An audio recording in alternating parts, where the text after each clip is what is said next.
How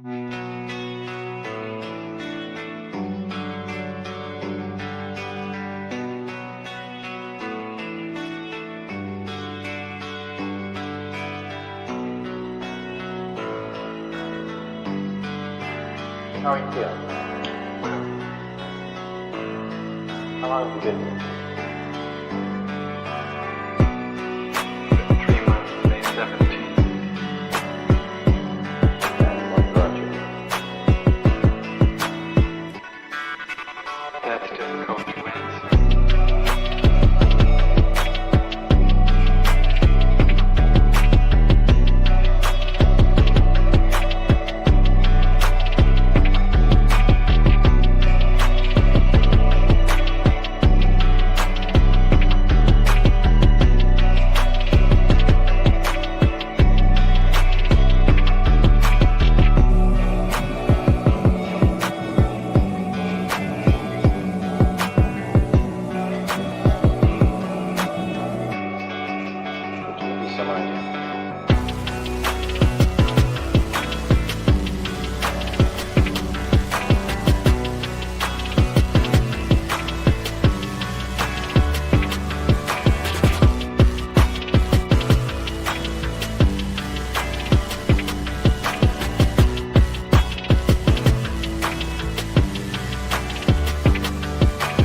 I am not completely like other people.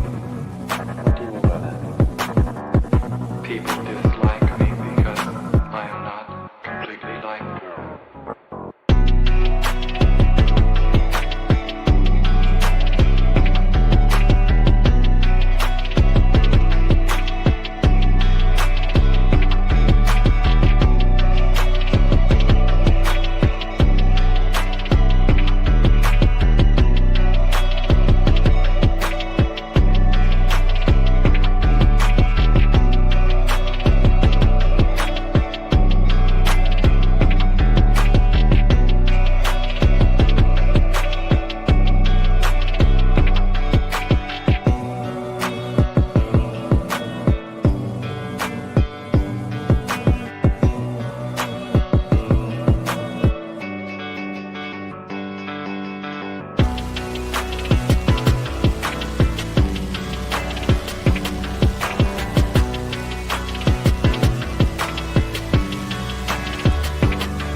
How are you feeling?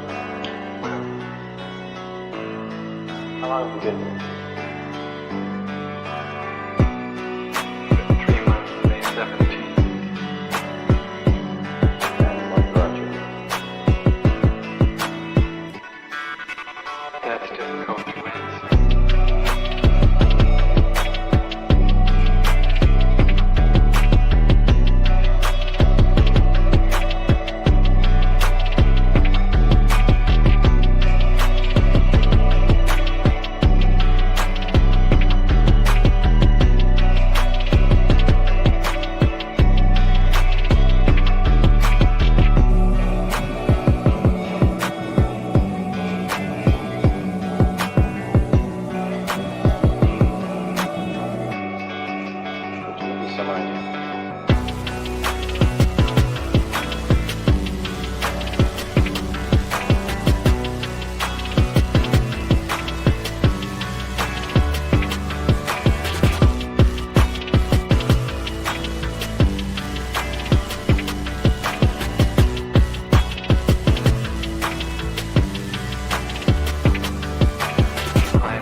I'm not clear.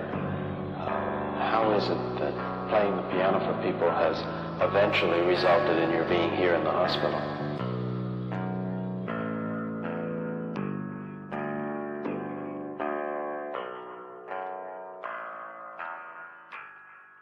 That's difficult to answer.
Who the fuck is Karlyn? She's just some sweet lady. She's like in a knitting. She does like a knitting stream. She's like a knitting YouTuber. She does knitting. Can we grow up a little bit and Alt not Girl be sent $200. retarded? Have you seen the Please. work of Karlyn Borysenko? Anti-commie cult leader and is obsessed with looking at what actual far-left communists are talking about and organizing today, infiltrating them. They infiltrated the universities, schools, media. She has the receipts to back it up. Primary source evidence. Infestation is dire and she calls Republicans idiots eating slop. Agree. Thank you for the big super chat. Yeah, oh, I know Karlyn B. She's solid. She's funny. I The like great her. noticer sent 200. Literally, So not it's, Ian. it's not a because I haven't dangled my junk into the combat zone on purpose to get some camera footage, but that's the big part of what's the Is problem. that what you call reporting? Go and live under if streaming? you're going to do it. Yeah, go seriously. undercover. Otherwise, you're wearing a hunk of meat in a lion's den. Nick Shirley, I love you. Take care of yourself, man. Karlyn Borysenko went undercover. Do stuff like that. Like if you want to expose this thing, don't pariah. But Please. Ian, here's and I agree with you to an extent.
Can you hear me now?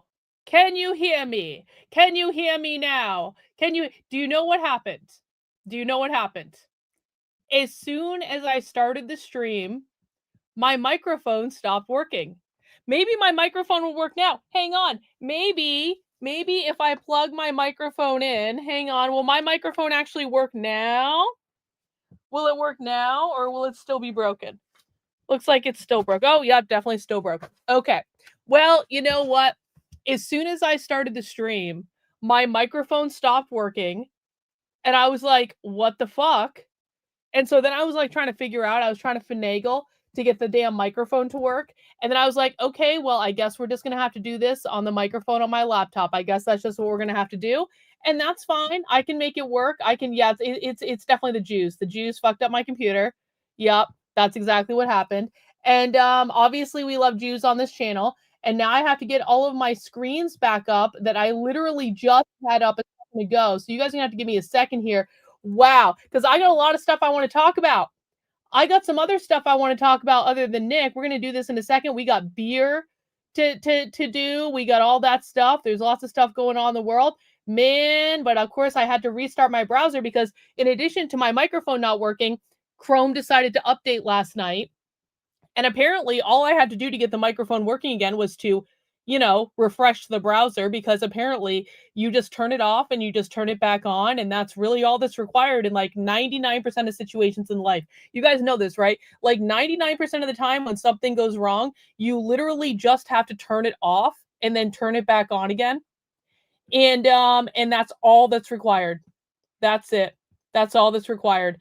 And so I'm just getting my laptop all set back up here because we were all set up and running, and then I had to restart my fucking browser because Chrome decided to do an update, and I've got some updates for you guys, and we're gonna talk about a lot of stuff. Hang on one sec, almost there. Bear with me. It's Friday. It's been a weird week. I'm sick. You have to forgive me. Yeah, I'm not an IT doctor. Okay, I'm not an yeah. So, but Daniel is, and Daniel says, yeah, you just like literally need to like turn it off and turn it back on again. That's all that's all that's required.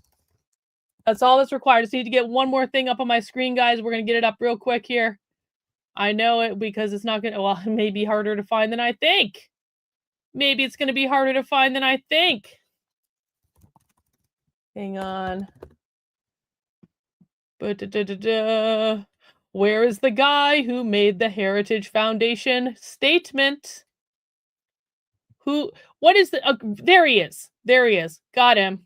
Okay. Hang on. Almost there. Hang on. I swear to God, the rest of the stream is going to be more professional than this. Do you know how I know the rest of the stream is going to be more professional than this? Because I'm going to be drinking. Because I'm going to be drinking beer. That's how we know the stream is going to be way more professional than this. Okay, I'm ready. Okay, we're not talking about Chandler today. We're not talking about Chandler. Guys, traditionally on Fridays, even when the technology goes horribly wrong, traditionally on Fridays, we take a little time out to watch just some generic kind of like general interest content that has broken the internet in the past week. And in the past week, there has been not a single effing thing that has broken the internet more than Nick Fuentes talking to Tucker Carlson. Now, I have so many thoughts about this. And I'm going to give you a couple of thoughts now. Like, first of all, like, let me put the chat on the screen so you guys can see what you're sending in. First of all, how many of you guys have seen this interview? How many of you guys have actually watched this conversation? I've watched clips of it just because, like, you honestly just couldn't ignore it. It was, like, everywhere on the internet. So, like, you could not even, like, it was impossible to ignore that this conversation's happened. 1 in the chat if you've watched the interview, 2 in the chat if this is going to be your first time, 3 in the chat if you have never watched young Nicholas in a full conversation and you've only seen clips of him on the internet. 1 in the chat if you haven't yet watched it, or if you watched it. 2 in the chat if you haven't. 3 in the chat if this will be your first time watching young Nicholas. Looks like we got a good mix. Some of you watched it, some of you haven't. And so, and even maybe there's a couple first timers for Nick. Okay, that's going to be awesome. Fizzled in with the first super chat. I haven't consumed any of Nick's content, but there are allegations of him being a white supremacist or white nationalist true. I want to know what all the hype is about. Well, I think Fizzled, this is going to be a great stream for you to find out. This is going to be a great stream. Now, for people who don't know my history with young Nicholas, Nick and I didn't always get along. I'll just say that. They're like, Nick and I have known who each other is since 2020. For most of my time on the internet, young Nicholas and I did not get along. Nick thought I was a fraud. I thought Nicholas was a hate-filled neo-Nazi that all that stuff. And so Nick and I were on different teams. But for a while, I've always actually had some kind of like semblance of respect for Nick, because I was always worried about Nick. For people who don't know, like I was talking about critical race theory in schools before most people knew who critical race theory was. And I always thought that like people like Nick and the Groypers were actually detrimental to what I wanted in terms of like getting critical race theory out of schools. And I was actually always pretty like, I didn't like Nick, but I was always like, he's got a lot of talent. He's got a lot of people listening to him. So much so that I did listen to Nick on like a very intermittent basis. I would just check in on him every once in a while just to see what he was talking about, because Nick has this ability to rally young men in a way that is just super, super, super impressive. And so I was always worried about him. And then October 7th happened. And I think for a lot of people, a lot of things changed after October 7th. And for me, in like we had watched Nick Fuentes' like AFPAC 3 speech, which was very edgy, and it was purposefully edgy, and that's what the Groypers wanted, right? And so I started basically, Nick had a Twitter account at the time, but he wasn't allowed on Twitter as himself. He had all these like alt accounts. And so we found out what Nick's alt account was, because there are definitely ways you could find out about that stuff. And so me and some members of my community started just following Nick around to these Twitter spaces he was doing. And I was like, Nick is going to go full Nazi after October. Like, we were waiting for Nick to be the most anti-Semitic he's ever been in his life. And we were like cheering this on. Like, listen, I wasn't on either side. It wasn't like, obviously we love Jews on this channel, no anti-Semitism allowed. But I was just like, man, this is just good entertainment. It's just good entertainment. It's just good entertainment to watch all the drama in these spaces. And Nick, anywhere Nick goes, Nick causes drama. So me and my friends started following Nick around on his alt account, all these Twitter spaces he was doing. And lo and behold, young Nicholas was not only not anti-Semitic after October 7th, young Nicholas was starting to do some of the very best analysis and commentary on the internet about what was going on in the Middle East. And so I started paying attention to him, and I started watching him, and I was like, what the fuck is going on? I was like, Nick Fuentes is the voice of reason. I don't know if I like this at all. And then, do I actually have the media clip? Oh, please tell me I have it. Please tell me I loaded it in here. Please tell me I loaded it. I don't know if I did. Oh, no. Damn. I don't think I loaded it. Hang on. Let me get this up real quick. Let me get this up real quick. Hang on. You guys are going to love this. Hang on. And then, so I started following Nick around the internet. And then Nick started following me. And this was something I didn't expect, because I thought Nick hated me. Okay. And so when Nick started following me, I was like, why the fuck is Nick Fuentes following me? And I was pretty concerned about that. And I was like, and because basically I thought he had something up his sleeve. I thought he was going to do something evil to me on the internet, because that's what happens when people like him followed me. Like, and this is, I've been attacked by people on all sides. I've definitely been attacked by people on the dissident right, like more than one time. I'm just trying to find something to show you guys that's hyper relevant to this. It'll just take me a second. But so Nick started following me, and I started bracing myself. I started openly bracing myself. I was like, okay, Nick is going to do something evil. I have to be ready for Nick to do something evil. And so I was kind of like, what's going on? And then out of nowhere, Nick and I started bantering with each other. And this was definitely a surprise to me. And I was like, so Nick and I basically started just kind of being cool with each other publicly. And then the Groypers started noticing that Nick and I were bantering publicly on Twitter, because the Groypers obsess over every single thing Nick says and does on Twitter. And then Nick was sent a super chat in which he was asked to address the situation. And let me just play you what happened. Spence sent $4. What's up with this Karlyn girl? She was reacting to you and looking disgusted not too long ago. Did she fall in love with you? No, I fell in love with her. I mean, I just think she's so amazing. I don't know. She's just fun. She's funny. I'm just being friendly. I'm okay. I'm friendly. I'm a friendly guy. And she's fun. She's funny. You know, I like it. We kind of have like a funny back and forth. I like her attitude. She's like a no nonsense. She's got this attitude that I like. I'm a fan. I like her. So Groypers are fans. Groypers are fans. Yep. Everyone remembers the banter between me and the Apple account. It was, you had to be there. You had to be there. And so and then Nick has always been very nice to me since. Even though the Groypers are sometimes evil to me, Nick has always been nice to me. Nick invited me to AFPAC 4 as a VIP, and I got to be honest with you, AFPAC 4 was one of the most fun events to this day that I have been to since I have been involved in this political world.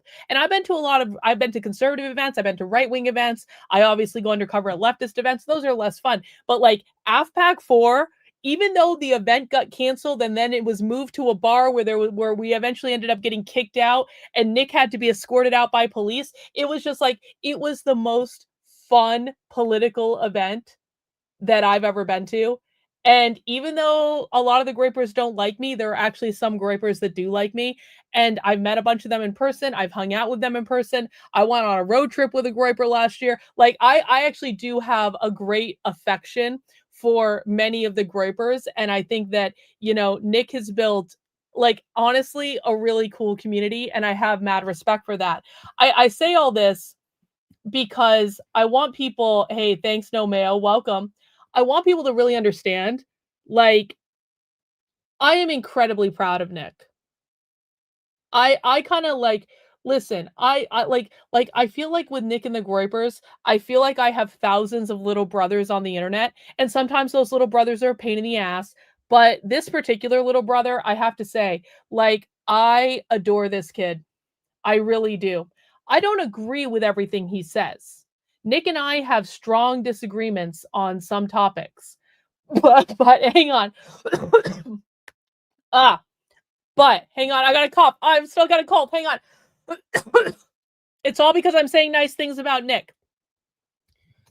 But I have to say, like, after I started really kind of paying attention to Nick, and after I started paying attention to, like, actually watching his full shows, and actually going back, because I've done a lot of research about Nick. I have an idea for a book I want to write in my head. I've kind of started writing it online. I've had this idea for a book I want to write in my head about, like, cancel culture on the internet that basically intertwines Nick's story and my story.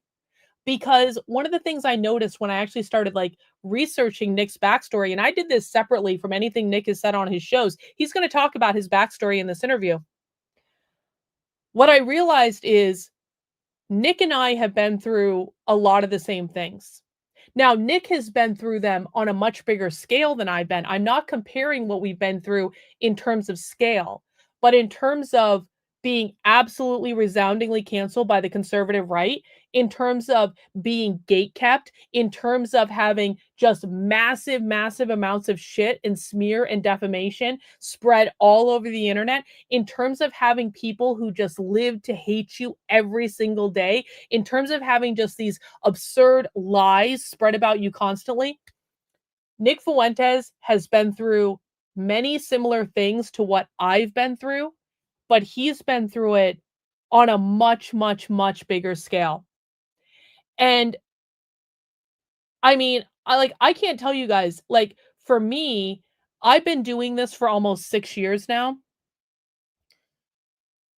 I have never gone through the amount of pain and struggle and depression and anger and frustration that I have been through as a result of what has been done to me from people on the right. This is why I complain about conservatives and MAGA retards and Con Inc. and all of the shill influencers and pundits constantly. Because I've been gang stalked to within an inch of my sanity by these people. And this happened to me when I was in my 40s. I'm obviously 29 forever, but like I'm in my 40s, okay? Nick Fuentes is 27 years old. Nick Fuentes has been going through this shit since he was 18 years old. And Nick Fuentes has been going through this shit on a significantly larger scale than I ever had to go through it. And I know how difficult it was for me. And to see Nick come out of this and to see him absolutely crush the fucking internet. I don't have to agree with Nick Fuentes on everything. And quite frankly, I hope not everyone does agree with him on everything. We are allowed to have differences of opinions, guys. We really are. But the perseverance that this kid has had to come through this, to build a community around him that loves him, to produce analysis like he does day after day after day. If you start watching Nick's shows, if you haven't watched his shows before, again, you might not agree with him on everything, but his analysis is nuanced. His analysis is very complex, and he's almost always right. I'll say almost always. I think it's pretty close to like Nick is like 95% right about like almost everything that he says. And Nick Fuentes, and this is something that I struggle with too, because this is true of my work as well. He is ahead of the curve on everything. And so he is the one that has paved the way for a lot of conversation that's going on right now. He is the most relevant person in politics right now, and he is 27 years old. It's incredible. It's inspiring. I really do mean that. I have been very inspired by Nick and the Groypers. I was very inspired by the Groyper War. Like when we went to war with James Lindsay back in we went to war with James Lindsay almost 2 years ago now. The war that my community had with James Lindsay to drive him insane because he was a lying fucking shill, that was entirely inspired by Nick and the Groyper War. And I think that, there's just not enough words to say the impact that this kid has had. And it must be so incredibly vindicating for him to have had this chance to do this interview with Tucker. All the clips I've seen from it have been pretty great, to be honest. And for him to just give the middle finger to everyone that's come for him, years after years after years after years after years of the amount of bullshit that this kid has had to deal with, he has my utmost respect. He has my loyalty. I may have a tiff with the Groypers every now and again, and I may block the Groypers. I will never turn my back on Nick unless he does something evil to me, which I don't think he's going to do, because Nick only attacks people that attack him. And there is no way in this universe I am ever going after this kid. I don't care what he says. I don't care how many times I disagree with him. If I disagree with Nick on something, do you know what I do? I keep my fucking mouth shut and I focus on something else, because it's not fucking worth it. We are allowed to disagree. Not every disagreement has to result in a fight of some sort. And I have a ton of respect for what he's done. I have a ton of respect for what he's built. And I'm actually genuinely thrilled that he is finally getting the recognition that he deserves, and he's being elevated in the way he should be. And watching the absolute meltdown of all of the Israel first retards on the internet, it has been so beautiful. It has been so beautiful. And then yesterday, when this happened, holy shit. Holy shit. So Tucker Carlson has Nick Fuentes on, and that's the interview we're going to watch today. And then everyone on the internet who is a Zionist Israel first war shill, everyone else on the internet starts attacking Tucker Carlson, and they're all trying to cancel Tucker Carlson. And what does the Heritage Foundation do? The Heritage Foundation comes out with a statement saying, we're not turning our back on Tucker Carlson. And this was like, oh my God, you want to talk about the Israel First lunatics on Twitter being in shambles? James Lindsay must have had a fucking heart attack. It was amazing. Now, what happened after the president of the Heritage Foundation released the statement supporting Tucker Carlson is, of course, he got struggle sessioned by the Jews. And so he has now had to walk back his support for Tucker Carlson. The president of the Heritage Foundation has been struggle sessioned into issuing a statement over how much he disagrees with Nick Fuentes. But you know what? He bent the knee to a struggle session. Whatever. The damage has already been done. Nick is so fucking powerful that he is literally controlling most of the political fucking internet right now. And it's beautiful. It's beautiful. And I'm just loving every minute of it. And I might not talk about Nick as much as I used to, and I might not like interact with the Groypers as much as I used to because the Groypers really pissed me off, and I'm still very upset about that. But that doesn't mean that I don't totally support what Nick is doing. I have never not supported Nick since October 7th. There will never be a time when I don't support this kid unless he attacks me, and I don't think he will because I'm not going to attack him. And that's the way it goes.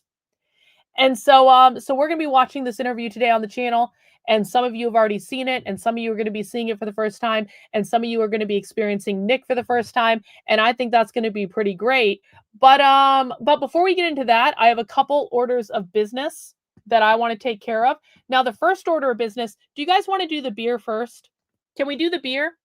I want to do the beer first, and then I have a couple things I want to talk about, and then we're going to go do the interview with Nick. Is that okay? All right, let me get the beer. So it is happy hour on the channel. Happy hour Fridays are when I go to the craft beer store, even if I'm sick, and I pick up 4 craft beers. Not that I drink all 4 beers on the stream, but there are 4 beers in a ring. And so I like even numbers, so I get 4 craft beers. I bring the craft beers back and I tell you guys about them. And you guys get to vote on which one I drink first. Why did I turn yellow all of a sudden? Oh, well, we're going to worry about my fancy webcam in a second, whatever. But I'm going to tell you guys about the beer I bought. I did try to have a little bit of a Halloween theme today. Happy Halloween. I usually wear a crown for Halloween, but I don't feel like it, so I'm not wearing a crown. Anyway, let me tell you about my beers, and you guys get to decide which beer I drink first. Now, the first beer I have isn't technically a Halloween beer, but I love the can. Look at this can. It's a black and white can. It's like kind of spooky and kind of weird. And so I like that. And it's got a seal on it. And it's got a bunch of penguins on it. And so this is a beer that I bought almost entirely on the basis of the can. Yeah, I should have dressed up in Black Bloc. Actually, that's unironically, I should have done that. Unironically, yes. So this is called Waddle. And this is an Oktoberfest lager. This is from, I don't even know what brewing company this is from. Don't even know. Off Color Brewing, it's called. Off Color Brewing. So this is an Oktoberfest, so that's kind of appropriate. Last day of October. So we've got our Oktoberfest as our beer number 1. Beer number 2 comes from one of my favorite smoothie brewing companies. It's Drecker Brewing. Drecker Brewing Company. I always want to say they're in Colorado, but I feel like they're in New Jersey. North Dakota. Wrong on both. Drecker Brewing Company is out in North Dakota. They brew some really awesome smoothie style beers that are just like very fruity and like very kind of like over the top. This beer is called Zombie Brains. It is a double fruit smoothie sour, and it has in it lemon, more lemon, lime, more lime, cherry, more cherry, pineapple, more pineapple, passion fruit, more passion fruit, sea salt, lactose, and vanilla bean. And that's going to be our Zombie Brains beer. That is option number 2. Option number 3 isn't even a beer, but I had to get it because it just had a cool Halloween theme. It is called Ghoul-Aid. And this is not even a beer. It is a hard lemonade. And you'll see on it, it says it contains, I don't know if the camera wants to focus. It says it contains a beer product. So it calls this a beer product. So it's like basically like a Mike's Hard Lemonade. Oh, it's 8%? Holy shit. An 8% hard lemonade? That sounds actually pretty great, honestly. That is our Goulet, option number 3. Option number 4 is a classic. So if you guys have seen one of the basic pumpkin beers that you can get in almost any beers, in any supermarket, honestly, is Shipyard Pumpkinhead. Shipyard Pumpkinhead is a great kind of like entry-level beer. If you put a shot of vanilla vodka in Shipyard Pumpkinhead and maybe do a little cinnamon sugar like rim, it's so good. But Shipyard Pumpkinhead has an older cousin. And that older cousin is Shipyard Smashed Pumpkin, which is essentially Shipyard Pumpkinhead with more alcohol. So this is, how much alcohol is in this? Let's see. Does it even say 9%? So Shipyard Pumpkinhead is like a normal beer, it's like 5%. The more alcoholic Shipyard Smashed Pumpkin is 9% alcohol. So those are our choices. I'm putting the poll in the chat. Again, our choices are the Waddle Oktoberfest, the Zombie Brains Fruited Sour, the Goulet Hard Lemonade, or the Shipyard Smashed Pumpkinhead for our Halloween theme. Go ahead and vote in the chat. Let me know which one you want me to drink, and then I got a couple other things to talk about. Hey, Trendolin, I was watching an old video of me last night. I got to show this to Trendolin real quick. Someone tagged me in a video last night that was 3 years old. And look what was on the screen. I was watching a little bit of it. So I posted this video 3 fucking years ago from Porkfest. Oh, you guys can't see this. Hang on. I posted this video 3 years ago from Porkfest when I was there. It's like Porkfest 2022 in New Hampshire, which is like in June. And so someone was commenting on this. This is a video about me breaking up with conservatives 3 years ago. And Trendolin on the video 3 years ago said, I think it is because of a lot of conservatives found you through the PragerU video. I was basically talking about how conservatives were being dicks. I was trying to break up with conservatives and they didn't want to let me go. And she said, I left the Republican Party and joined the LP because of watching you. And that's just too cool, man. As people know, when I was out in San Francisco, I stayed at Trendolin's house. I slept on her couch. I apparently am the person that was responsible for Trendolin spending time on the Libertarian National Board.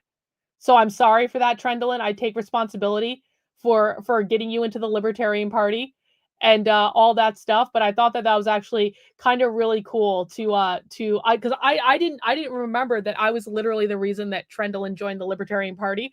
But that's cool. That's cool. That's cool. Go whatever has the most alcohol. Yeah, the LP fucking sucks now. Maybe I will, Kyle, but I have to go abide by the vote.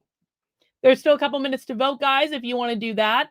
Let's see. I have other stuff I want to talk about. Oh. Okay, hang on.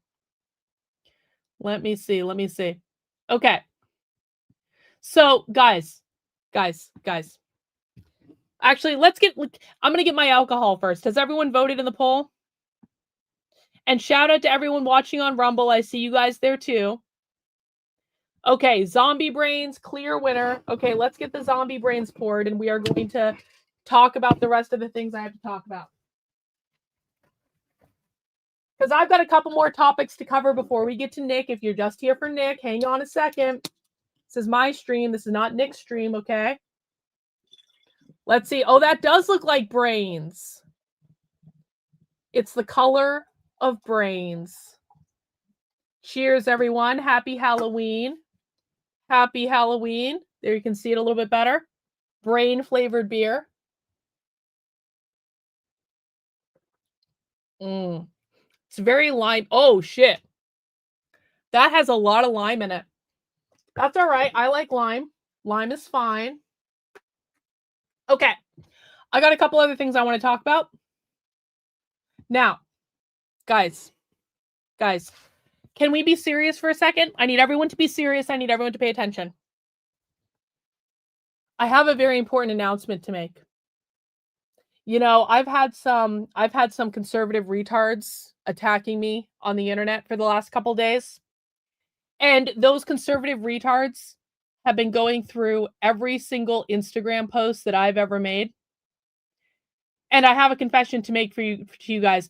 Because the conservative retards, because they've been going through every single Instagram post that I've ever made ever, The conservative retards have unearthed some inconvenient truths about me. And I need to make a confession to you guys. I need to make a confession just in case people don't know. And it's very wrong and it's very embarrassing and I don't really like to talk about it. But the conservative retards have unearthed some shocking information in their investigation on me. And I need to confess to you guys because you guys support my work. And did they find out I used to have short hair? They did. Yep, they did. They did find out I have short hair. Yep. But more importantly, the conservative retards have discovered that I used to be a Democrat. I just want to make sure I'm confessing for you guys because I know this is like really embarrassing and I don't like to talk about this period in my life. And I just need to like did you guys know that I used to be a Democrat? And this is breaking news and I'm so ashamed of my past. I'm so ashamed that I once met Pete Buttigieg at an event. I once had an ACLU sticker. It's I know you defended me. You defended me. You know, I mean, listen, there is no defending being a former Democrat. I know I lied to everyone. But it's not just that, guys. It's not just that. Guys, did you guys also know that I'm an anarchist and I don't think the government should exist, but like I think if I have to choose between communism and fascism, then I would probably choose fascism. But did you guys know that I'm an anarchist? I know it's a deeply shameful thing, and I'm deeply yeah, I know you're leaving my community media. You're never I know trying to limit what I deserve. I know I used to be I'm an anarchist. And then did you guys know that when I was a Democrat, that I was friends with other Democrats? Did you guys know that back when I was a Democrat and back when I worked in higher education, I used to be friends with other people who were Democrats? I'm deeply ashamed of this time in my life. I just don't know. I don't know how we're gonna get through this period. I feel like I should cancel myself on the internet. And but you know what? This is actually a really nice guy. I actually really like Matt. That's his name. His name is Matt. I'm not going to tell you his last name because I don't want to do that to him. But fun fact, Matt and I once went to an ICP concert together and we got covered in Faygo and it was awesome. And I don't fucking regret that, you assholes. Yes. Yep. I was / possibly still am. Listen, man, there's nothing like going to a concert and getting covered in soda. That's just fucking good fun. I don't care who you support. I mean, I've been supporting you for years, but after this revelation, you can't support me anymore. I know. It's so hard. It's so hard. LOL, I'm still a registered Democrat and donated over $1,000 to Bernie before voting for Trump in 2024. Well, shame on you, Kyle. Shame on you. How dare you? How dare you? How dare you? You draw the line at the ICP concert.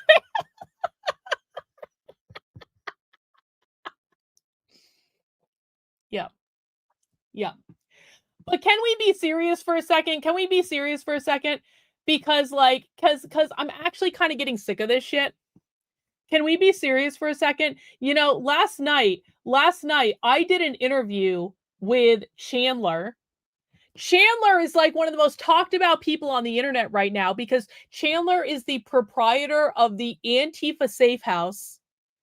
I got Chandler to admit that there are teachers that are protesting ICE in Portland. I got Chandler to tell us that, yeah, they're setting the camp back up. I got Chandler to give us so much information about how he thinks and how the protesters at ICE think. And I felt like it was a really great interview. But do you guys know what was the most important thing that people wanted to know on Twitter after the Chandler interview? Do you guys know what was the most important thing to people? Here it is, right here. Karlyn, why do you make yourself look so different than you actually look like? I'm asking because I'm curious of your answer so I can understand is all.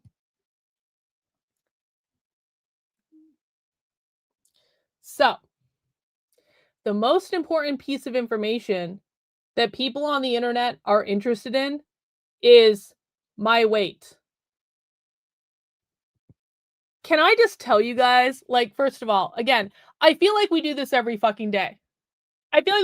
I am on the internet 6 days a week, motherfuckers. I am on video on the internet 6 days a week, you stupid motherfuckers. I don't use filters on this. This is a janky old fucking webcam. I don't even know how filters fucking work. I am old and don't know technology. Do you guys need me? Do you guys want me to do a fucking twirl so you can see how I look? Like, what the fuck do you want from me? But even more importantly than that,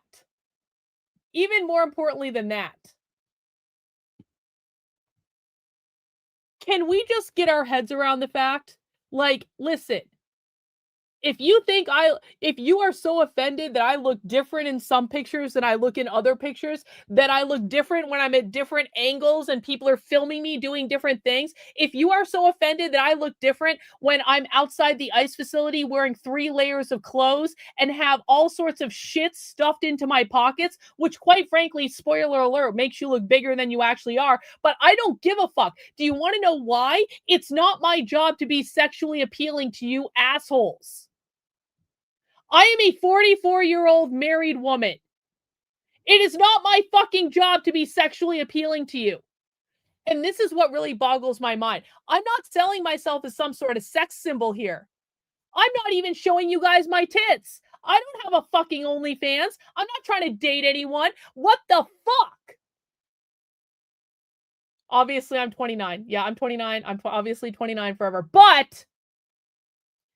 But in reality, I'm a 44-year-old fucking woman and I am married and it's no one's fucking business what I look like and I'm so fucking sick of this shit. I am so sick of this. I did not like high school the first time around, motherfuckers, and I feel like I'm back in high school every day, where every single fucking day there's someone commenting on how I look. Guess what, guys? If how I look is really so important to you, and you're really so fucking offended, then don't fucking watch my fucking content. Thank you, Laura Lee. I appreciate you.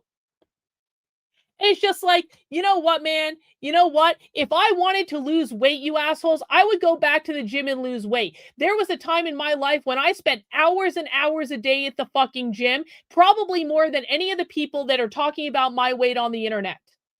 Like, are you fucking serious? Do you guys know? Hang on. Do you guys know? Fuck you all. Fuck you all. Do you guys know what these are? All you fucking losers who are talking about my weight all the time, I have 2 fucking Boston Marathon medals. Do you know how much time I had to spend in the gym to run the Boston Marathon? Not once, not twice. These aren't even my only marathon medals. My other marathon medals are downstairs. These just happen to be on my desk right now.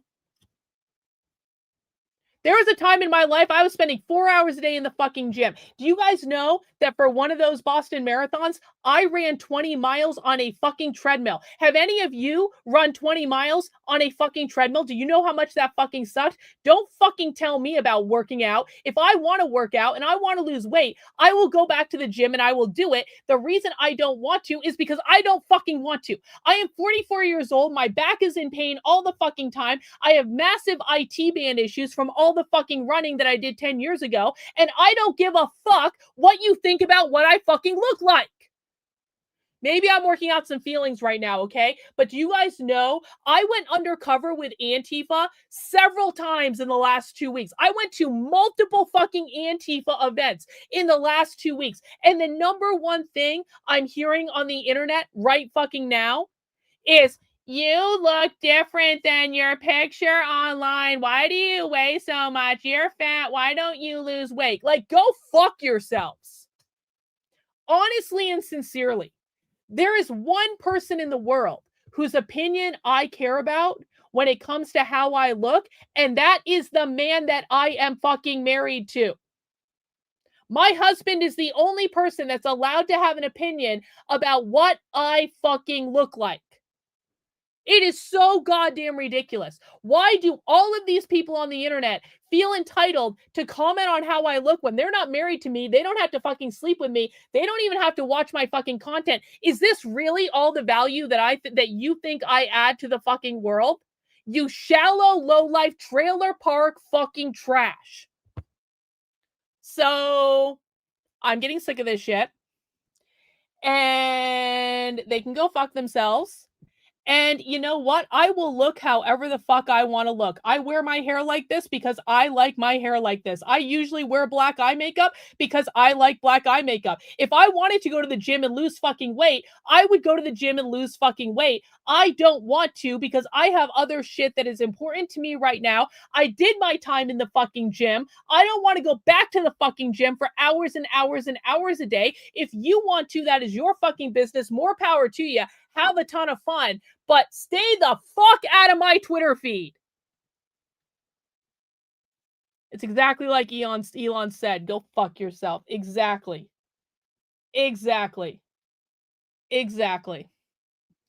So that's all I wanted to say to the losers on Twitter who are obsessed with how I look, because it's fucking ridiculous. And it's not my job to please you. And I don't know, maybe go work on your own fucking life and go worry about whoever you're sleeping with. And maybe that's where you should focus your time and attention. I'm just saying. All right, that's that rant. One more thing before we get started, guys. I want to remind everyone that I do have a merchandise store. Now that I've reamed everyone out on the internet, I do want to remind everyone that I have a merchandise store. It is redmenacesupply.com. And the reason that's relevant is there is a limited edition t-shirt series that is almost leaving the store. Because I have a special limited edition Halloween collection that technically should be leaving the store tomorrow or tonight. If we're being honest about it, it's probably going to be in the store over the weekend. I'm probably not going to get to taking out of the store until Sunday. But, oh, can you have the chat back on the screen? Yes, you can. There you go. Sorry about that. But I want to make sure people know that the limited edition Halloween collection, the days are numbered in the Red Menace Supply Company. We've got 4 limited edition Halloween designs. We've got this awesome collectivist design, which is, these are all based on like 80s horror movie posters. We've got this in black and red. We've got the Marxist Utopia of the Dead design, which is like a zombie version of except they're obviously, we're saying they're Marxists because Marxists are taking over everything everywhere. This is actually my favorite design. I think this looks super cool. This is our communism, kind of like 70s movie poster, Communism, the boot never lifts. And this comes in both black and red. The red version actually looks super fucking cool. And then we've got the Village of the Damned design. Village of the Damned is one of my favorite horror movies. I think it's a really cool horror movie. But I did mine with LGBT flags because obviously. So, if you want any of those designs, they are going to be available for another day or two in the Red Menace Supply Company. So go pick those up. And all purchases do go to support my work. And I really do appreciate it. All right. Who's ready for the interview with Nick? You guys want to get into it? Let's get into it. I've preambled long enough. We are watching young Nicholas Fuentes break the internet with Tucker Carlson. Let's see what he had to say. Fuentes, thank you for doing this. Yeah, thank you for having me. I wanted to meet you. I've heard about you. I've heard about you. So, well, thank you. I want to understand what you believe, and I want to give you a chance in a minute to just lay it out, not what you're pivoting against, which are a lot of the same thing. You know, I agree with you on some of the things you're pivoting against for sure, but what do you affirmatively believe? So I just want to stand back and let you explain it. But first, I want to understand how you got to where you are, how you became Nick Fuentes. So this is my understanding of your life arc, and tell me if I'm wrong. You show up at Boston University. You grew up in a suburb of Chicago. For the record, I went to Boston University as well. And actually, you know who else went to Boston University? Jonathan Cho. Jonathan Cho from Frontlines with Turning Point USA, who followed me around to the anarchist book fairs. Jonathan Cho also went to Boston University because he's awesome. You want to know who else went to Boston University? AOC. So it's me, Jonathan Cho, Nick Fuentes, and AOC. I don't know what that says about Boston University. but I indeed went to BU as well. Kind of working class, western suburb, and you show up at Boston University in the fall of 2016 at the height of the battle between Trump and Hillary. It's like this kind of pivot point in history. And you show up with a MAGA hat and you have a Trump hat and you have like basically off the shelf Republican views. Yes.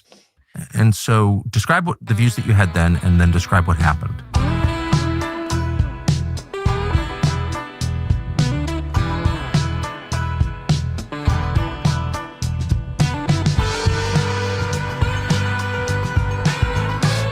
Howard Stern, you're right. Howard Stern also went to BU. Good point. Actually, you know what was funny is the year before I got to BU, Howard Stern apparently offered to donate $1 million if they would build a statue of him on the lawn of the College of Communications, which is the school I went to.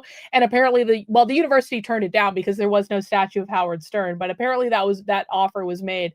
Karlyn, stay the fuck out of the gym. You look younger now than you did in the Pete Buttigieg. I know I look younger now. Isn't that real? Keep drinking zombie brains. See, this is what I'm saying, guys.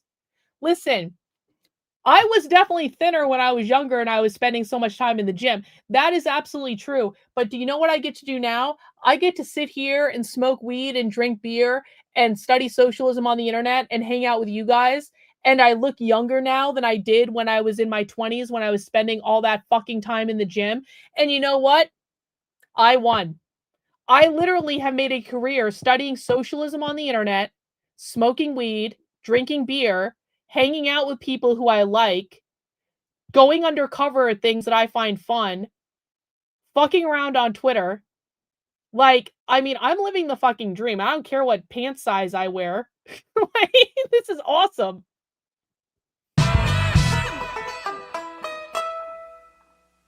Yeah, so when I was in high school, I was very political. I was reading a lot of the libertarian stuff, Austrian school, Chicago school, economic type literature, because that's what was popular at the time. If you went online in the early 2010s, that's all the conservative content there really was. That was the most extremely online type Libertarian stuff. economics. Well, yeah, basically kind of the remnant of the Ron Paul revolution. Yes. The Young Americans for Liberty, PragerU, which kind of skews a little more, I guess, conservative, but very basic small government, individualism, libertarian type stuff. So you watch PragerU videos? Oh, yeah. I was in the Prager Force. What's that? It's a Facebook group for college kids, and they promote the PragerU videos. Wow. To the college students and high school students. So students. you really were a product of the moment. Absolutely. And how'd you feel about Trump? Well, initially, I didn't like Trump. When the primary started in 2015, I considered him to be a statist. Yeah. Which sounds so ridiculous now. No, a lot of people thought that. Yeah. And I was a libertarian, so I saw him as a big government, 1990s liberal. When he was asked about healthcare, he said, we'll take... Oh no, Nick was once a libertarian. Oh no, we must cancel him on the internet. We must drag out all of his old internet posts talking about being a libertarian, and we must cancel him because Nick Fuentes evolved and changed his mind, according to the conservative retards on the right.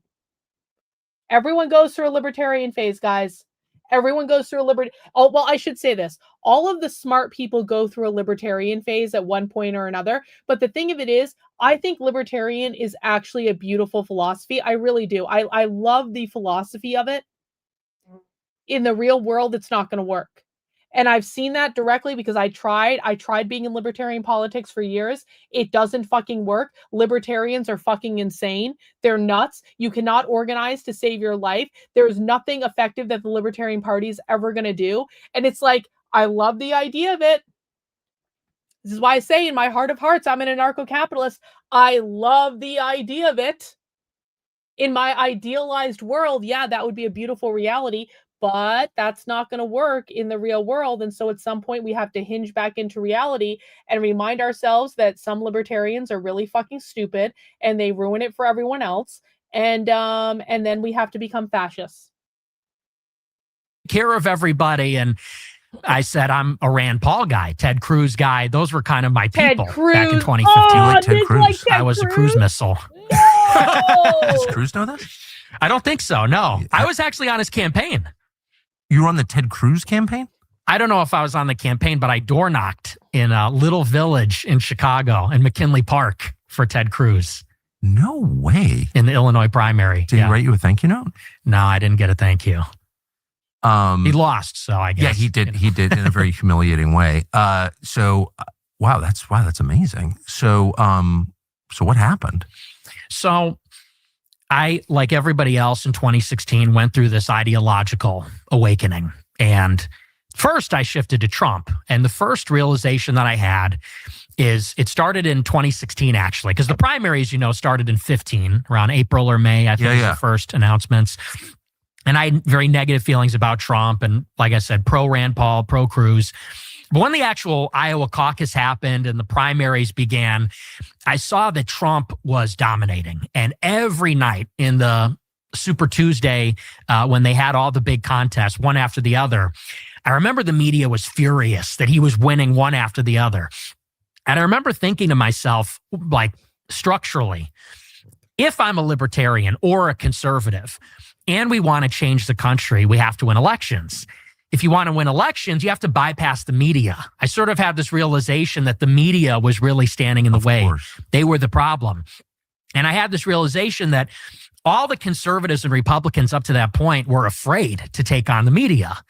They, like Mitt Romney, would cower before them and were so apologetic and so weak. And so initially I said, I actually don't ideologically agree with Trump at all, but he will destroy the liberal media, or at least their monopoly on thought and opinion. Yes. And then a breakthrough can occur. So that was kind of the first hump. And I said, I could get behind Trump because he's a winner. He'll win for our side. And that was kind of the first big thing. And then as I listened to him more and more, his speeches and his rhetoric, I started to think about immigration. Which you hadn't really considered before? Never. And the reason why is because I was from a 95% white suburb. So the diversity had not really reached my corner of Chicago yet. Me and my family, not so much my family, they grew up in the city, but growing up in the suburbs, I was insulated from that. So it was just not even, it's actually, you're going to love this. I don't know if I've ever even said this on an interview before. I was listening to Mark Levin's show. This goes to show how normie I was. Actually? I listen to him every day. You listen to Mark Levin every day? In high school, yes. Wow. I was a fan. I loved his show. And I actually liked how... You know what I love about this part?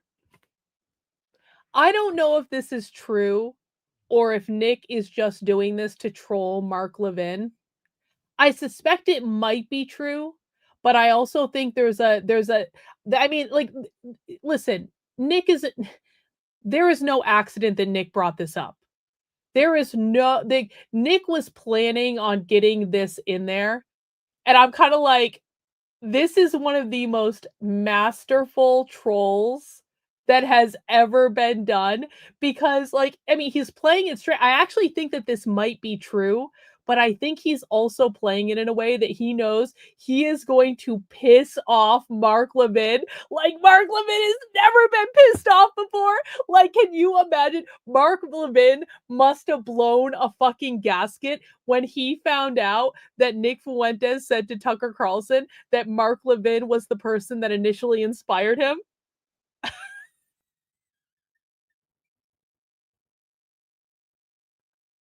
It's so expertly played. It's just... He was kind of obnoxious and mean to his callers. Yeah. Vicious. And I like that. I thought that was funny. But I'll never forget one show.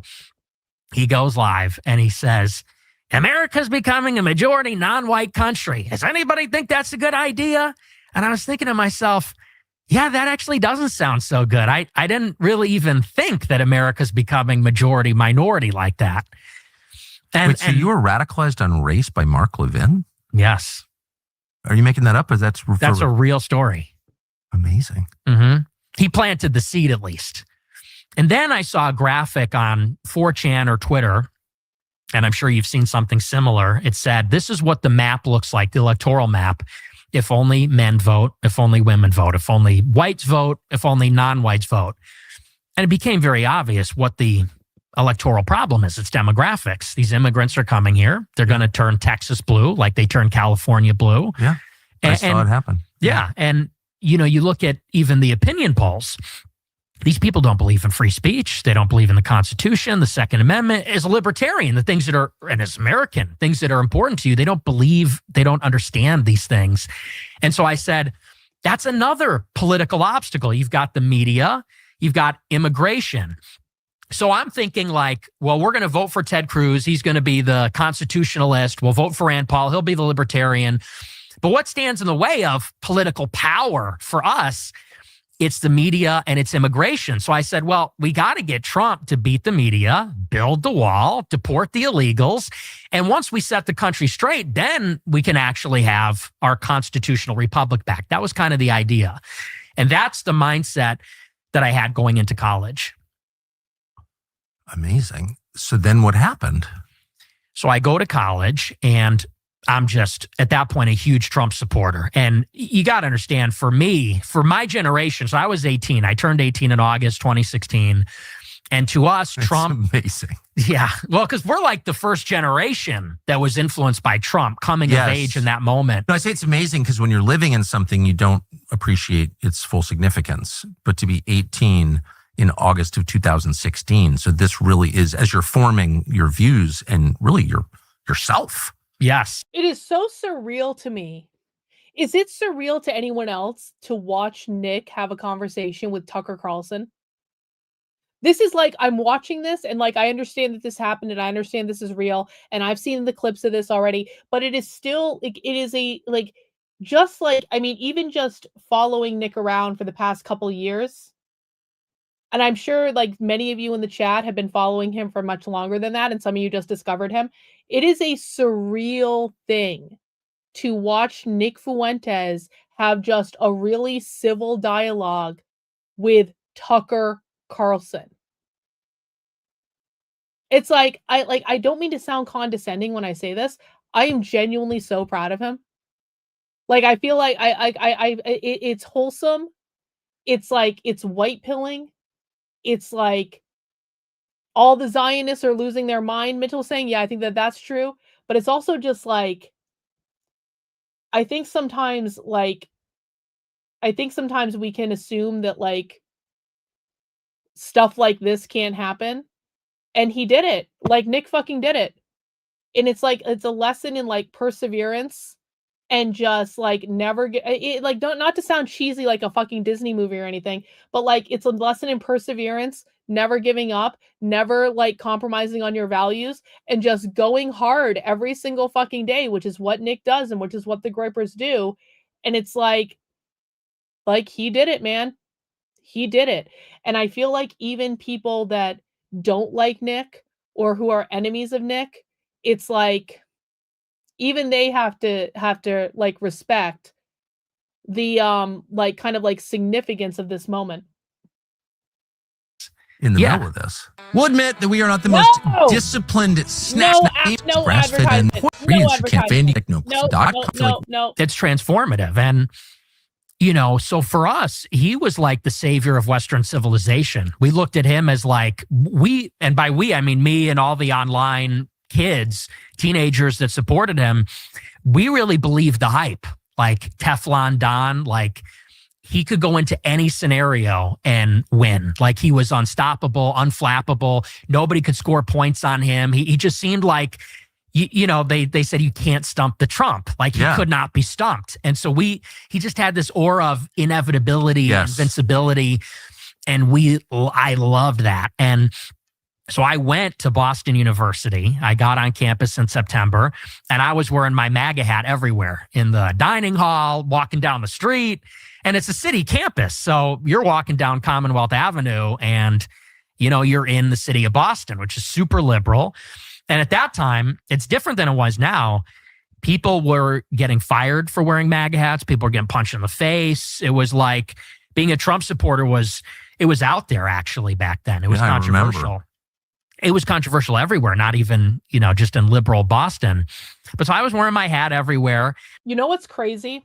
When I went to Boston University, I was at BU from 1999 until 2003. When I was at Boston University was one of the most conservative colleges in the country. And the reason it was one of the most conservative colleges was because there was a guy running it named John Silber. John Silber was technically a Democrat, but like by all intents and purposes, John Silber was very fucking conservative. And because he was very fucking conservative, he had been running the college as the chancellor for a really long time. The students hated John Silber. They fucking hated him. But like he actually, like, I am so lucky. I got a fucking bachelor's degree, a master's degree, and a doctorate. And every college that I went to, not a single fucking one of them was woke. There was no woke bullshit at Boston University when I was there. I didn't have to deal with any of that. And then I did my master's and my doctorate online, and that's just a completely different thing. And so neither of those experiences were woke either. But like the point I want to make is John Silber's last year was the year I graduated. John Silber actually left the university like right after I graduated. And so after I graduated, BU got super, super, super leftist.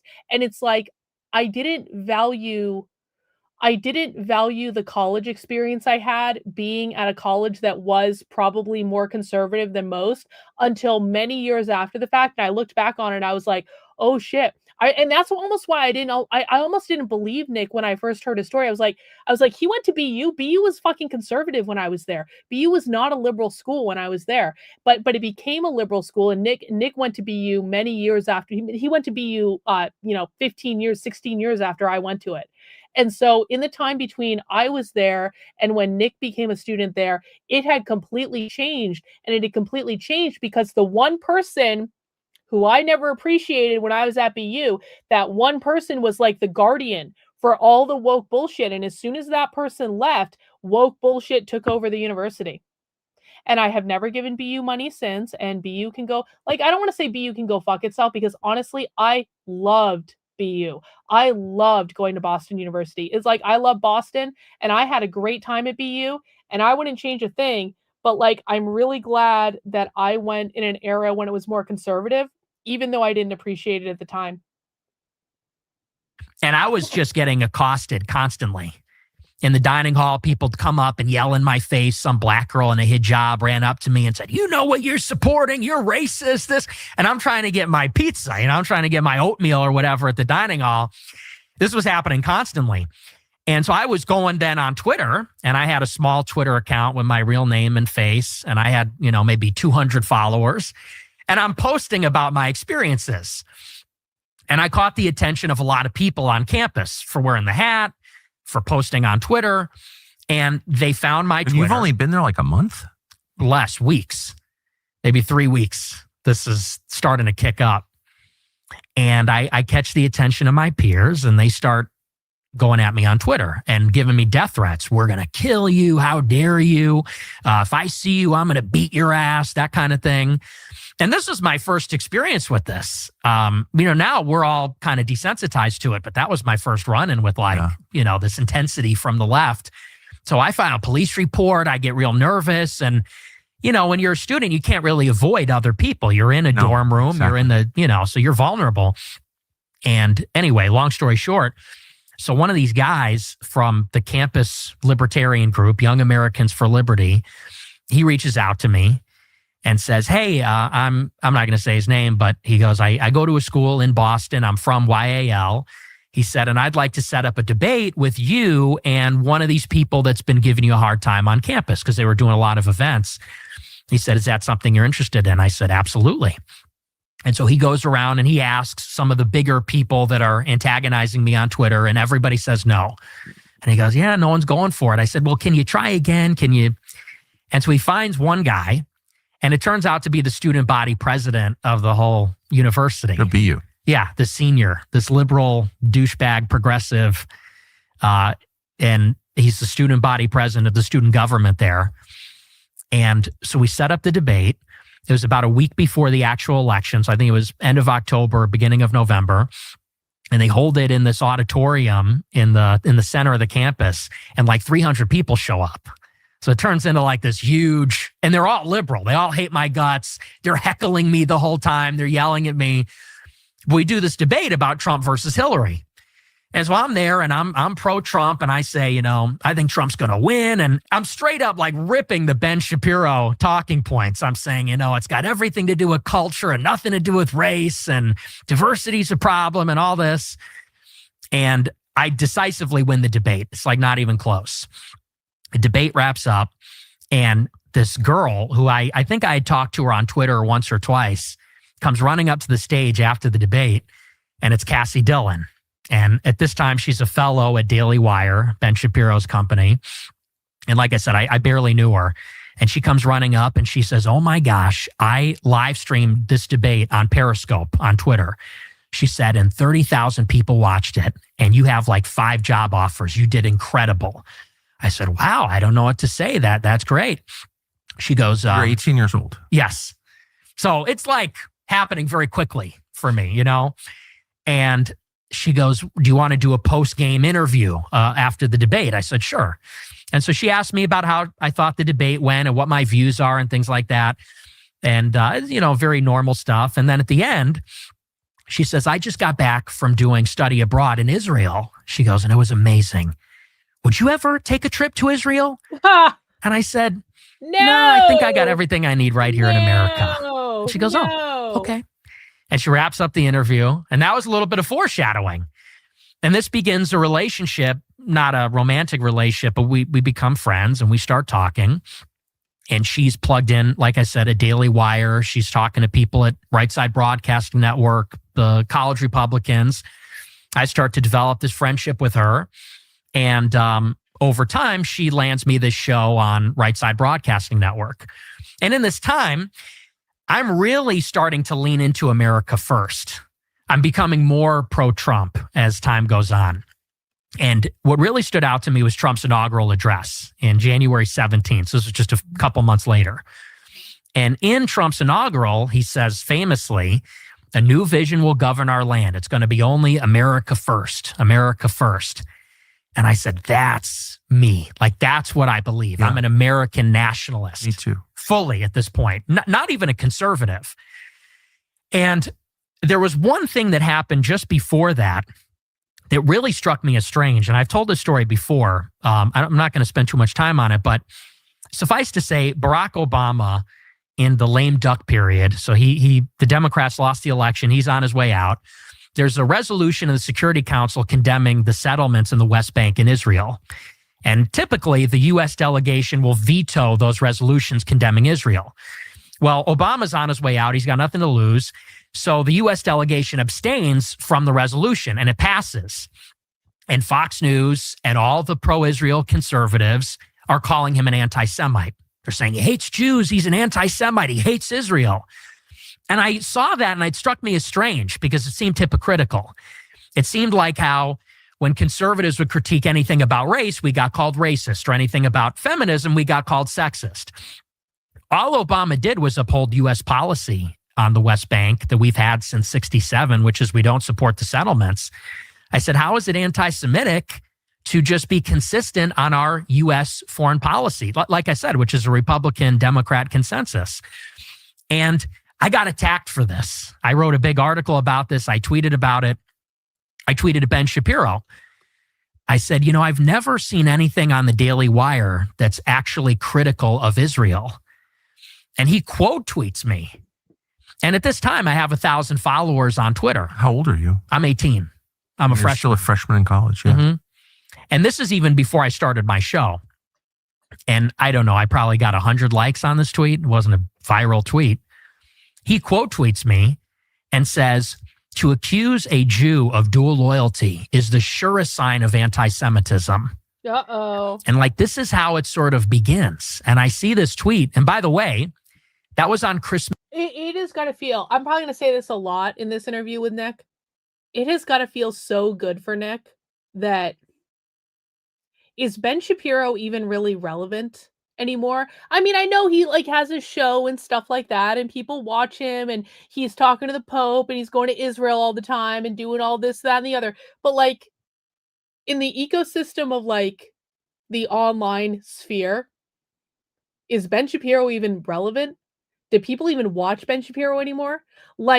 in the battle of Nick versus Ben Shapiro, Nick is the resounding winner, and it's not even close. And it's a lesson, guys, that, you know, evil people can win in the short term, but ultimately, if you play out the long game and you just persevere and you just keep pushing and pushing and pushing, the truth always comes out eventually.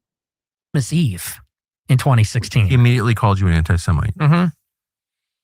So I'm driving to Christmas Eve Mass with my family, and I see on Twitter the notification comes up, Ben Shapiro quote tweets me, calling me an anti-Semite. And I was like, what is this? Like, why is this guy attacking me? You know, because I don't have a platform at this time. I'm not an influential guy or anything. Whoa! And so then I put out another tweet similar. I said something. Breaking news. Breaking news. Breaking news. Mugshot released of... hang on, let me just get this. I'm actually going to pull this up on the screen. Hang on. I have to get off my phone. Hang on. Guess what, guys? Guess what? Taylor Rose is affiliated with the Denver Communists. He introduced himself as an... So this is the Boulder Police. You guys can see this, right? The Boulder Police has identified Taylor James Rose, 36, of Colorado, as a suspect of the assault of TPUSA member. Taylor is a stack developer with a LinkedIn profile with a BLM fist. And guess what? Member of the Denver Communists. Who is the only person on the internet that's been talking about the Denver Communists for like almost 3 years? Who is the only person on the internet who has been actively and consistently tracking the Denver Communists for 3 fucking years? Is that me? Oh, yeah. Yeah, that's me. That's me.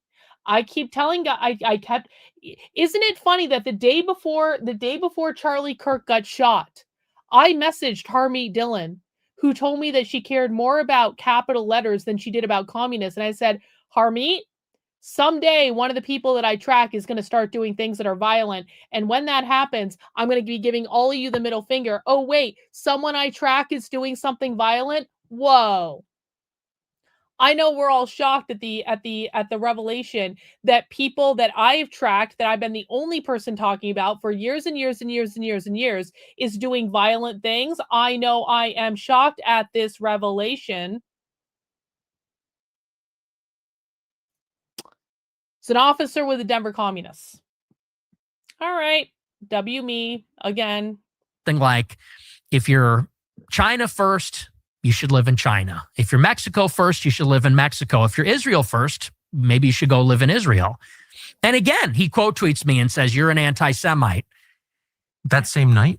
This was, I think, a couple weeks later. Happened a little bit further down the line. And so... Were you surprised that he knew you were? Yeah, I was. I was surprised at why he cared. Yeah. Because I'm thinking, how does he even know who I am or what I'm about?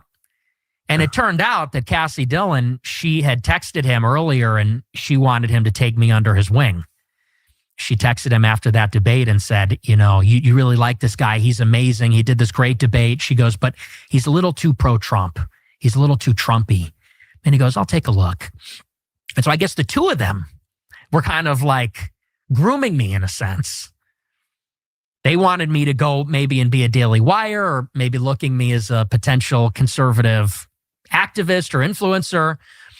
And so they started paying attention to me. And the more critical of Israel I was, I started to get this really intense pushback from the both of them and from a lot of the people at Daily Wire. Why do you think, so you're an 18-year-old college freshman, you're clearly talented and you're engaged, you're really interested, and you ask not crazy questions like, what is this? Mm-hmm.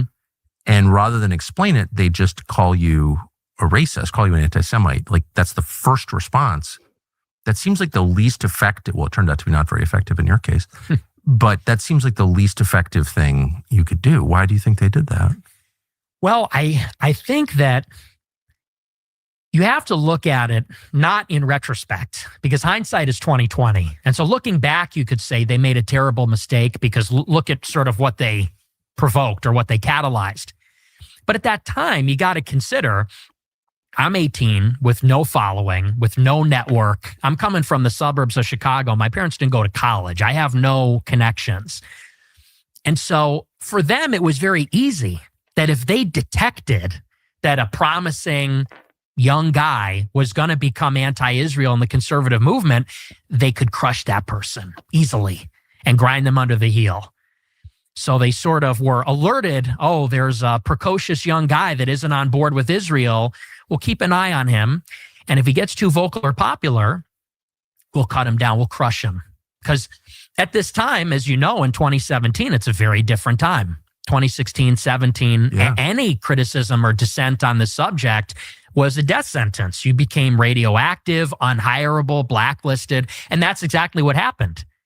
And basically from then on, it was just this escalating series of blacklisting, censorship, hit pieces, rumors to try to ostracize me from the movement. And so for people who don't know the story with me, and again, I'm not comparing what happened to me with what happened to Nick in terms of scale. Nick has been through it way more than I have. But what happened with me is I was lifted up as the conservative darling in 2020. I was the Democrat who left the left. I was the knitting Democrat. I was on all the fucking shows. I was on Glenn Beck. I was on Dave Rubin's show many times. I was invited to Dave Rubin's house to go hang out with him and all the PragerU people. I had a PragerU video. I did all of this stuff in 2020, and I did walk away. I was parade around to all these like rallies and stuff. I thought I was doing the right thing. I thought I was like giving people hope that they could rebuild like relationships with like their family and their friends and stuff like that. It turns out I was just being used by the Zionist fucking conservatives to shill a narrative, but I didn't know that at the time. And so I was doing all this stuff, and I made all these sacrifices to be able to do this because I thought it was important, and they were always talking it up to me like I was like it was important and all that stuff. But after Joe Biden got into office, I was kind of like, okay, I don't really want to do this anymore, because I was never really a conservative, and I never lied to say I was a conservative. I never said I was. In fact, I was very clear that I was not. If people go back and listen to speeches I made at the time, I flat out said I'm not a conservative. But so I kind of left to do my own thing after Biden got inaugurated, and I was still into like the anti-woke stuff, and I was still like fighting for anti-CRT laws and stuff like that. Well, one day I got into a spiritual discussion online, and the spiritual discussion went on for several hours, and it was on Twitter. So there are like, I mean, dozens and dozens of posts in this discussion that's going back and forth on Twitter. And in one of those posts, someone asked me something about aborted babies.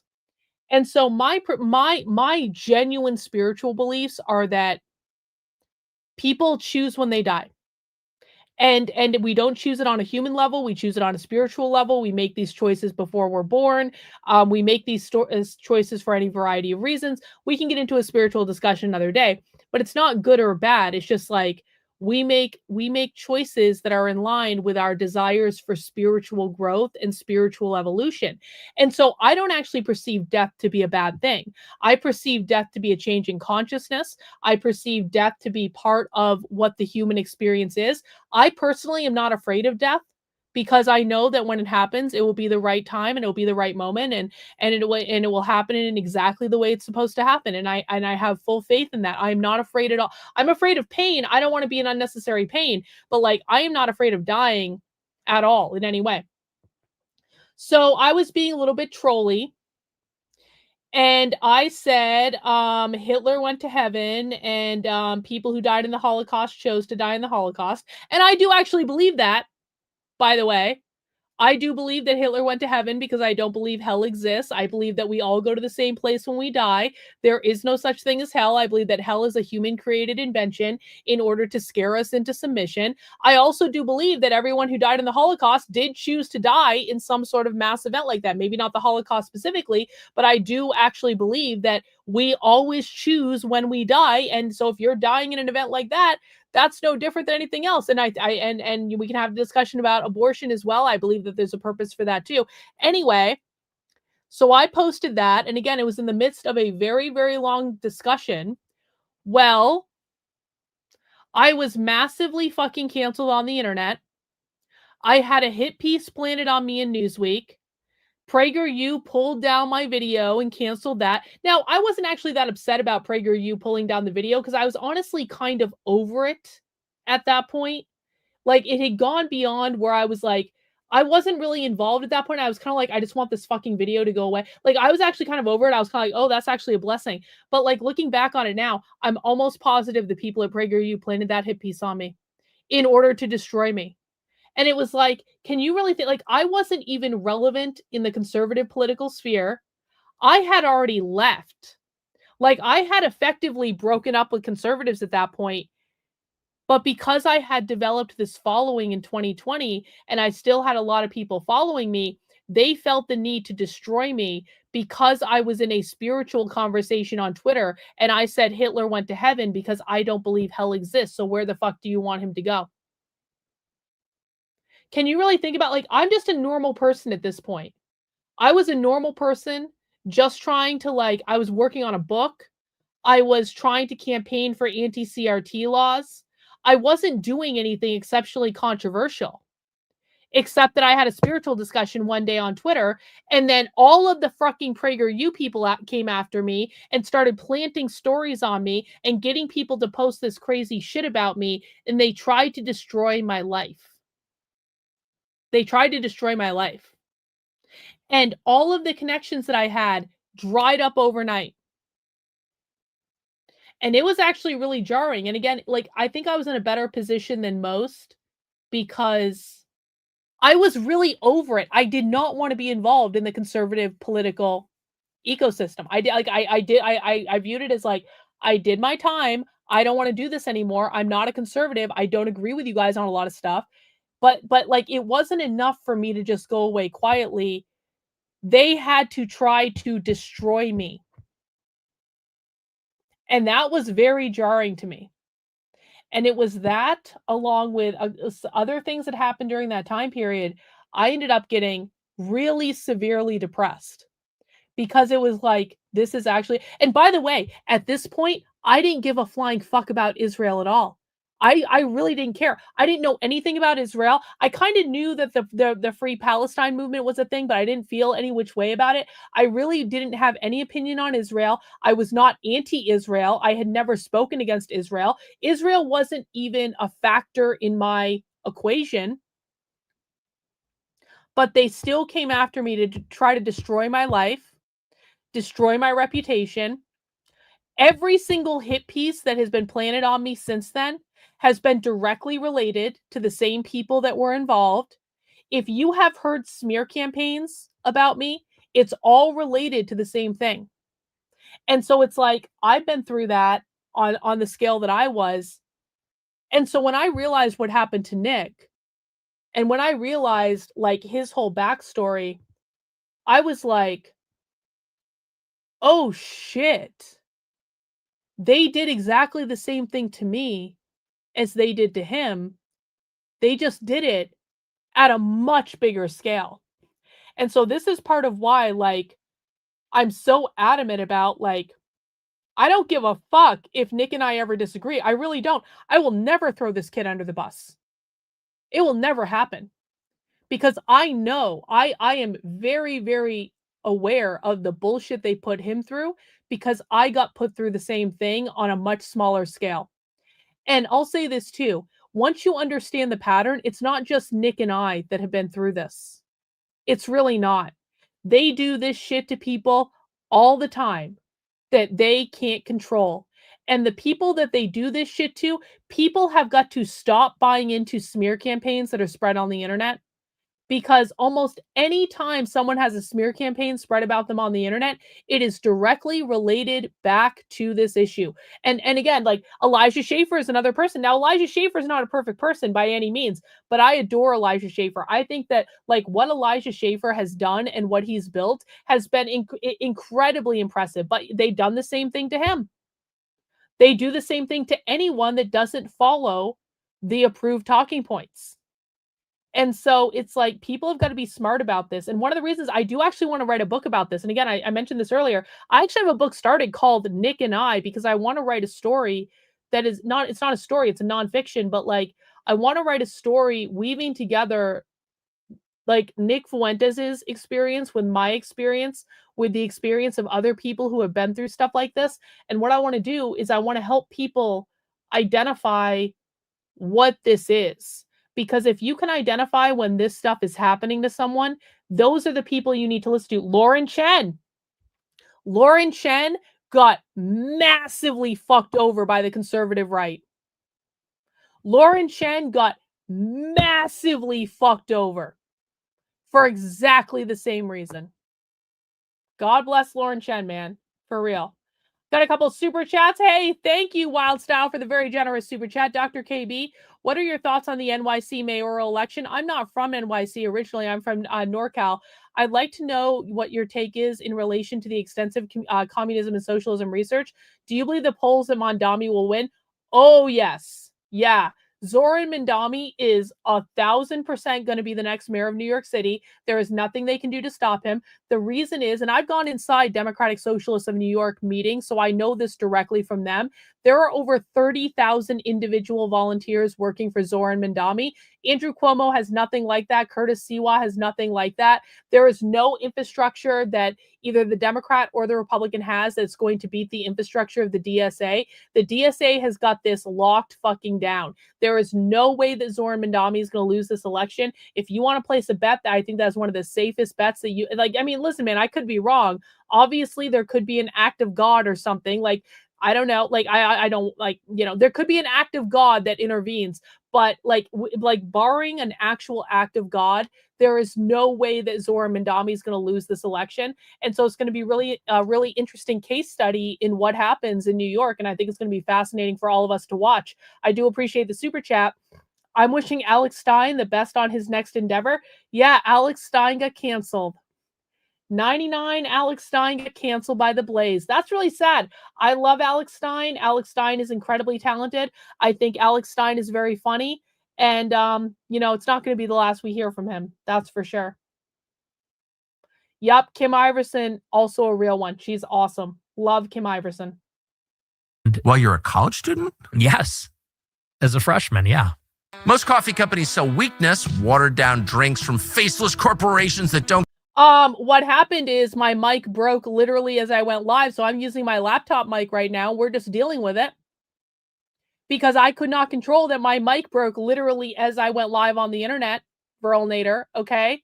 We're making do. I have my laptop right in front of me. It is what it is. Everyone's going to have to survive. I'll go buy a new mic tomorrow. Relax. Care about you or your family. Black, it's coffee. No better energy. Get up or here.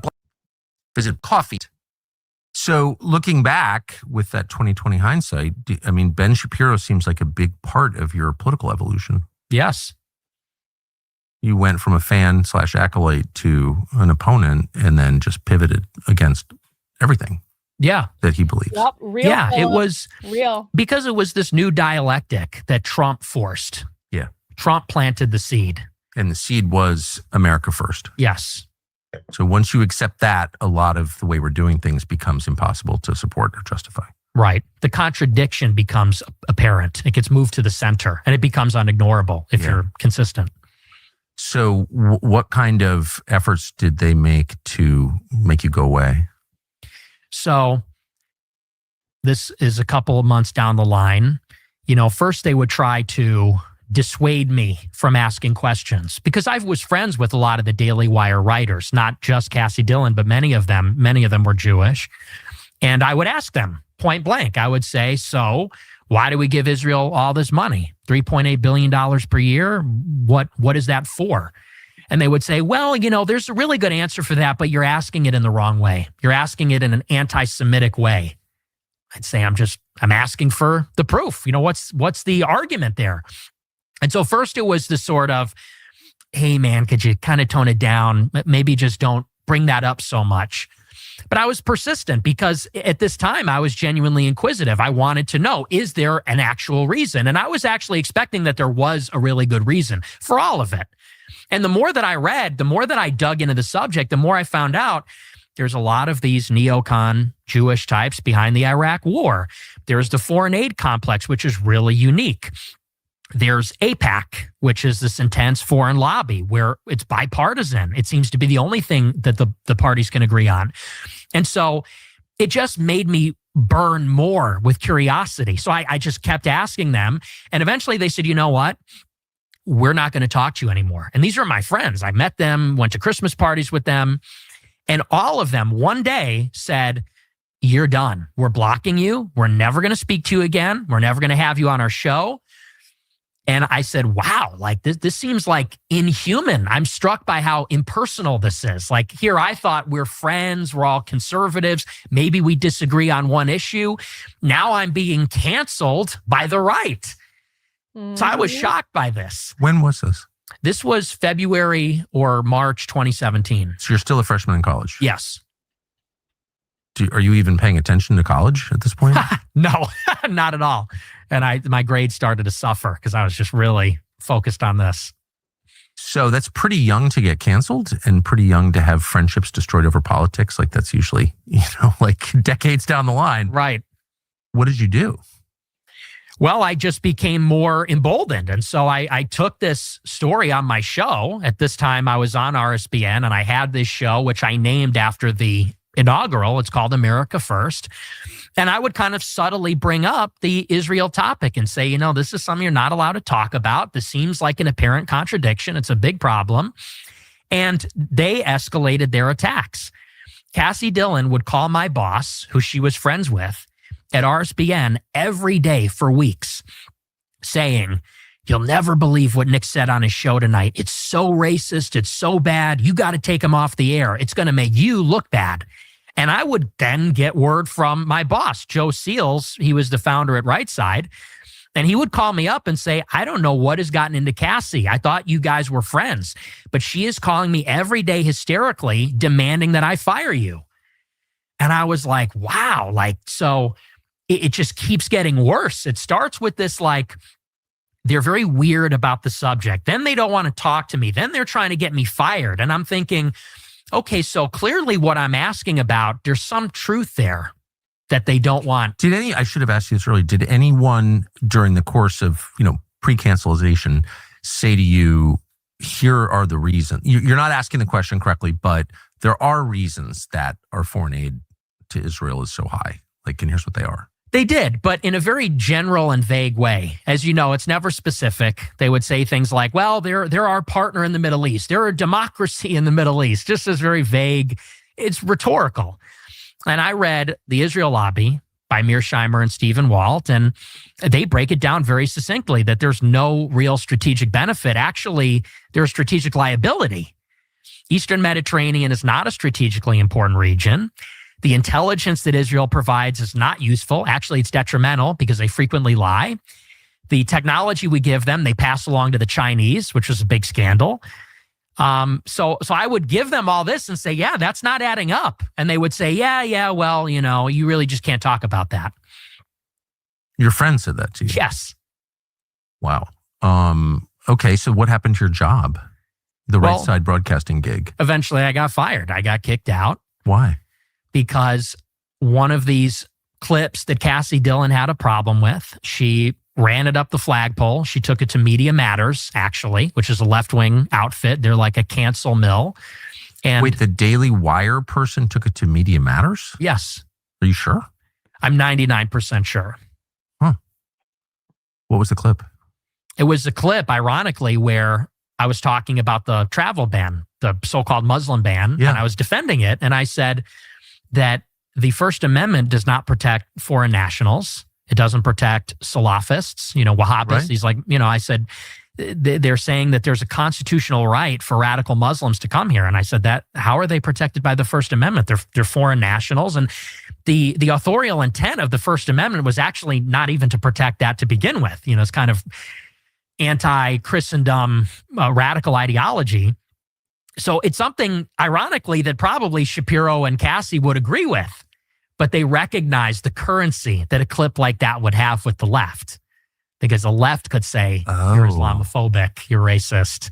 So she brought that to the left saying, look at this guy. It's not that he's anti-Israel, but he's anti-Muslim. Yes. Well, that's very interesting. Yes. And so that clip appears on Media Matters, which at the time, I was the subject of a lot of attacks from them at the time.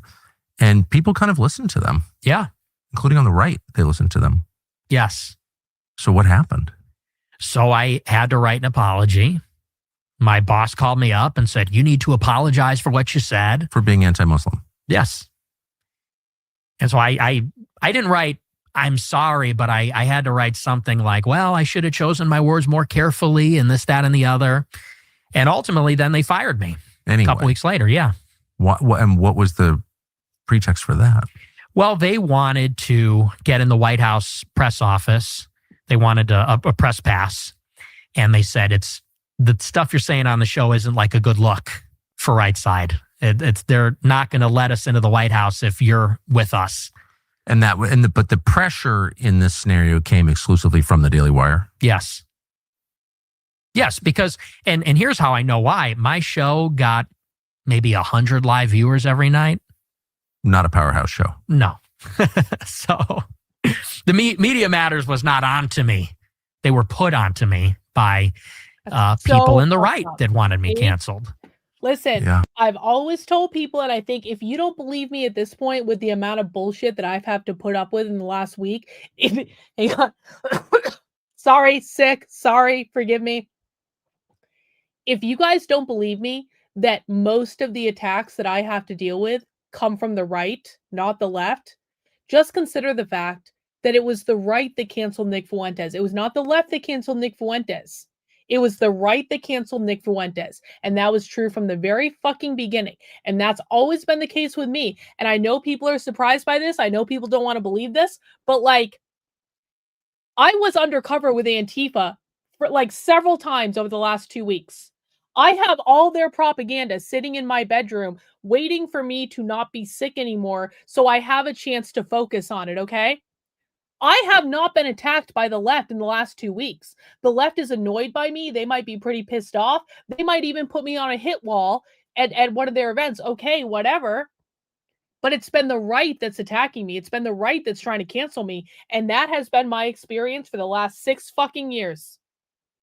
It's almost always the right trying to cancel me. It's almost always the right trying to fuck with me. And it's the same with Nick. And it's the same with a lot of other people too. Hey, thanks, Wild. Another awesome super chat. Thank you. What are the implications for the nation with Mandami projected as the New York City mayor? Is the Democratic Party officially hijacked effectively by a blue socialist Tea Party? Will I be covering the election? How does the American First Angle combat this? Will I be covering the election? I mean, probably to a certain extent. I mean, it's going to be a really seminal moment. We are about to have an actual democratic socialist, like a professed democratic socialist, be mayor of a major American city. I think in regards to the implications of it, I think we honestly don't know. For me, I think it's going to be a fascinating case study in how the democratic socialists actually govern. We're going to see what policies he implements. We're going to see what they actually do. And so I'm not exactly sure what to expect from them. Has the Democratic Party officially been hijacked? So here's what people need to know. The Democratic Socialists in New York City specifically have spent the last decade. This is not an accident that Zoran Mandami won this race. They have spent the last decade building an electoral machine in New York City. The reality is, of all of the parties involved, the Democratic Socialists of America, the Democratic Party, and the Republican Party, the Democratic Socialists in New York City are the only political party that took this election seriously. The reason that Zoran Mandami won the Democratic primary is because the DSA in New York built an electoral machine where they were going out to people in New York that had never voted in a Democratic primary before. They were doing voter registration drives. They were doing voter turnout drives. They were knocking on doors that had never been knocked on before. They were making millions of phone calls, like literally millions of phone calls. The Democratic Socialists took the election seriously.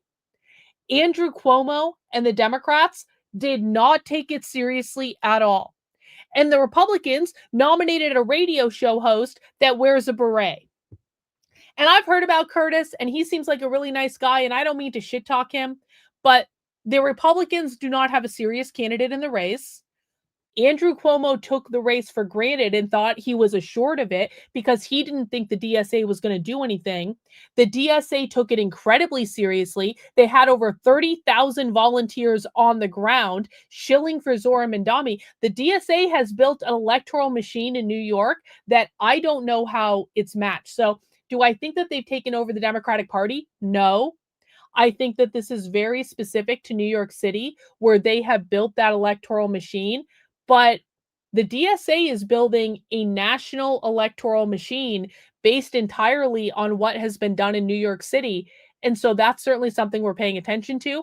That's certainly something in terms of like city council races all over the country. That's certainly something I'm watching for, because there are a lot of DSA people running in city council races all over the country. And so we're going to be paying attention to that for sure. I appreciate the super chat. Thanks so much. Well, that's interesting. So then what do you do? You're failing in school. Your show just got canceled. What's your plan now? So I dropped out.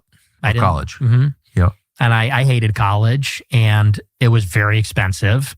Even I had a substantial scholarship, but it was still expensive, and I didn't like it. So my plan was that I was going to go to a different college. I might work for a year, make some money. And eventually I got the show back about a month later.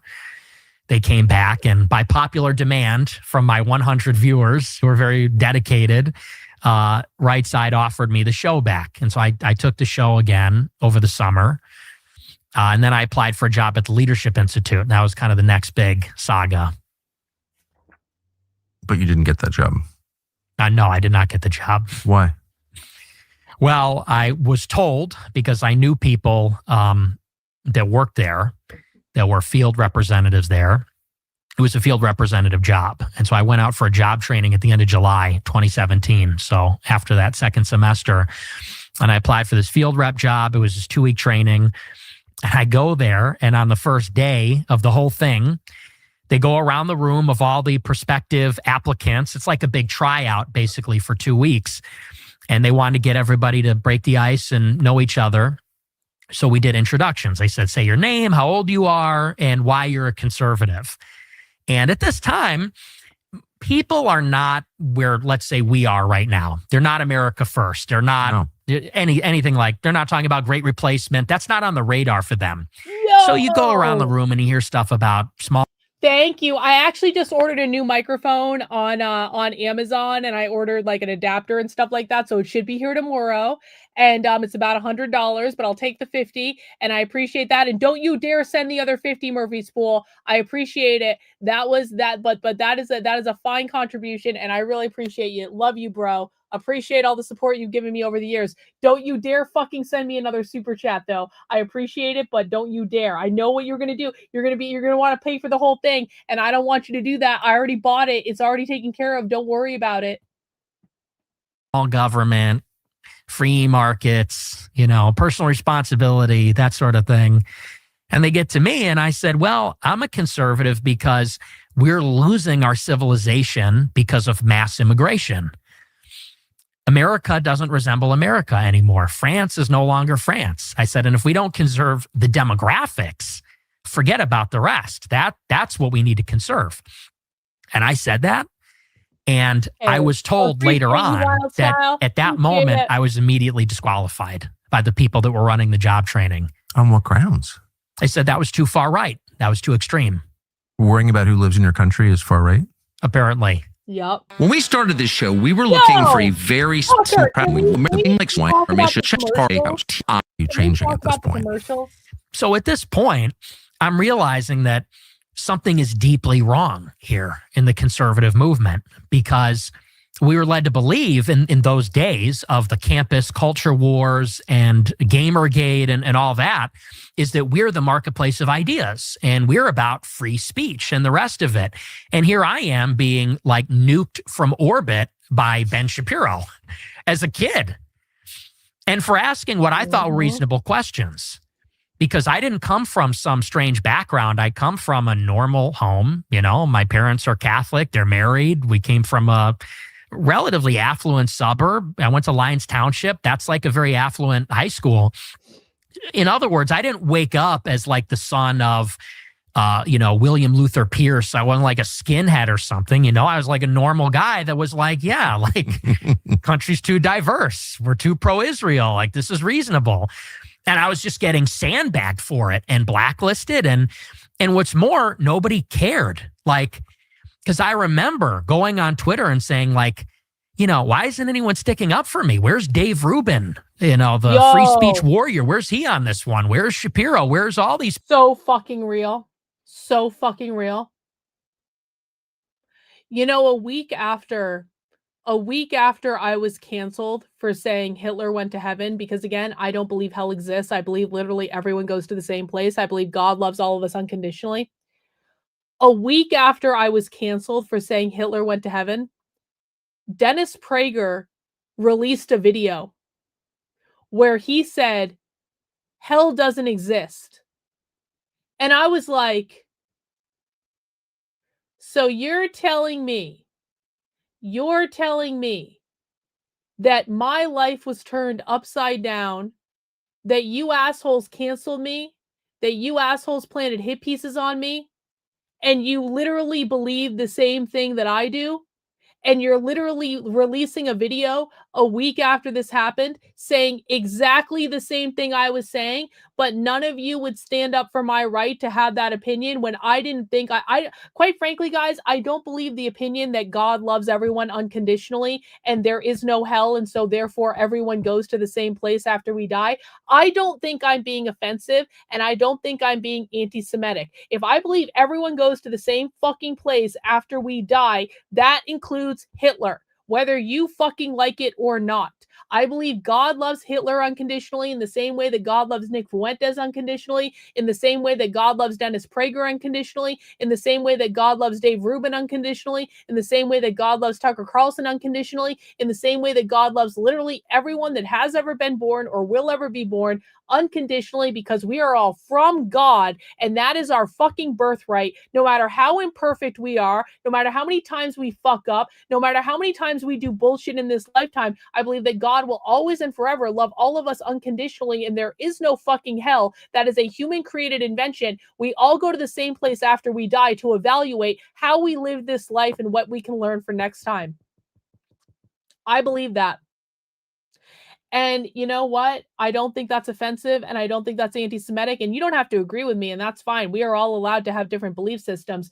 But the fact that Dennis Prager, a week after those assholes canceled me resoundingly for saying pretty much exactly that, released a video saying almost exactly the same thing I did, I was like, literally go fuck yourself. Like, literally go fuck yourself. None of them believe in free speech. It's all a farce. We see that clearly now, by the way. Right now, Dave Rubin is arguing to censor Tucker Carlson. Right now, Dave Rubin has become one of the primary arbiters, proponents of fucking censorship. Konstantin Kisin, who claims to be a fucking classical liberal, has become a proponent of fucking censorship. Dave Rubin literally wrote a book called Don't Burn This Book. And then as soon as October 7th happened, he's calling around trying to get people fired for saying things against Israel. None of them ever stood up for me. And I didn't even say anything that offensive. People.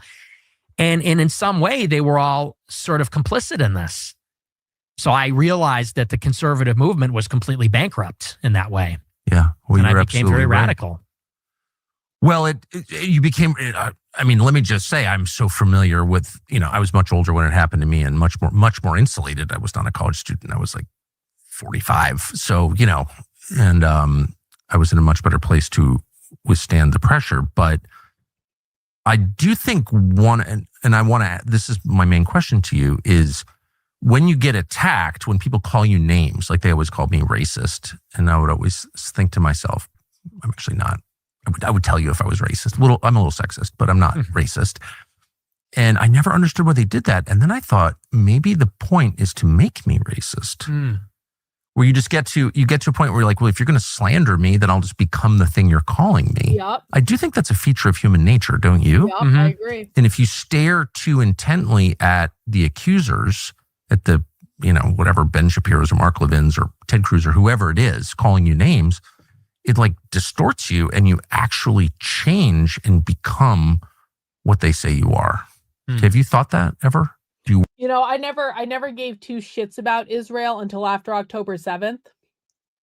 But for 2 years prior to October 7th, I was called an anti-Semite. And like, it's like, you know what? You assholes literally want to call me an anti-Semite for years when I've never said anything about Jews, nothing. Okay, now Israel and all of you fuckers are defending a fucking genocide. So you've been calling me an anti-Semite almost every day of my life for years and years and years. Now we're going to see what's up. And again, like in the real world, if we're actually being like hinged into reality, I personally don't care if someone is Jewish. I will not treat anyone differently because they're Jewish. I won't treat anyone differently because they're black. I won't treat anyone differently because of how they're born. But like, you're going to call me an anti-Semite for years and years and years, and then Israel starts genociding an entire population, and I start saying, no, I'm not on Israel's fucking side. And then you go, aha, I knew she was an anti-Semite all along. And then it's like, you know what? Literally go fuck yourself. Literally, like, honestly and truly, if you assholes have been trying to like call me an anti-Semite for years, fine. Go fuck yourselves. Worried that happened to you? No, I don't think it ever did, because I know who I am. I had a very firm grounding of what I'm about, which is that I was deeply Catholic, and I still am, deeply patriotic and pro-American. And I don't consider myself temperamentally to be an angry or a hateful person. So I never, in other words, lost my center. You know, they say this thing about you look into the abyss and the abyss stares back into you. That never really happened to me. I was frustrated. I was frustrated because I felt like I was being denied a level playing field, opportunity, and it wasn't fair. I felt like I was right, and these people that were basically hypocrites, grifters, not really conservative, they were controlling the conversation, and as a consequence, they were controlling the Republican movement. And I really perceive this as like an urgent crisis, because if we wanted Trump to deliver America first, to realize it, the Trump movement had to transform the conservative movement to reflect the victory that Trump won. So, and I won't keep torturing you with biographical questions, but I do want to, like, so how your show gets canceled, you drop out of college, you have no money, you decide you want to work at the Leadership Institute, which is like a conservative think tank or some organization of longstanding in Arlington, Virginia. Mm-hmm. Can't get the job there because you're worried about immigration. It's all pretty amazing. And then, like, where does that leave you? How did you succeed? Well, I continued doing my show. I did it independently. What does that mean? How do you do it? How do you do a show independently? Like, how did you do it? I started a YouTube channel. Yeah. And I was in my parents' basement, and I put up a green screen. I got my computer, webcam, and I just started going live every night in the same way that I did at RSBN. I just did it on my own channel where I had creative control over it. And at that point, I basically mounted an attack on the conservative establishment from the outside. I sort of realized that there's sort of two ways you could play this. You could infiltrate the conservative movement. I could recant all my views and apologize and pretend to be one of them and bypass the gatekeepers, the censors. I said, or I could kind of be in the wilderness and I would be alone and I would be radioactive, but I could challenge the credibility and legitimacy of the conservative movement and its claim to represent conservatives. And that was kind of the mission, was to say, no, the immovable standard is America first. I'm going to represent it. And the conservative movement is going to have to move to me. I will not move towards them. And I thought, maybe I'll make money and maybe I won't, but I'm going to try it for a couple of years and I'll see how it goes. So, but the sight picture in your head was enemy is conservative movement. Yes. Do you think that was a good choice? Yes, absolutely. Rather than like, but why not like Antifa or, you know, because in order to defeat the left, we have to defeat the conservative movement. We do not defeat Antifa until the conservative movement is defeated. We do not defeat the left until the conservative movement is defeated. I cannot emphasize this enough, guys. The left is the final boss. All the other bosses to get to the final fucking boss are conservative influencers and pundits and funders and fucking Israel and Jews and Zionists. We have a whole series of right-leaning bosses that we have to defeat before we get anywhere close to the left. And the reason that is because the right runs cover for the left. The Zionists run cover for the left. The pundits run cover for the left. The conservative, the conservative, like conservative normies, conservative, just like normal conservatives, the conservative right is profoundly misinformed on what the left is because their influencers and their pundits and their commentators have lied to them so resoundingly for years and years and years. Normie conservatives are basically broken in the fucking head. They have no idea what's going on. They think the Muslims are our biggest enemy. They're not. They think China is our biggest enemy. They're not. The reason they think that Muslims and China are our biggest enemy is because of fucking Israel. Because all the fucking commentators and all the pundits have brainwashed the conservative masses through Fox fucking News, through the Daily Wire, through the Blaze, through Mark Levin, through all of these bullshit normie shows to think the real enemy are fucking Muslims and China. And so we don't even get close to the left until we defeat the Zionist bullshit conservative Inc. shills on the right. And that is just the reality of the situation, guys. And so is Nick correct to go after conservatives? Yes. Nick is 100% correct to go after conservatives. And this is why I'm on his team, because he needs to be successful in this regard. And I may have differences of opinion with Nick on what happens after he defeats the conservative right. We need to put those aside for right now. And we need to focus on who the real enemy is. And the real enemy are the fucking conservatives. No, this is, oh my God. Can everyone shame this person? No. Bro, the Democrats are barely even fucking relevant. If you think the Democrats are the real enemy, you need to stop listening to conservative media. That is ridiculous. Average person, I got you, Renan. Mutual aid is solidarity. Yes, mutual aid is solidarity with the comrades. Appreciate you. Thank you. I don't know, Anti-Defamation League, or there are a lot of institutions on like George Soros. Like, why would it be their conservative establishment? Why do you think that was important? Well, I kind of took a page from Trump's playbook, which is that you have to, in the country, the left was hegemonic over all the institutions. And you have this organized opposition to the left and the Democrats and all the left-wing controlled institutions. And the organized opposition comes from movement conservatism, the Republican Party, Fox News, the sort of constellation of conservative institutions. And I said, the problem is, whether you go Democrat or you go Republican, you're kind of just like getting the same thing. You're getting the establishment effectively. The opposition is basically controlled or moderated. It's not authentic opposition. It's not a true alternative. And so I said, almost on my first beer. We, and by we, I mean the true America First nationalists, we need to fight for the mantle of the opposition. And then leading the opposition, then we can take the fight to the left as the conservatives, as the Republicans, whatever. Yes. But first, you have to win that internal battle among the audience that the conservatives have. Because that's really the problem, is that they have usurped. The base is extremely conservative, extremely anti-left, but the Republican Party, like those that represent them, are not at all. They're a lot of them are atheists, a lot of them are gay, a lot of them are feminists.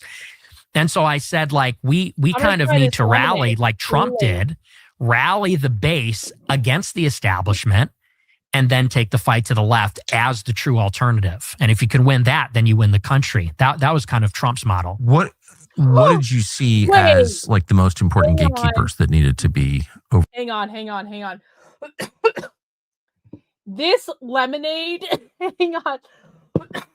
God damn it, I'm sick. Guys, the hard lemonade is neon green. The Kool-Aid hard lemonade that is 8% alcohol. It's neon fucking green.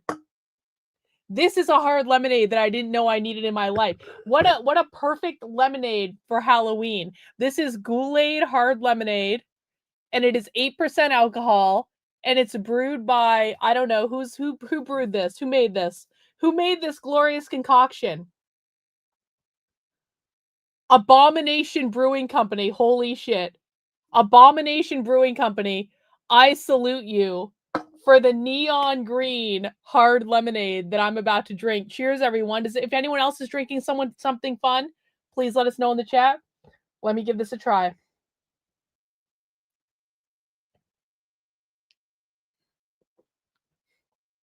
Oh, that's good. Oh, that does not taste 8% at all. That is delightful. Neon green, hard lemonade, Abomination Brewing. Awesome. Returned, pushed aside in order to do this. It was the Zionist Jews, like Dave Rubin, like Ben Shapiro, like Dennis Prager. It was these the guys that were really controlling the media apparatus that seemed to me to be the biggest impediment. Fox is not a Jewish business, though. Well, Rupert Murdoch is an ally of Netanyahu, so he's aligned. Yeah. And he owns the whole News Corp empire. So, and yeah, he's certainly a part of it also. I mean, Dave Rubin, though, does he matter? No, not really. Right. I mean, Dave Rubin is like, I don't know. Do people watch Dave Rubin? They did back. Oh no, Dave Rubin felt it. Dave Rubin in shambles. Tucker Carlson and Nick Fuentes are like, no one even watches Dave Rubin anymore, bro. Dave Rubin, it's over. Look at this freeze frame on Nick. This face of disgust when Nick is talking about Dave Rubin is actually savage.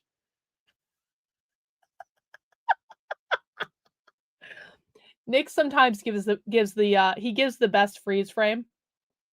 Let's listen to that again. That was awesome. That was so fucking... See, that's a good freeze frame of Nick right there. He's looking precocious. The whole News Corp empire. So, and yeah, he's certainly a part of it also. I mean, Dave Rubin, though, does he matter? No, not really. Right. I mean, Dave Rubin is like, I don't know. Do people watch Dave Rubin? They did back then. I mean, because you got to consider they were kind of like the ascendant new media. I didn't say felt it. You didn't They represented the next big thing. No. I mean, and Ben Shapiro seems irrelevant to me now. But back then, for the young, guess he that's was true. huge. Mm-hmm. So maybe you won. Oh, certainly. Well, it wasn't that long ago that many Americans thought they were inherently safe from the kind No commercial. Even no commercial. Keep things there, like recommend landscape now, and the people I see as, I'll narrow it down to foreign policy. Okay, who is effectively opposing neoconservative foreign policy, which has been the dominant foreign policy of the United States for my entire life, which has been so destructive, I think, and I've seen it. Who are the voices who are sincere in their opposition to that and who have some ability to change the country's orientation on foreign policy? And those would include Marjorie Taylor Greene, J.D. Vance, Matt Gaetz, me. But you've attacked all of those people. Yeah. Why would you, and almost Joe Kent, those strike me as someone who's really interested in this topic. I'm not that interested in the Jews, but I'm very interested in the foreign policy question. Those seem like the most sincere people. Those seem like the only hope of the country to get away from this destructive, really self-destructive cycle. Why attack them? Well, in short, they attacked me first. Yep. Yeah, but who cares? Well, let's take Joe Kent. I mean, you attack me constantly. Well, and I'm like, I don't really give a shit. I want to meet the guy. You attacked me first too. No. But what I'm saying is I'm not whining about it. Sure. I'm just saying so, you know what I mean? Well, I don't say so because, take Joe Kent, for instance. I supported Joe Kent And I talked to Joe Kent. I got introduced to him by Matt Brainerd. Matt Brainerd went to my conference in 2021. He bought a table. Was he his campaign manager? He was. Okay. Or he was a consultant, but he was on the campaign. Yeah. And so I met Matt Brainerd. He liked me a lot. He loved my conference in February 21, which he bought a table at for his organization, Look Ahead America. And in 2021, we, and by we, I mean my nonprofit and myself and my team, we wanted to support America First candidates in the midterms. Like you said, authentic opponents. Me too. Yeah. And that's how I found Joe Kent. Yes. Latrina. And so Latrina, the IRS Latrina, I don't know about you being the IRS enforcer. That makes me a little bit nervous now. Karlyn, you are 100% correct. I went to No Kings for Opposition Research, went to county Republicans to get involved. They are a complete joke, born losers. I fully expect them to stand in my way. I'm going D2D to door to door to get something going. You know what, Latrina? Do it, girl. Fucking do it. Listen, man. Like you just have to start doing stuff is the thing. It's like you cannot rely on the Republicans. This is a horrible freeze frame for Nick. Hang on, we gotta do Nick justice. That's better. That's better. Nick has to look serious. Okay. We don't throw Nick under the bus with freeze frames. Anyway, listen. Do not rely on the Republicans to do anything because they're not going to. If the Republicans start kicking and screaming when you do something, like if you're going to go door to door, if you're going to try to organize anything, they're going to be upset about it. Let them be fucking upset. Just go do what you want to do. Go organize, go get out there. Whatever goal you have, you can accomplish whatever you want to accomplish without the help of the Republican Party. I promise you, because they aren't going to do shit anyway. And it might be an uphill battle and it might take a long time, but that's all right. Just go do what you want to do. Guys, I've been building my fucking empire, my anti-communist empire for years and years and years. And I'm finally at the point where I'm able to start doing some shit.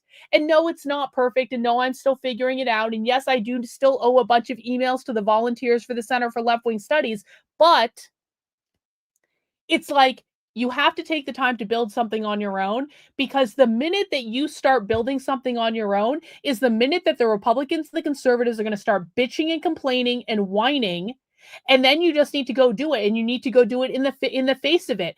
And the only way you get power over them is by building something that they can't fucking control. And I promise you, once we all start building things that those people can't fucking control, they will come to heel. Because they're going to have no fucking choice. I am building an army of anti-communist activists. We are going to be going into events all over the country. We are going to be mapping the modern activist left. We are going to be documenting all this bullshit. I'm going to build something that the Republican Party has never fucking built. I'm going to build something that influencers have never fucking built. I'm going to build something the conservative establishment can't control. And when I build what I'm building, they will heel to me in the same way that they're healing to Nick. Because Nick built something outside of the conservative establishment that cannot be controlled. And that's why right now the entire conservative establishment is healing to him. And every single one of us can do this. And the more of us that do this, and we build tools and we build systems and we build organizations and we build organized efforts outside of the conservative establishment, they will come heal to us. Because there ain't shit they can do about it. Thank you, Shana, for becoming a member of the channel. I really appreciate it. Jennifer in the house. Jennifer's here. Everyone say hi to Jennifer.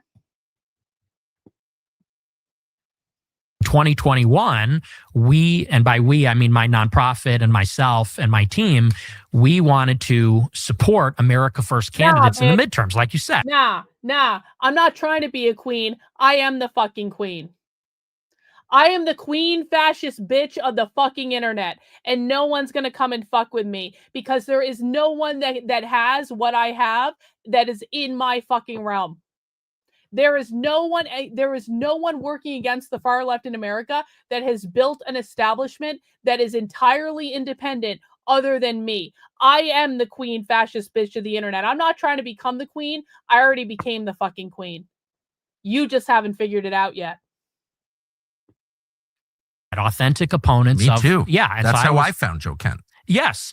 And so I met a lot of the people in that sort of scene. Like Ryan Gerdusky, I know, is very supportive of Joe Kent, and another. Hang on, we got a super chat here. Working with Larry Sharp, I'm learning from DSA tactics, among others. You can't build from the outside. Obama and Trump built support out, or you can't build from the inside. Obama and Trump built support outside the party. Listen, Larry Sharp is a great guy to work from because Larry Sharp, for people who don't know, Larry Sharp is a libertarian politician, and I have a lot of respect for Larry Sharp. You want to know why I have a lot of respect for Larry Sharp? Larry Sharp mounted a ballot access campaign in New York State. Ballot access in New York State is almost fucking impossible. And Larry Sharp had to fight it in courts, and I think they kept him off the ballot, but Larry Sharp got tens of thousands of signatures on a ballot access campaign in New York State, and that is almost fucking unheard of. Okay? So he may have not gotten the outcome that he wanted in that particular fight, but the infrastructure that Larry Sharp built is absolutely something to be envied. And if you just look at the DSA in New York City, that's a great model to work from, because the DSA in New York City is literally trying to build that electoral model. So I think that Larry Sharp is absolutely someone that you should be paying attention to, Philip. I think it's a great idea. The Republican Party is whack, controlled opposition. WWF/WWE is the role they're playing, and the conclusion drawn by my discernment. Yes. I think that that's actually a really accurate analysis. Wild Style, such an epic fail. I totally agree. People that are more private, I don't want to name, but they put me on, not just to Joe Kent, but Patrick Witt in Georgia, Gibbs in Michigan, a lot of different people. And Joe Kent was one of them. And I had a phone call with Joe Kent. And I told him, I had my assistant on the phone too, who's Jewish, by the way, just because I want you to know I'm cool like that. You know, I don't judge. But so I'm on the phone with Joe, and I said, look, we support you, and we want to do everything we can to help you. We want to have my followers knock on doors for you. We want to boost your social media. Anything that you need, we want to help you. I said, and we don't even want to be publicly associated. I said, because we know that that might hurt you. I said, the only thing that we ask in return is you can't disavow me if the media asks. And you can say whatever you need to say, but you can't disavow. And he said, yeah, I totally agree with you, because if we start disavowing each other, then we're just going to eat each other alive and the left wins. We're in agreement. And a couple months later, Joe tweeted in support of. Yeah. Oh, shit. Hang on. Yes, I did talk to JD DeLay in Portland. JD DeLay is a really nice guy. I really just utmost respect for him. I hope to have many more conversations with him in the future. Super nice dude. Glad I got to meet him in Portland. And yes, that's right. I'm not the WWE or WCW. I'm ECW. And ECW was always my favorite wrestling organization when I was younger. I was staying up until midnight or 1 a.m. on Saturday nights to watch ECW because that's the only time it was broadcast where I lived. I used to have ECW videotapes. I used to Sandman was one of my favorites. Raven is absolutely to this day one of my favorite wrestlers. Tommy fucking Dreamer, Shane Douglas, the BWO. I am ECW for life. The night that ECW took over Monday Night Raw when the WWF was still WWF, that was one of the greatest nights in the history of professional fucking wrestling. So yeah, we are ECW motherfuckers. Me, because I had been banned on all social media. I was on the no-fly list. So he said something on Twitter Nick Fuentes shouldn't be banned. He should not be censored. A month after that, I put out on Twitter, I said, Joe Kent is one of the most impressive America First candidates that's running in 22. Well, fast forward a whole year later, I do my annual conference, AFPAC, in February 22. Marjorie Taylor Greene attends. We had 1,200 people, and it got a lot of media attention. And I'm driving home because I'm on the no-fly list at this time. I'm driving home from Florida. Can I ask you to pause? By no-fly list, you mean not extra scrutiny, but not allowed to fly in airplanes in the United States? Not allowed to fly, yes. How old were you? I was 23. Did you have any felony convictions? No. Okay. I wasn't even aware that could happen. How long were you not allowed to fly in airplanes in the United States? 1 year. It's really crazy. Yeah, it was. Sorry, I just want to get that out. No, yeah, okay. It's brutal. And you confirm that you were not allowed to fly in airplanes? Yes, period. I have the letter from the TSA, yeah. I was on the do not board list. Sorry to interrupt you. No, it's crazy. But so anyway, so I'm driving home from Florida after my conference, and I get people start texting me. Joe Ken is on Twitter, and he says, I condemn Nick Fuentes, especially his views on Israel. That's the tweet. And I texted Joe, and I said, seriously? And he texts me back, and he says, we win by addition, not subtraction. I go, well, you just subtracted me out of the movement. I said, because I don't support you anymore. He goes back for seconds. He goes on Twitter and says, Nick Fuentes and his focus on race and religion does not fit with my message of inclusive populism. Inclusive populism. That doesn't sound like authentic America first. That sounds like bullshit to me. And I don't know. I know he's your friend, but I don't know him that well. And Right. I'm not on the team. Well, so my read on Joe Kent was he's totally sincere. He, like me, has always been committed to separating out like foreign policy views from ethnicity, not because, I mean, obviously I'm denounced as an anti-Semite every day. Mm-hmm. So I don't really care what ADL thinks of me, but my Christian faith tells me that there's no such thing as blood guilt, and virtue or sin is not inherited. It's not a feature of DNA. So hang on, we got a Rumble rant from Effectual Insurrection, whose name I'm learning to pronounce over on Rumble. Queen fascist of the anti-communist realm. Told you JD seems solid friend. Where can I get this zombie brains from? What grocery store? Thank you for the entertainment. Okay, so you're talking about... shit.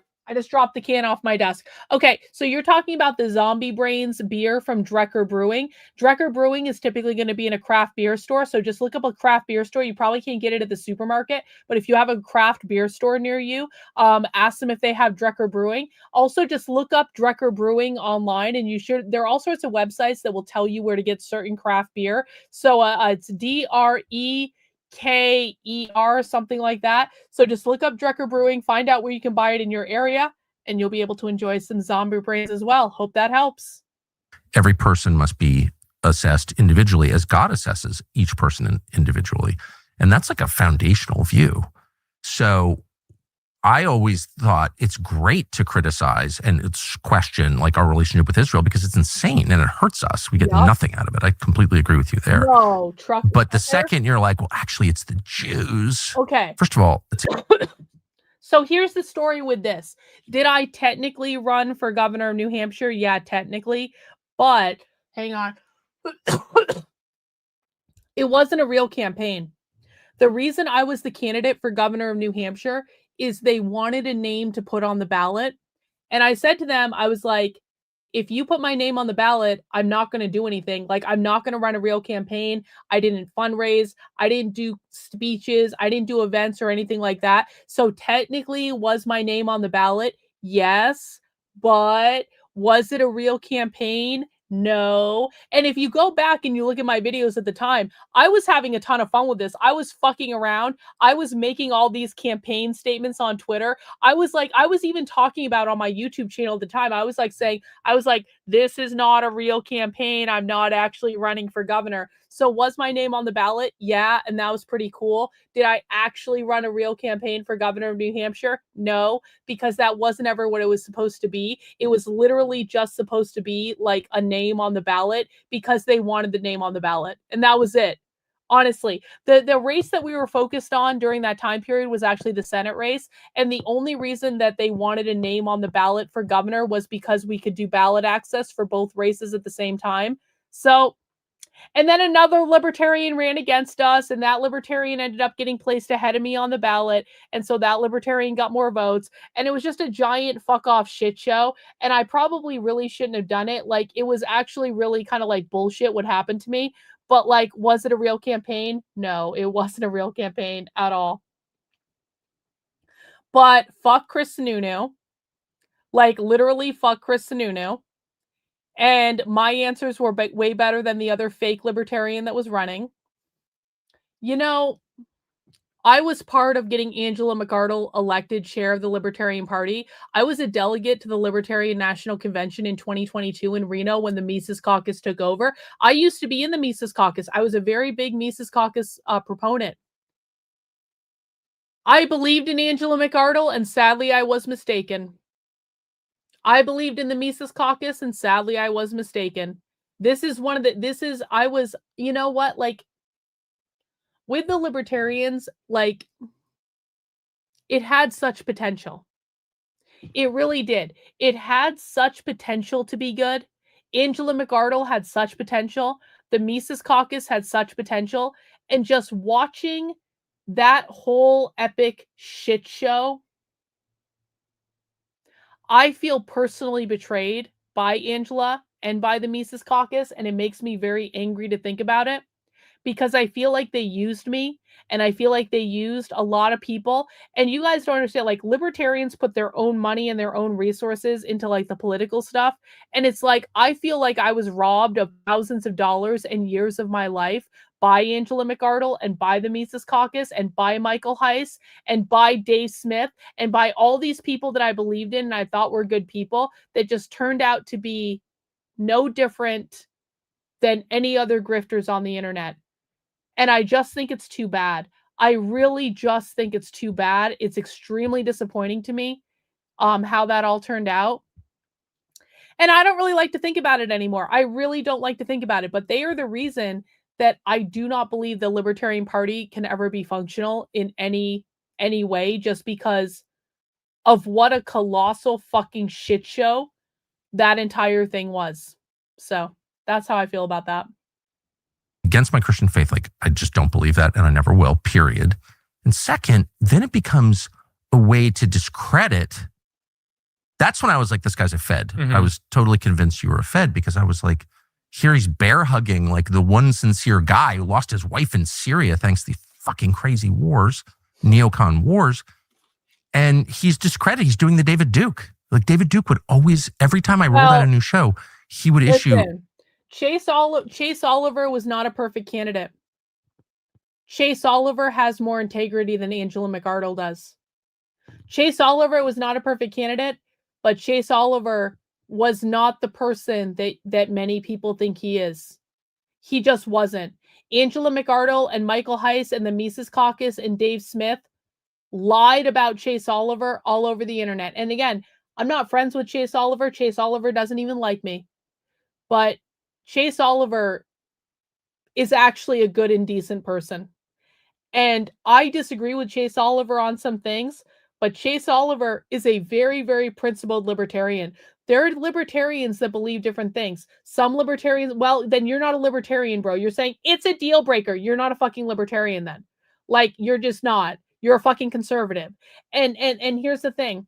Like, a lot of people in the Mises Caucus are not actually libertarians. They're fucking conservatives that just didn't like Trump, but then they voted for Trump. So you probably ended up voting for Trump, who is doing all of this bullshit. Trump is way fucking worse than Chase Oliver on like every fucking level.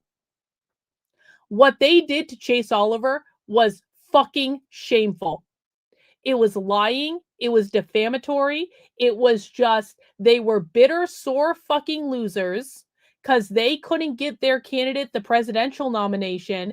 And so they lied and they slandered him and they undercut him from the very fucking beginning.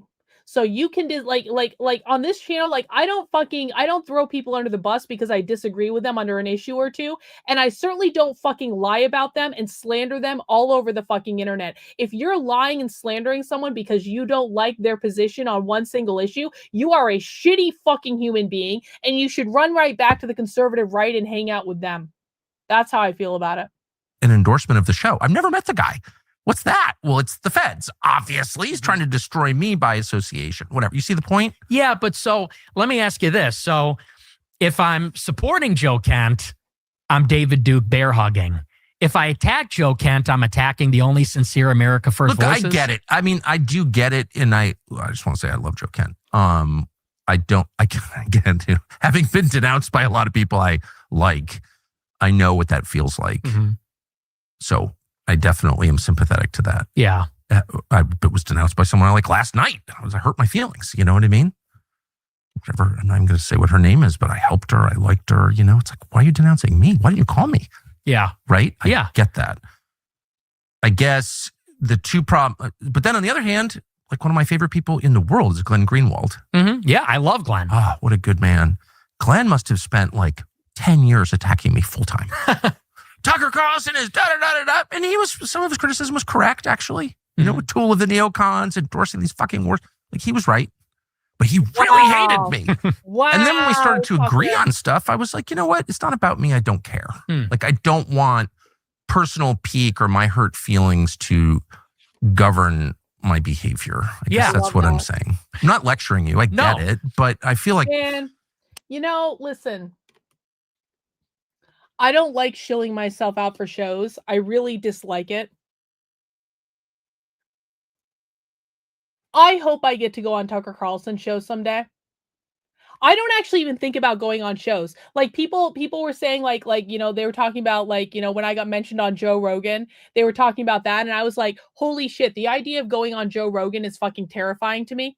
But like, I would do it. Don't get me wrong. If Joe Rogan wanted to talk to me, I would totally go and talk to him. It would still be terrifying, but I would do it. But like, I think I would actually like to go on Tucker Carlson's show.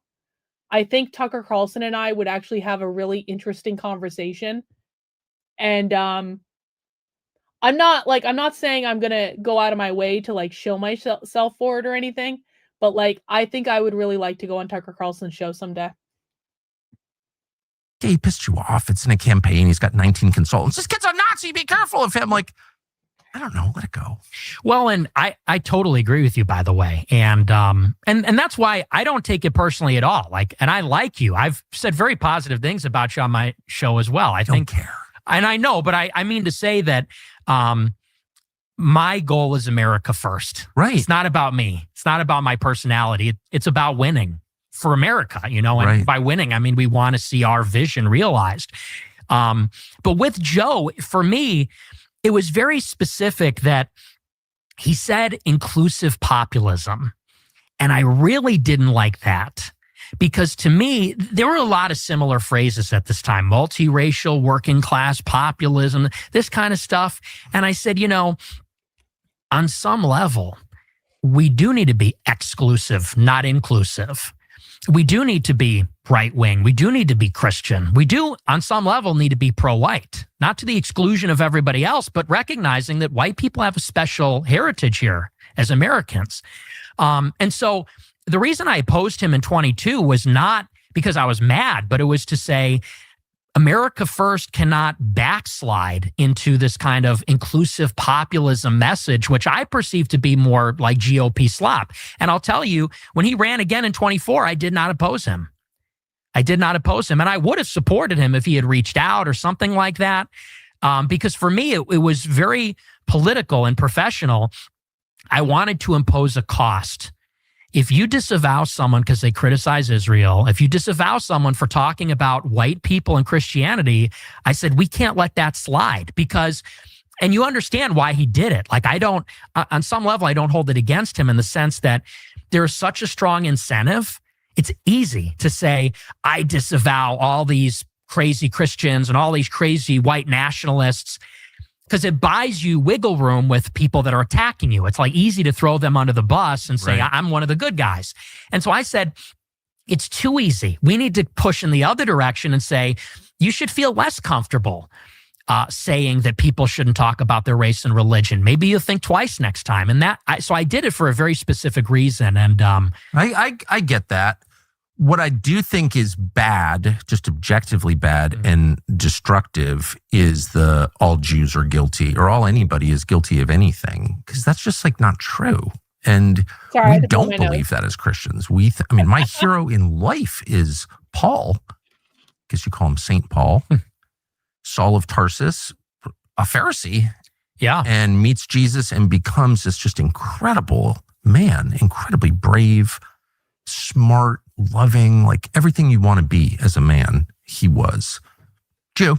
Yeah. So like, and God did that to him. So it's like, you can't, I think that's and I don't think it's like mushy liberal bullshit, which I hate. Mm-hmm. And I hate all the language that you're describing. I get why it offends you because it's code for I don't really believe what I'm saying.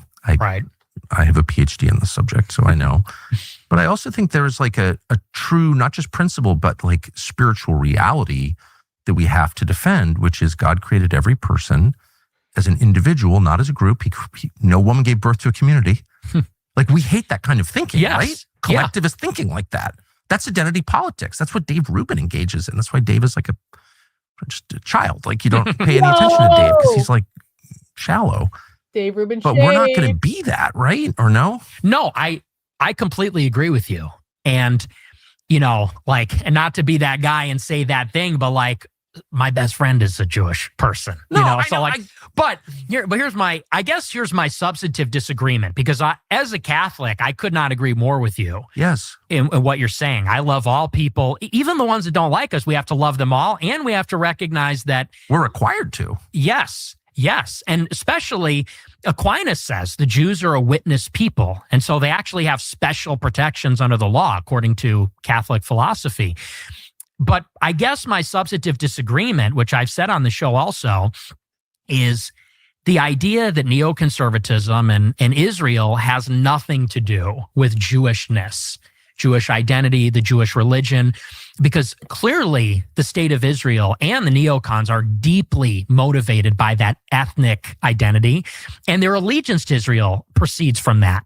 You know, the plan of Greater Israel, the blood and soil nationalism of Israel, it stems from this ethno-religion, which is Judaism. Well, this is, just BLM, the new version. This is identity politics. They're engaging in identity politics. I mean, that's just so obvious to me. But the problem in your response, I get what you're saying, but the problem in your response is it does not apply to every individual. No, and I would never say that. Okay. Well, I just think it's important to say that, not to kind of like dodge the accusations against you. My best friends are Jewish. Like, okay, I agree. Embarrassing, even though it's probably true. And it's true in my case, actually. But whatever. But because just that principle that we're all judged as individuals by what we do, that our faith, the decisions that we make, the way we live our lives, and God will judge every one of us in that way. And that's how we're supposed to judge. Like, I think that's true. Yeah, and I totally agree. But I guess the disagreement is you say identity politics like it's a bad thing. I think identity is a reality. Identity is a reality. Absolutely. You just can't have a country of 350 million this diverse where it's just like warring ethnicities, because then it's Rwanda soon. And, the people with the most force just kill the others. So like, you can't have that here. Right? Yeah. But I would say specifically as it pertains to, you, I think, have said it's the neocons.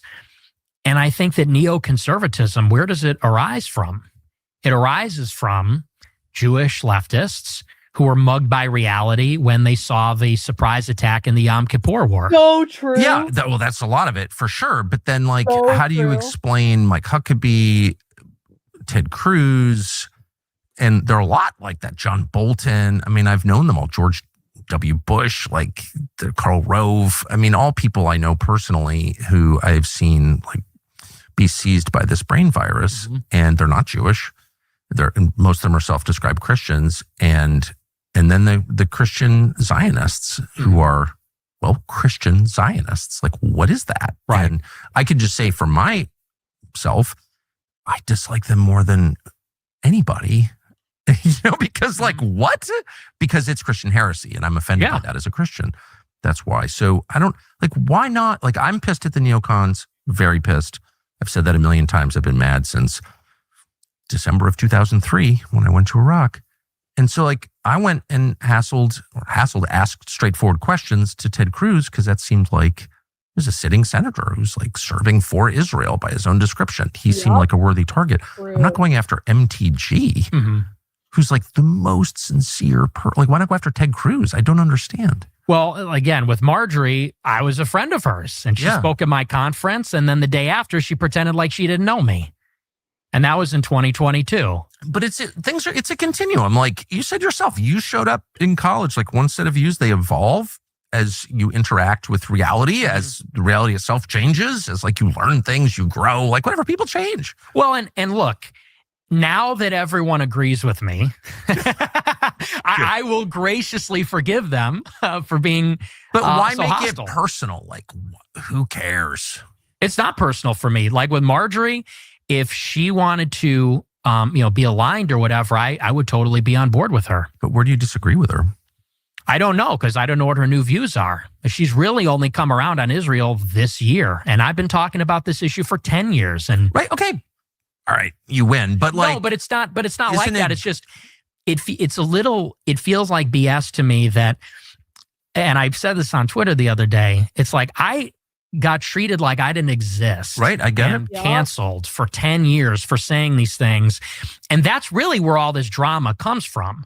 A time when there was this intense censorship and nobody was on board with this stuff. Like, again, Marjorie, she fired one of my people was working in her office. She fired that guy because someone found out that a Groyper was working in her office. And, that guy got his life ruined. And she pretended like she didn't know me and lied and said, I had no idea the conference I was speaking at. She knew exactly what it was. And that's fine. But now that she's on the same page, there's like this expectation like, okay, well, why did you have a problem with her in the past? It's like, because she was on the other team in the past. Yeah, well, so was everybody. Yeah, I mean, so now so were you. Yeah, so what? I mean, what? Why not? It's got to be bigger than just like us, right? And it's not. I don't think. Well, I'll speak for myself. I don't feel like I'm at war with the neocons or Israel. It's much bigger than that. It's like. I mean, like, okay, so here's how I feel about this. In general, I think that internet beefs are stupid in general. Now, there are some internet beefs that cannot be overcome. Like if someone has slandered me for years and years and years and years and years and years and years, if someone has gone out of their way to defame me, if someone has literally photoshopped images to try to make it seem like I said something I didn't say, or look away I don't look, or did something I didn't do, there are levels to this stuff. There are some things that are unforgivable. But in general, I think that like when people are critical of other people on the internet, there should be paths to forgiveness and there should be paths to like reconciliation. And I actually think that it's pretty great that Nick is saying that yeah, we're looking at these people when we're talking about the years-long gang stalking and smear campaign against me. James Lindsay can forever go fuck himself, whatever. But like in general, like how I feel about it is I think the same way that probably Nick feels about it, and I think the same way that Tucker probably feels about it. At some point you need to put beefs aside. Most beefs can be squashed. Like if I have a disagreement with Nick and I have had disagreements in the past. None of them have been that severe. We should be able to put those aside. If Nick has a disagreement with Tucker Carlson, I mean, obviously they had a little war going, but they're having a great conversation now. You squash the fucking beef. You be a fucking adult. You put on your big boy pants and you move on with life. It's just not really that big of a deal. Like people like to attack, like people like to say, Karlyn attacks all these people on the internet. Well, do I really? Or am I just critical of what they said? Was I critical of something that they put out onto the internet? There are many people that I have been critical of that if they came to me and they had a conversation, like I would probably be totally okay with.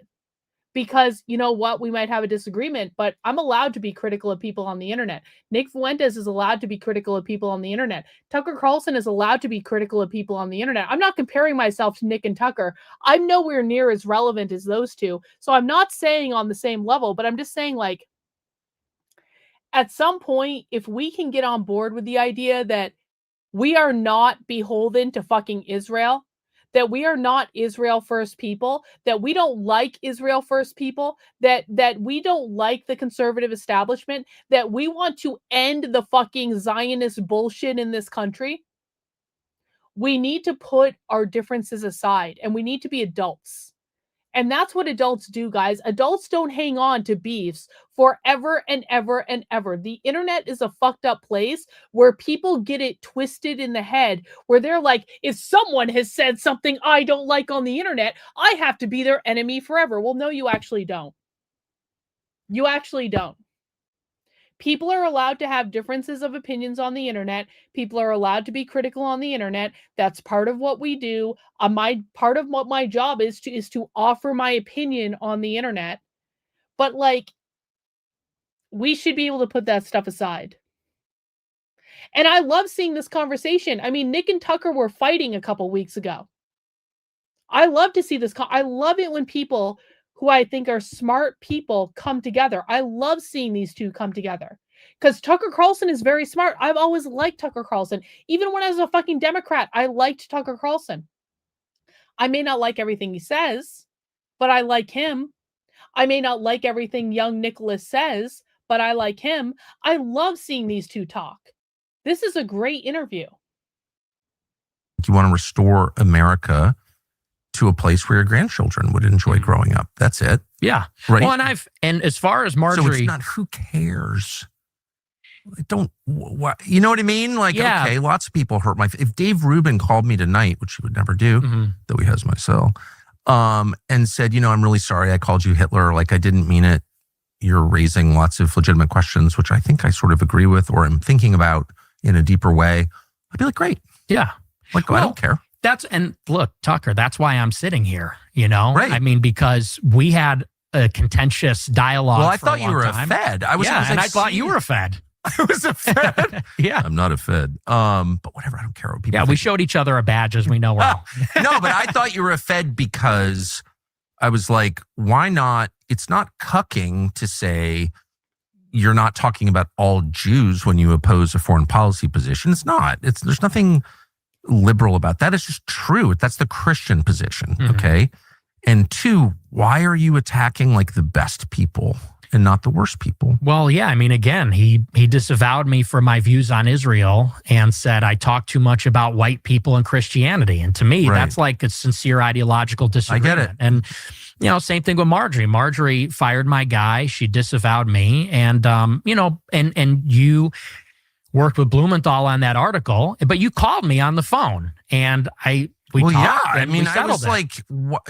From my perspective, this is all so stupid and inside baseball and whatever, but for the record, I was like, first of all, who is this kid? I'm working at Fox News. I'm aware there's an internet, but I'm more out of it than you may appreciate. And I'm like, out of nowhere, attacking this one. I had Joe Kent here to my house and did this interview with him. And I'm always in search of a sincere politician. Don't have to agree on everything, but I really believe sincerity is the whole game. If someone's heart is pure, he will be brave. I always have thought that. And it's turned out to be true. Marjorie's a perfect example. And that's all that matters. If you're afraid inside, if you're weak inside, you will crumble when it matters. So I really felt like, wow, Joe, don't agree with him on everything, of course, but I was like, this guy is really sincere. You guys want to see what I'm knitting real quick? So I'm working on the first part of a mystery knit-along shawl, and I'm working on these scallops that have these like interesting kind of like welt things. I don't really know what I'm knitting because it's a mystery knit-along, but they have these interesting welt things, and they have these eyelets that I like. I'm not necessarily the biggest fan of the brioche, but the brioche looks cool. But I really like the the yellow kind of like welts. If you can't see, they actually do stand up. Like that's actually texture in the shawl. So that's what I'm working on, if people are curious. Anyway, back to this. Back to the important bit. He's like a good person. And then you show up and you're like, he's a CIA officer and he was a CIA contractor, but like really like crush the guy. And it's like, why of all people, you agree on 90% of stuff, that was my view. And I was like, well, clearly this kid's a Fed. Right. But you didn't know the whole story. I didn't. You're absolutely right. And look, and now that, and I want to be, I'm not trying to be combative. I think Go ahead. You're hurting my feelings. Here's what I'm trying to say is now that Marjorie is pushing in the right direction, I absolutely support everything she's saying. And I've not been critical of her at all this year. Yeah. Because I think that what she's doing is extremely courageous. And I think you're right. She is sincere. So it sounds like you're, not to put words in your mouth, but your life experience has left you so stung by the Republican establishment. You don't trust anybody, it sounds like. Well, no, I mean, these people attacked me when the rules were different, and now they got better, and now I'm good with them. I mean, I'm willing to be good with them, but I think that I don't know if Marjorie still has a problem with me or not. I don't know. I do know, though, and this is the last criticism I will level, and it's maybe not even your fault, but I do know that, the coordinated attacks against totally reasonable questions about what's in America's interest and what's not, those are all coordinated by the Israeli government. It's all come to light now. Boom. And they're against me. I've always thought I have the world's most moderate position on Israel.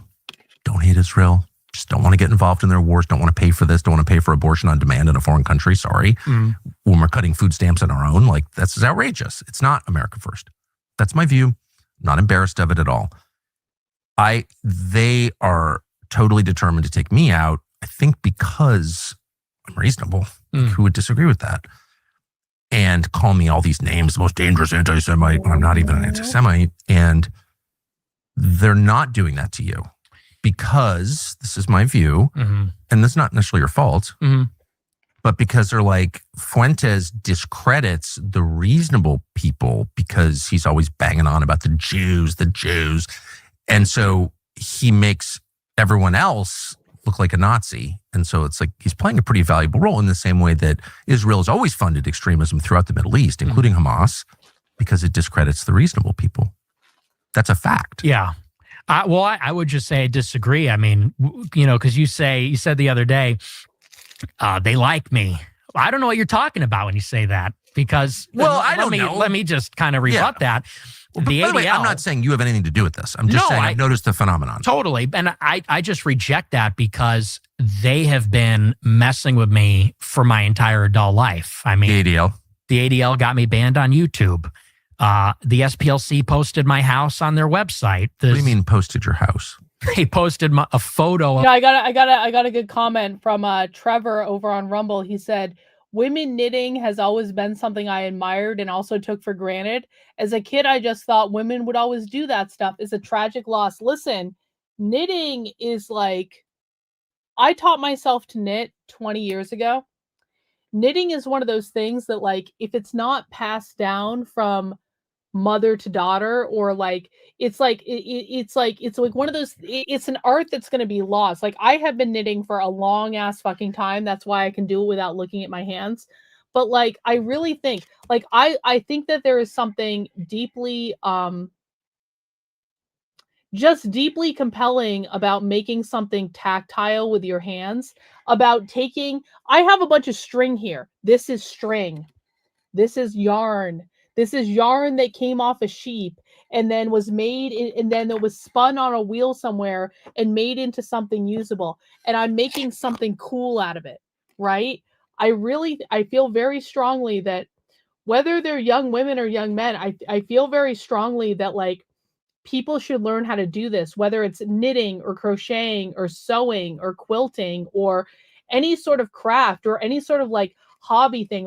Hobbies are something that it can be kind of silly to think about. You think about hobby stores or whatever, but it's there's something deeply fulfilling about taking a bunch of string, and it takes me a month to make a shawl. It will take me weeks and weeks and weeks. It takes me a month, 1 to 2 months to make one shawl. It's there's just something compelling about that. There's something about there's something about showing up every day and just toiling away at something, knowing that you're not going to get the instant gratification of something on the internet. And I don't know. I think that craftsmanship, craftsmanship, whether it be I used to make jewelry. I used to make wired wrap jewelry. People may not know this about me. I used to make these. I still have a whole bunch of them in my basement, like pearl necklaces that were wrapped in wire and all that stuff. It's people need to get back to basics and learn how to make stuff with their hands and learn how to do things in the real world. And I think it teaches you something about yourself, and it's also just fun and it's cool, and you get to play with cool things and crafts and stuff like that. So of my house on their website. How can they do that? Daughters how to knit. I guess Come that's a on. free speech thing. The SPLC posted a picture of your house on their website? Yes. When? In 2022. Actually? Yes, they wrote an article. Yeah, Effectual Insurrection on Rumble says creating stuff is therapeutic. You should put a mic by the thread and do ASMR. We'll all think about that. Thank you. Cool. They said Nick Fuentes bought a building in this city, and they said we interviewed his neighbors and property records reveal this and that. And on the front page, the picture for the article is my house where I live. That's crazy. And then someone showed up with a gun and tried to kill you at that house? Yes. So Wow. that's why I say, you say, well, they're not doing this to you. It's like the Zio. I still can't believe that. I still cannot believe. I remember the day that we found out that someone tried to kill Nick because I was in a bunch of Graper group chats at the time. Someone actually tried to kill him. Someone actually tried to kill him. Someone tried to assassinate him. And almost no one spoke out. No one spoke out for him. And that was the thing that really got me. It's like, you know what, man? Someone shows up at your house and tries to kill you because of who you are, or you're expressing your beliefs on the internet. That's really fucked up. Way, the SPLC, the ADL, the Daily Wire, all these groups have been on me for years. Oh, I So used to be in that's a lot news of to them. me if I've they're watched really all of endorsing them. my activities. It could just But be I my used to be in a lot of perception. them. But I guess what I'm saying is, as someone who thinks his own views are like completely reasonable, pass every smell test, you could x-ray my soul. I don't think there's a lot of hate in there. And to the extent that they do make me feel hateful, the people who attack me, I do like say prayers about it. We're not allowed to hate people as we forgive those who trespass against us. That's like our core prayer. So I just feel like it's I don't know. Am I being paranoid? I feel like going on about the Jews like helps the neocons. That's Well, what I'm what about my views do you think are unreasonable if yours are reasonable? saying. I think, again, I don't think it's cucky. I think it's reality to say that guilt is not inherited. Blood guilt is bad. One of the reasons that I'm mad about Gaza is because the Israeli position is everyone who lives in Gaza is a terrorist because of how they were born, including the women and the children. That's not a Western view. That's an Eastern view. That's a non-Christian. That's totally incompatible with Christianity and Western civilization. They say, oh, we're the defenders of Western civilization. Not with that attitude. You're not. Collective punishment is the enemy of Western civilization. Yeah. And so I hate that attitude. It's genocidal. The current claims that I'm a cancer, from Ben Shapiro, whatever, we need to be excised from the body of conservatism is a genocidal position that it basically encourages violence, as they well know. The whole thing I hate. Mm-hmm. So like anytime you say a whole group of people is responsible for the sins of some of its members, like I'm out. Yeah, but that's not my view. It's not. Okay. So so tell me your views. Like rather than you're one of those people, one of the reasons I wanted to meet you is you're one of those people who is defined by clips. Yes. And I'm one of those people also. Yes. Right? So I get it. So I'm going to just shut up and you tell me what you actually believe. Yeah. Well, and listen, I mean, and I appreciate you saying that because that's just the reality of the media environment we're in. So I don't expect you to know all my views, but I mean, as far as the Jews are concerned, I think that, like I said, you cannot actually divorce Israel and the neocons and all of those things that you talk about from Jewishness, ethnicity, religion, identity. And let me give you like a perfect example. So you say on your show that we need to treat Israel like any other country. And I sort of understand that in principle because Israel is another foreign country. Yeah. But Israel is unlike every other country in the sense that because the Jewish people are in a diaspora all over the world, there are significant numbers of Jews in Europe, but also in the United States. And because of their unique heritage and story, which is that they're a stateless people, they're unassimilable, they resist assimilation for thousands of years. And I think that's a good thing.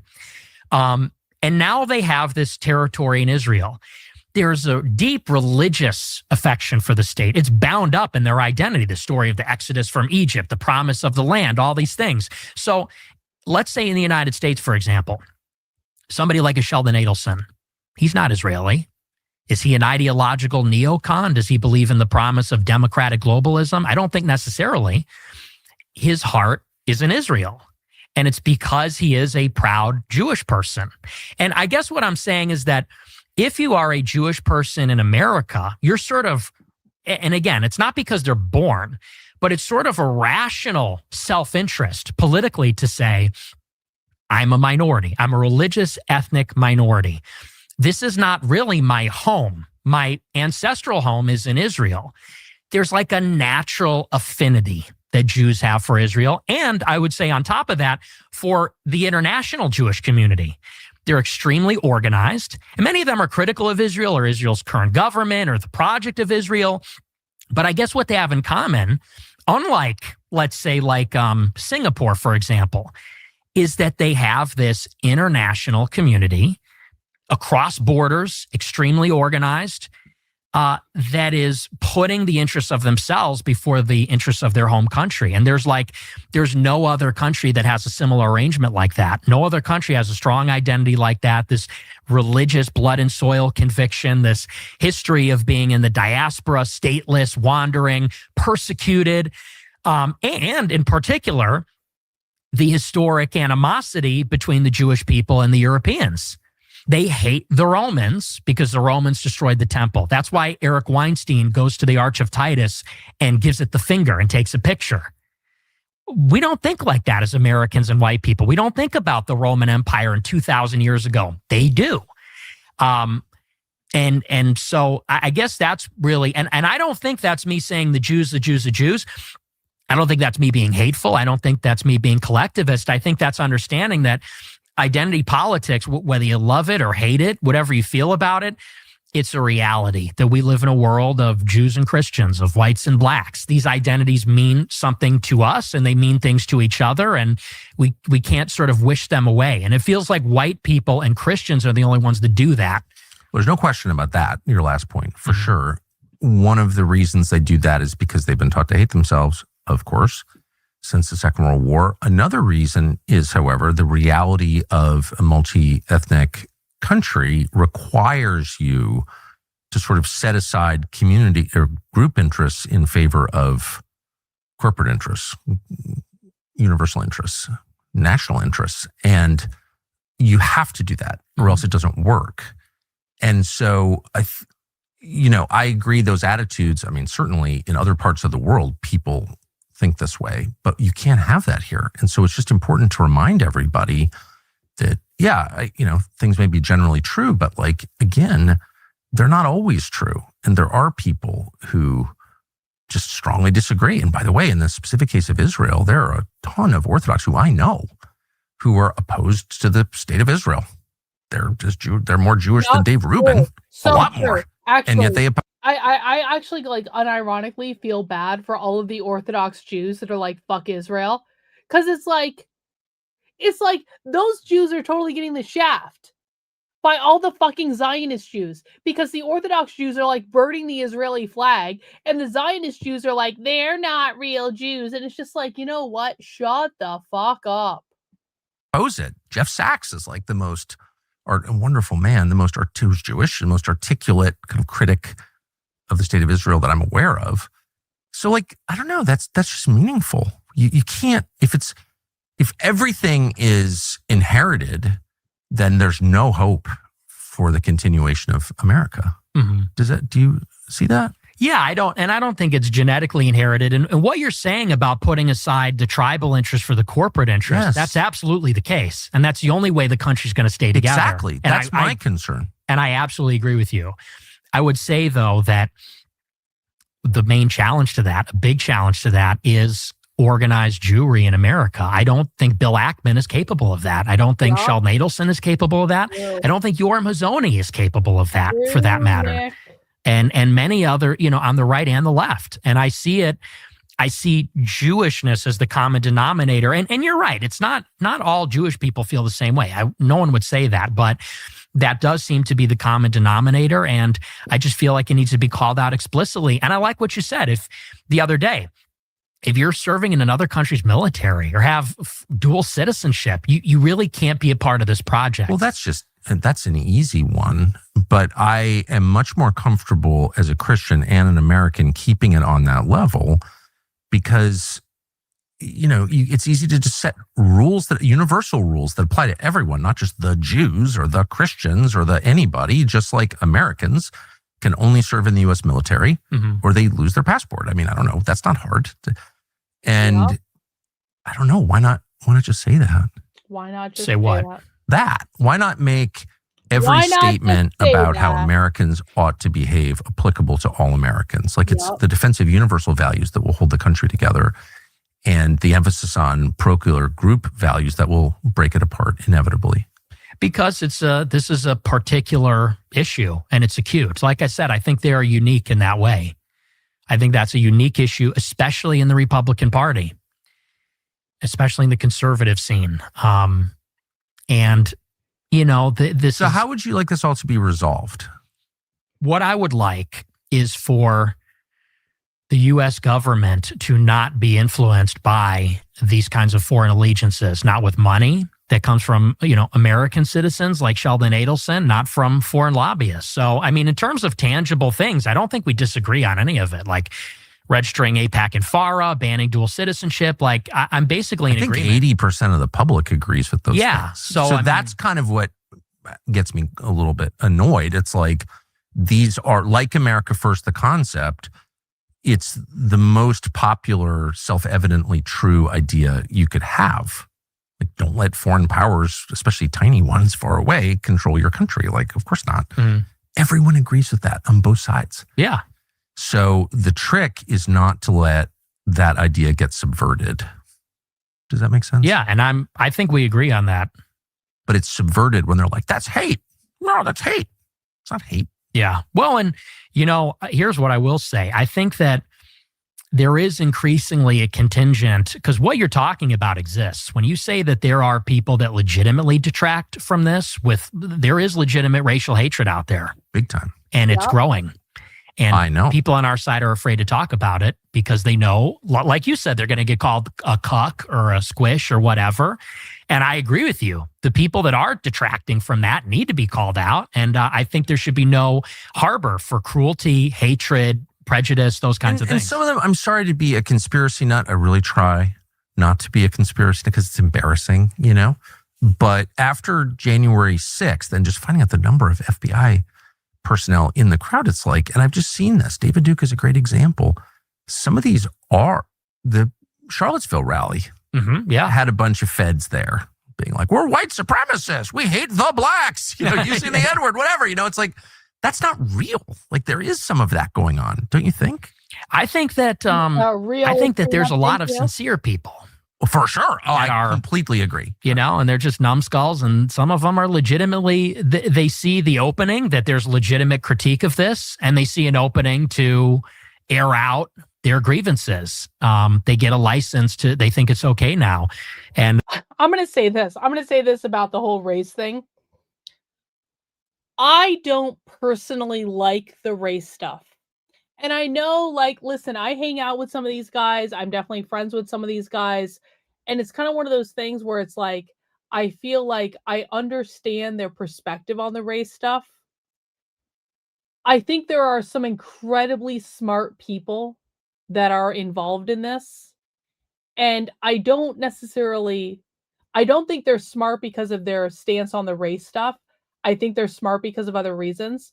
But I also think there's so many toxic people who obsess over the race stuff.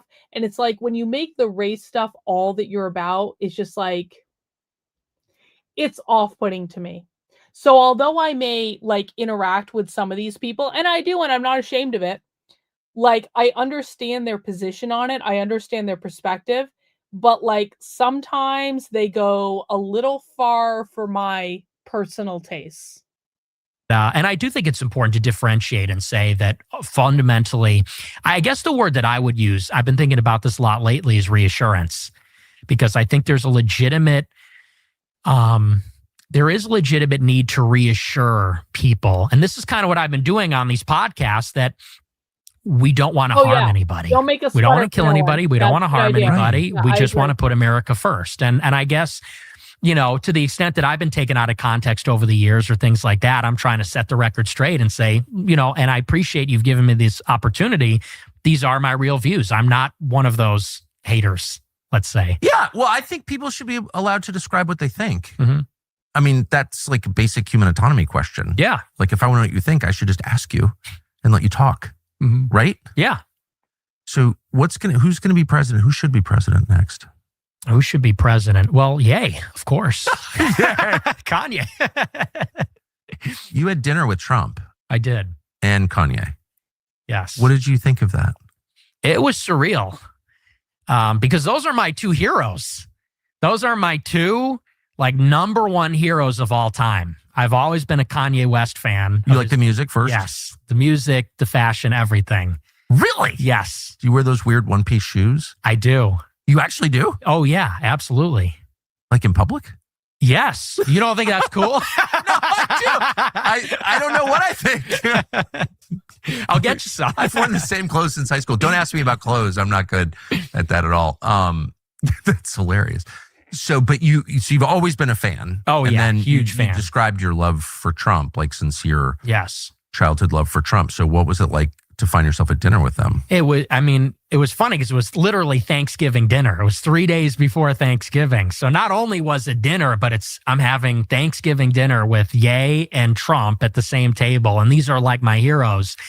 And the way that it went was sort of interesting. Ye is sort of shy. He deeply admires Trump. He loves Trump. And I like that about him. Because Ye really admires anybody that's an industrialist. He loves builders, visionaries, architects. He's very into that. So he has a deep regard for Trump. And so at the beginning, it was a little awkward because he wouldn't talk. And he was sort of shy. Ye. Yes. Which is surprising, right? Because he's so outspoken. But Trump was trying to get him to talk. And it was kind of like a boomer moment because Trump was trying to get him to talk about opportunity zones. He was giving him the black voter pitch, the black Republican. Really? Pitch. Yeah. And I was like, dude, he's not that kind of Republican to say the least, Fair. At this point, I think people know So what that. were you saying?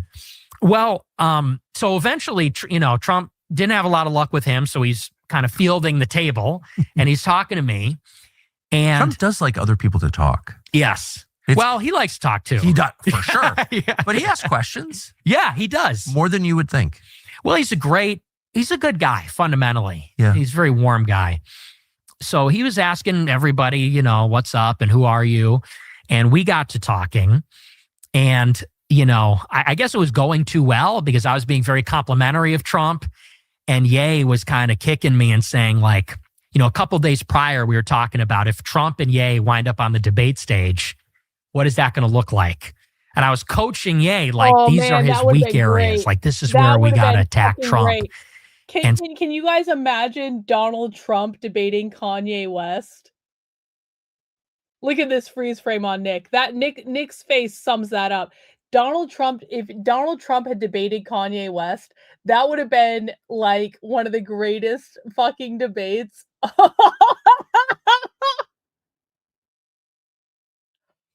That would have been amazing, and I'm really upset that never happened. So Ye was like, tell him what you were saying the other day. Tell him what you were saying last night. And I was like, dude, that's our playbook. We don't want to blow up our... and Trump was like, go ahead, don't be bashful. Tell me, what is it?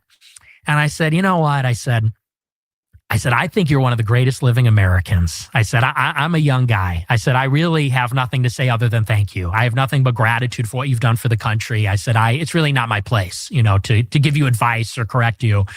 And he said, no, don't be bashful. Tell me. And the story that I brought up was, this was really what sent me.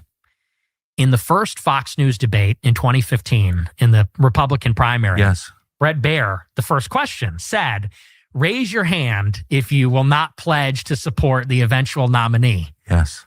And Trump raised his hand. Yep. Because that's what he was saying. He said, if I don't win, I'll run independent and I'll make Republicans lose. And so I brought that up and I told that story and I said, I feel like what was inspiring in 2016 is that you were willing to let the Republican establishment lose. Like you were serious. Man, we watched, if you guys haven't rewatched the Trump debates from 2016, we rewatched them on the channel during the campaign in 2024. Trump is completely different now than he was in 2016. And if you ever go back and you watch the 2016 primary debates, Trump is a completely fucking different person. It was awesome. I'm so pissed off I was a Democrat in 2016 because Trump was fucking awesome in 2016. And now Trump sucks. And now Trump is completely cucked to Israel. And it's awful. And it's horrible. And all that stuff. Anyway, I got a rumble rant from Effectual Insurrection. Oh shit, I just realized I was there at Mar-a-Lago that night. Seriously? I now realize I've met Nick a few times in Palm Beach and Mar-a-Lago. Holy shit. Shaking my head. His crew was young as fuck, but they were nice to me. That's so funny. You were at Mar-a-Lago that night. That is so fucking funny. About blowing them up, such that you are not going to say, like Pat Buchanan, who I respect, but Sam Francis acknowledged that was one of his great mistakes, was ultimately endorsing Bush. I said, it showed you were serious. You were playing to win, because you said, I will let this Republican Party crash and burn. Mm-hmm. I want to run as the Republican, but if I can't, I'll run independent. I said, and that's how I knew you were serious. And that's how I knew you were the guy. I said, and I feel like lately, this was right after Ronna McDaniel became the head of the RNC again. I was like, I feel like lately you're just behind all these people. I said, we're not here for Kevin McCarthy. We're not here for Ronna McDaniel or Mitch McConnell. I said, we are here for you. Like, we will die for you. We are loyal to you. I said, and when you did that, that showed you could win, and we rallied. I said, so I want to see more like that. I want to see you hit DeSantis, let's say, who is running against him. And he was like, oh, okay. He goes, oh, so you like that? It was right after he called them DeSanctimonious. Yeah. I said, that was awesome. You should have kept hitting him. He's like, oh, you like that? He goes, this guy's hardcore. I like this guy, he was saying about me. And so I was trying to just get his mojo back, and, gas him up a little bit. And so that's how it went between me and him. And what was Ye saying at this point? Well, he was beaming with pride. Because Trump turns to him and says, who is this guy? This guy's great. And Ye was like, right? And I was like, this is amazing. Did you call your parents from the parking lot? Oh, yeah. Yeah. You'll never believe. Yeah. I try never to think like, how will this be perceived? It's better just to be as honest as you can be all the time. And, and honest people will respond, agree or disagree, but they'll feel your sincerity and your honesty.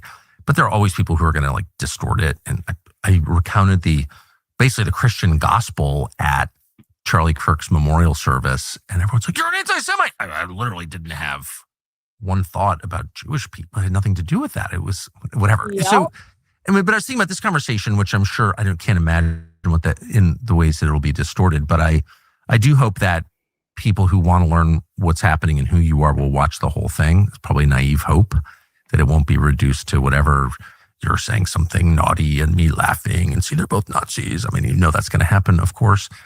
But I'm willing to take that risk because I just think it's important to know you're clearly ascendant. You're enormously talented. You're more talented than I am, for sure, as a talker. So, and there've been a lot of attempts to silence you and it hasn't worked. So my calculation, I'll just be as blunt as I can be, is like, do I want to have Fuentes on? Everyone's going to be like, but you're a Nazi just like Fuentes. Okay. But then I'm like, I don't think Fuentes is going away. Ben Shapiro tried to strangle him in the crib in college, and now he's bigger than ever. So it probably would just be worth hearing what Nick Fuentes thinks. Yep. I just want to be transparent about my motives here. Yeah. Tucker Carlson is very smart. Tucker Carlson is like, well, Nick Fuentes is winning, and so I better talk to him and get on his good side. So those are my motives. Let me ask you, I referred earlier to the assassination attempt against you, and it's very fashionable, among the permanent victim class, every, BLM leader was, they're trying to kill me, or Seth, whatever, from the Babylon Bee, people are trying to kill me, and people use threats against them, which are daily for a lot of us, as a way to kind of make themselves unassailable or immune from criticism, or to attack their enemies. Your words inspired violence. What is stochastic terror? I can't even pronounce it. You know, it's like some academic term, whatever. But you had a real assassination attempt, like an actual one, which got no publicity that I recall. What happened? Exactly. Yeah, well, you know, it was after the election last year. I put out this tweet and I said, your body, my choice on election night. And, you know, it wasn't hilarious. Look, I'm not going to apologize for it, but I thought it was like a weak, it's like a lame joke. It's kind of like the most obvious turn of phrase. It's a college joke. Yeah, it's kind of funny. So I had other good jokes that night, but that was like the one that caught on because I just think it captured the imagination of liberals who were like, it's over for us, you know, which it kind of is, you know, but in some ways. But so I put that out there. I didn't even vote for Trump, but I put that tweet out. Who'd you vote for? I didn't vote at all. I just recused myself. But that's just what makes it ironic because I became in some ways emblematic of the election, even though I didn't participate. But so it got 100 million impressions on Twitter and people were saying on the news that kids were saying it in school. It was on like the news that in middle schools and high schools, the boys were saying that to the girls, your body, my choice. So we did a 4-day infiltration into this conference called the Institute for Research on Male Supremacism Conference.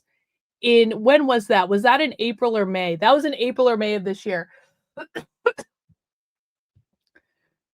There were multiple presentations about the influence of people like Nick Fuentes and Andrew Tate on high school boys. There was actually a whole presentation. I should just release this. I have so much content from this conference I never released. There was a whole presentation at this conference about how K through 12 female teachers were feeling abused by their students because the male students were coming into school and quoting Nick Fuentes and Andrew Tate in their class. I shit you not. If you weren't around for the infiltration into the Institute for Research on Male Supremacism, you really missed out because that was a glorious shit show. There were multiple presentations complaining about all of this shit in schools. So it became this thing where it's like, he's creating this toxic environment for women. So the internet lost its mind and people then started posting my address online because they were so unhappy with the tweet. And so on TikTok and on Twitter, a screenshot of my address, my phone number, all my personal information, it went viral. And when I say viral, I mean there were multiple tweets that got 20 million views with my whole readout, all my information. Like your actual address where you spend the night? Yes, where I live, where I do my show, all of it. Damn, did you know that? Yeah, I started to see it. So the election Tuesday, obviously, it was like Thursday that my address starts blowing up. Wow. I was going to do a show Friday. And someone... Nick is already the 4th most watched video of all time on Tucker's channel. Nick is the most influential person in right-wing politics. You will not convince me otherwise. Effectual Insurrection, thank you for the Rumble rant. I've been there a lot since I moved to Palm Beach. I was first there in 2021 for an overnight stay and breakfast and conference call with 2 of my business partners who are members. Sat next to Seal and Heidi Klum. Yo, bro, Effectual Insurrection, why don't you get me an invite to Mar-a-Lago? I want to go to Mar-a-Lago. Okay, I actually don't really care about going to Mar-a-Lago if I'm honest. But if Effectual Insurrection wants to get me an invite to Mar-a-Lago, I would be totally cool with that. I would go to Florida to go to Mar-a-Lago. I've never been. What the fuck, bro? Why aren't you hooking me up? I made you a mod on my Rumble channel. It's now your job. It's now your job. Effectual Insurrection, you are like the only mod on my Rumble channel because you asked me to be a mod. Like, I granted you the gift, the blessing of being my moderator. You need to get me an invitation to Mar-a-Lago, okay? Shows up to my house. Some weird looking guy shows up. If you get me an invite to Mar-a-Lago, I will even wear a dress. I'll even wear a dress where you can see my cleavage. I do have dresses like that. I'm just saying I don't have opportunity to wear them often. But if you get me a fucking invite to Mar-a-Lago, I will wear a dress where you can see my tits, okay? Up to my house and just walks through the yard, walks through the gangway into the backyard, and is just circling my house and then goes away. So we call the cops, me and my producer, and we said, maybe we shouldn't do a show tonight. And that weekend, we hired private security just for the weekend, like 200 people. You didn't have security? No, I don't have security. Well, I didn't then. Of any kind? I didn't have cameras or anything even. I had nothing. Okay. I was raw dogging it. Yeah, which was not smart, maybe, but never had a problem like that. I've always lived that way too. Yeah. But so that weekend, we hired a security guard just to park his car outside the house and monitor things. Literally 200 people came. To your house? Yes. Not all at once, but one after the other. Driving by, yelling, walking by, throwing eggs. Multiple people threw eggs at my house, ordering pizzas, ordering DoorDash, whatever, walking through the gangway. It was like a war zone. Like this security guard was yelling at people all night, and it went on all weekend. And then it went on throughout the next week and the next weekend. And it was bad. I got out of my house. I went to a hotel for a week while this was happening, waited for it to blow over. Did you do your show from the hotel? No, I took a week off. Wow. Did you announce any of this in public? No, I had to keep it very... Why? I didn't want... What happened to not sexualizing myself? Well, I don't particularly enjoy it when people animate me into stripper icons with my ass out. But like, if I have to show cleavage to go to Mar-a-Lago, I will do that. Okay, Michael? I will do that. Want to track more of it. Yeah. Because if you say, oh, they're here, then people go, oh, no, we got to keep up the pressure, right. Or turn it up. And people at that time were talking about burning my house down. Like on TikTok, there were viral videos of people saying, we're going to burn his house down. And then they doxed my parents' address. People are showing up to my parents' house. It got really bad. And eventually it just blew over. About a month passed. And at that time, all right, so like mid-December, late December. It's actually funny. It was December 18th. I remember because that's an important date to me. And it's Joseph Stalin's birthday. Oh. I'm a fan. You're a fan of Stalin's? Mm-hmm. Always an admirer. But we don't need to go into that, I guess.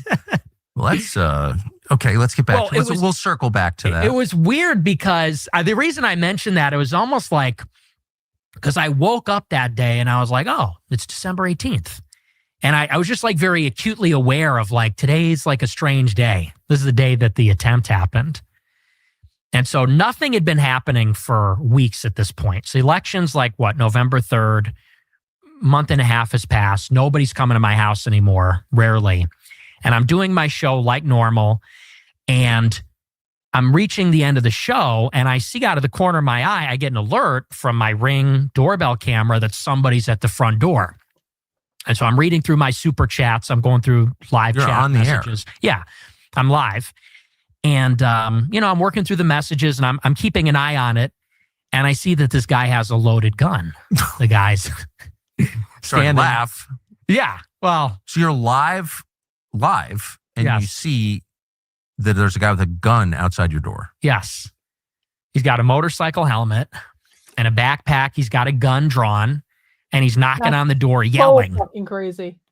And the thing is, I didn't want to tip him off that I knew he was there because I thought, I don't want him to get the drop on me or something. I just didn't want to give him any information about, because I don't know if he's listening to my show. If I start freaking out or cancel the show, I don't know. Maybe he knows more about my movements inside. So I keep the show going for like a minute and I wrap it up very quickly. I finish the show. My producer comes running in and I say, who is that? What's going on? And he goes, oh, I called the cops. They're here. The guy's gone. I said, okay, good. So I start getting changed out of my suit and I hear gunshots go off outside. Wow. Damn. Yeah. And I literally like jumped to the ground because I'm like, I don't know what's happening here. And I step outside for a minute after the dust kind of settles, and there's like 10 cop cars all up and down the street, and they have the whole block locked down. Police tape everywhere. There's like a dozen cops. Like I said, the whole block is shut down. The alley is shut down. And they go, get back inside, get back inside. We have no idea what's going on. We have no idea what happened. And they wouldn't let me or my producer leave until the morning. That's how late they were there. And finally, at the end of the night, after all the cops left, I came out in the very early morning. Did no one come and explain any of this to you? No, nobody said anything. Yeah, it's ridiculous. And finally, I go out in the morning and I asked the guy, "Oh, okay, what happened?" He told me the story. And so it turns out that it's this young guy. He's 23 years old, white nerd, short guy.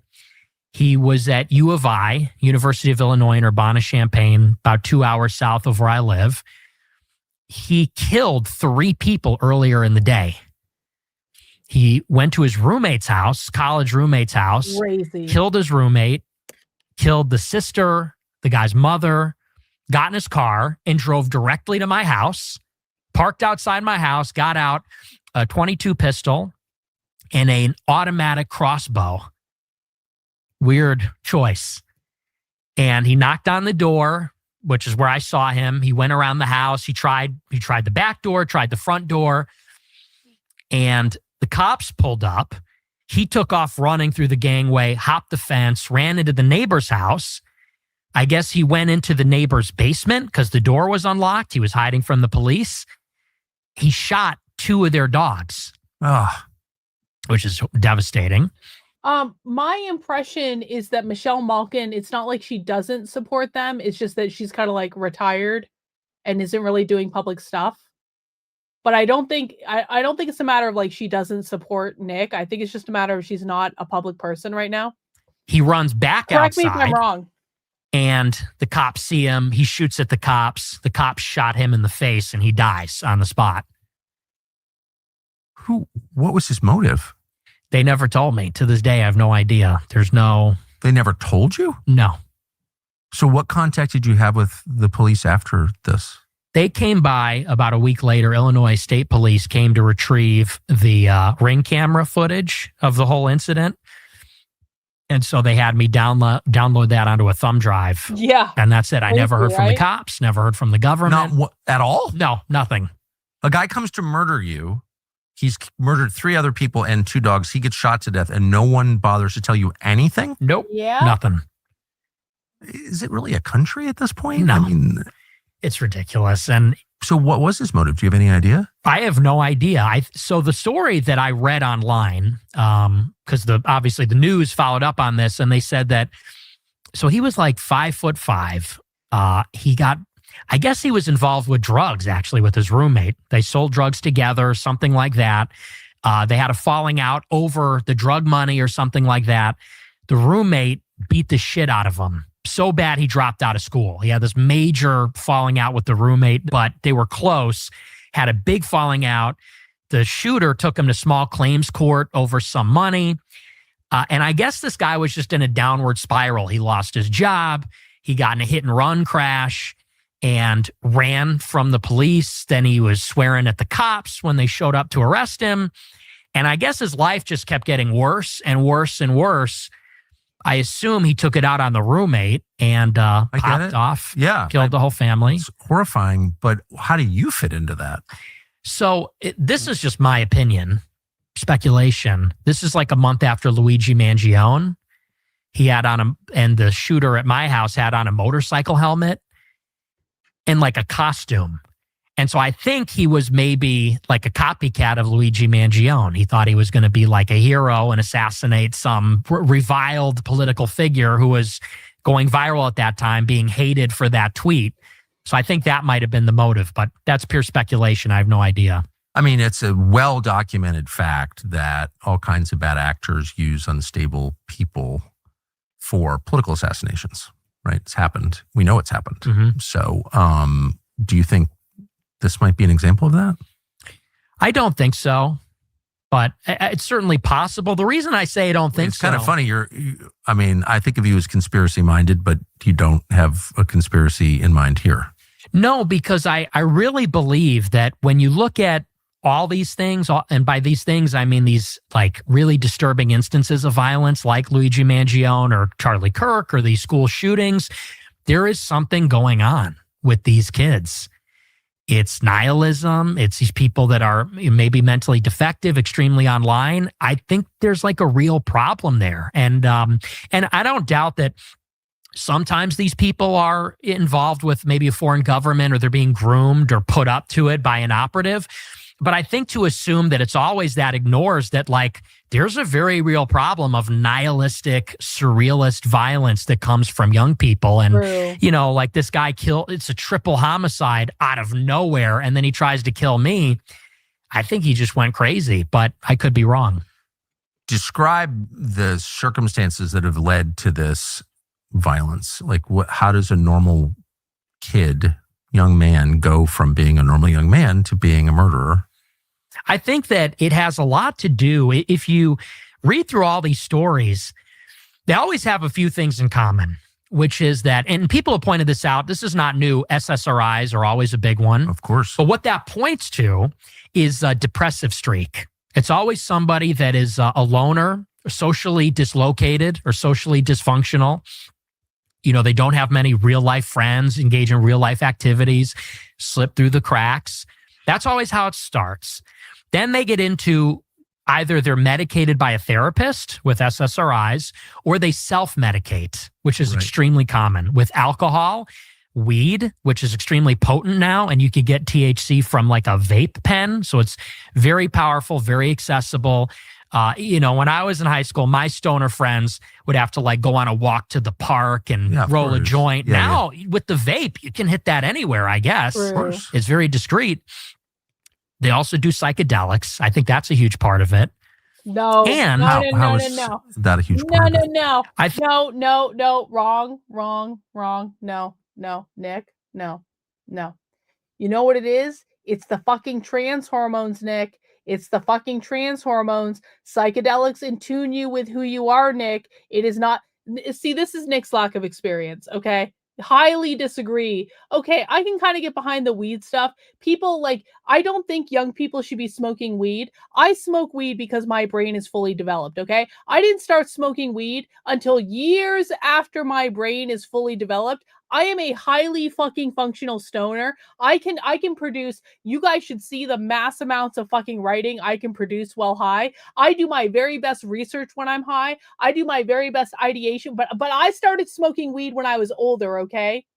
I started smoking weed to deal with anxiety. I started smoking weed when I was older. I did not smoke weed in my fucking 20s. I started smoking weed in my 30s. You should not fucking smoke weed in your 20s. You should not smoke weed in your teens. I can get behind that, all right? Psychedelics in tune you with who you are. Psychedelics are part of the human experience. Psychedelics open you up to experiences you wouldn't otherwise have. Psychedelics do not make you want to shoot things. Psychedelics do not make you want to go on a murder spree. So this is Nick's lack of experience. That's all right. He's you know, Nicholas is still young. We will get Nicholas to do mushrooms yet. No, I'm just kidding. I don't think Nick is ever going to do mushrooms. But like he should. And he would be more insightful if he did. I'm just saying. I think that a lot of them get turned on.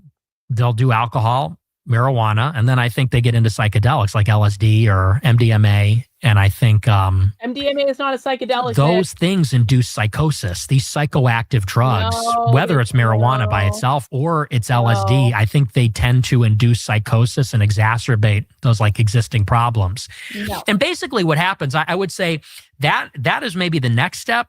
And then the other ingredient that's always there is although they don't have social... Psychedelics are not expensive. No. You can buy mushrooms on the fucking internet, okay? You can buy a mushroom chocolate bar on the internet. Just eat a couple squares of the chocolate. You're going to have a great old night. Don't go outside. Just stay inside. You know, don't be stupid about it. But yeah.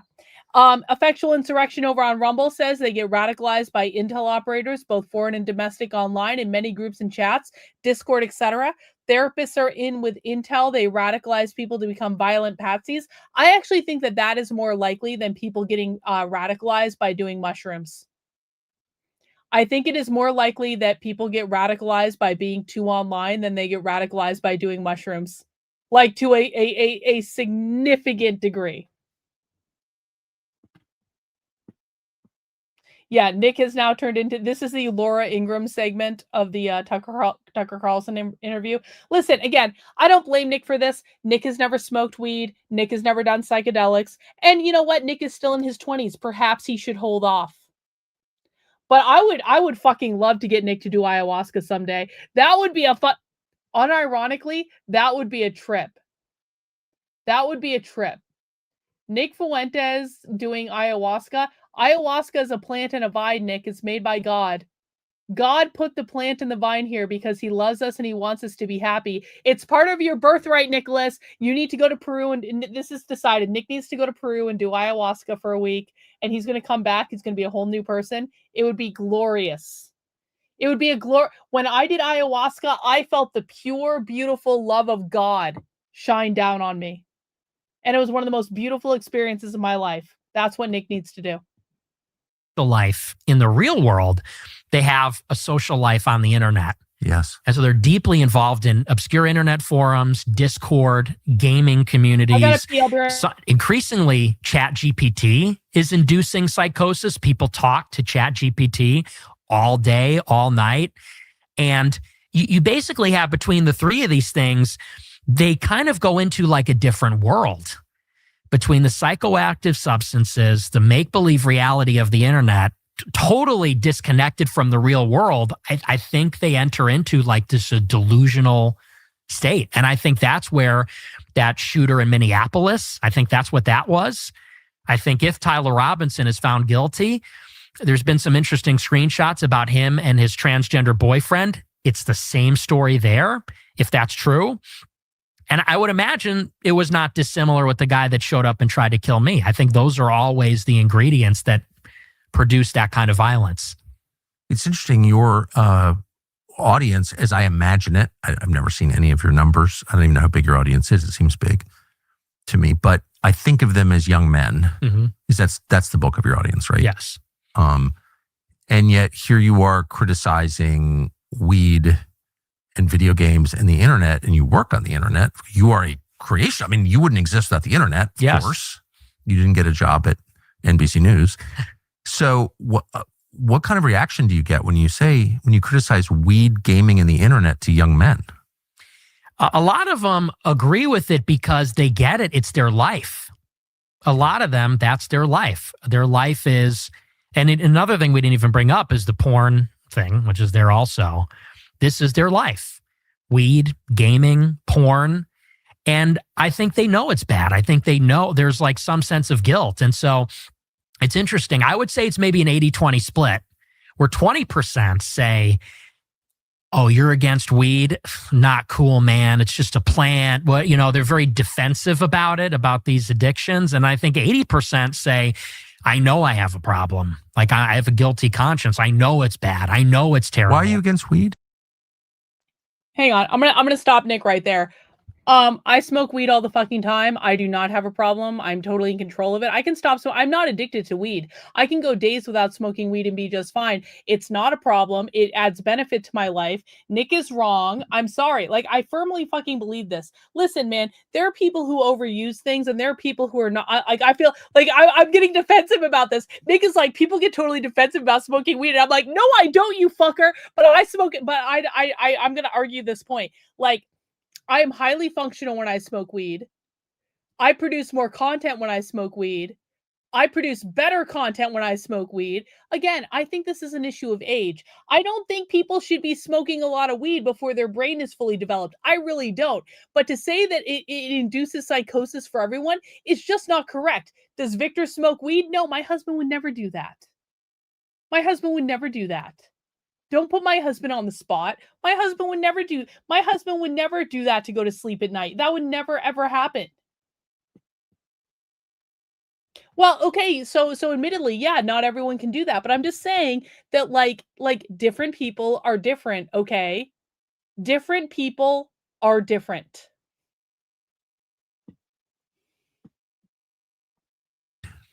Because I think that it's compromises the integrity of your mental faculties. I think there's Nope. something deeply wrong with that. Wrong. When you I'm against alcohol too. I think it's wrong to I'm against numb alcohol. pain. I think pain is a part of yeah. life. I think sobriety is like should be experienced. And I think that weed is even worse because I think that Yeah, exactly. one, it's very dangerous. It's a There's a lot of plant. numbers now out of like California and Washington that people are. Weed is a plant that God put here because he loves us and he wants us to be happy, Nicholas. Weed gummies for insomnia. Oh. So good. So good. Yeah, hands off, Nick. Hands off. This is where Nick and I disagree. I'm like, Nick is like, don't do drugs, okay? I'm like, I don't know about that. No, I don't agree. I don't agree. I actually don't agree at all not to use drugs.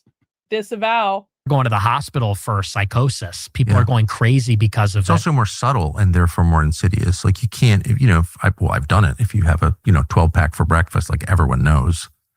But if you take a hit off the dab pen, like nobody knows. Mm-hmm. So you can use it all the time. Yeah. And it makes you a loser. It makes you lazy. People that are addicted to weed are not motivated, don't care about anything other than weed. There's sort of like an irony there where I used to hang out with a lot of stoners in high school. I never smoked weed, but all my friends did. And again, this is because Nick was around young people smoking weed whose brains weren't fully developed. I disagree. Like you guys, do you guys have any fucking idea? Do you guys have any fucking idea how many pages and pages and pages of content I've written while high? Do you guys know? Hang on. Do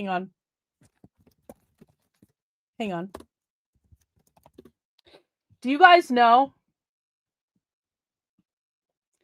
Do you guys know that I wrote a short story called Alice in Queerland that is based on Alice in Wonderland, except it's Alice going through a queer DEI adventure? Do you guys know how much fucking weed I was smoking when I wrote this story?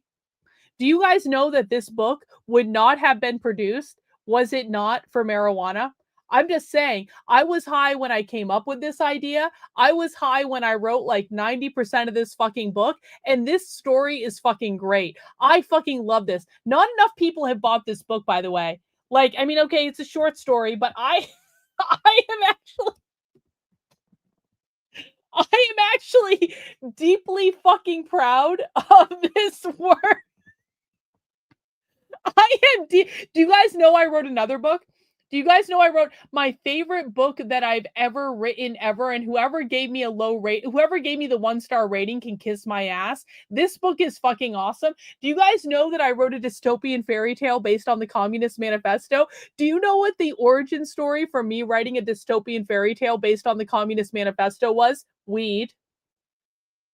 I was high as shit when I came up with the idea to write a dystopian fairy tale based on the Communist Manifesto. I wrote this book in like 4 days. 4 fucking days. You want to tell me I'm unproductive when I'm high? No, I wrote this whole book in like 4 fucking days. Okay, there had to be an editing process. I went through it. The book was not perfect in the first draft, I will say that. But in terms of like the concept of this book and like actually producing this book, the core of this book, and this is a great fucking book. I am super fucking proud of this book. This is like one of the best things I've ever written. Do you know what produced this book? Marijuana. Marijuana produced this book. I'm just saying. Yeah, well, okay, I was fucking... You know what, Jennifer? I had ideas around playing with the grammar, okay? I had ideas around the grammar. Those didn't pan out. But you still have to admit, it's a great fucking story, okay? The core of the story was fucking awesome. I was just fucking around with the grammar and I was experimenting, and that didn't pan out all right, but we fixed it. It was fine.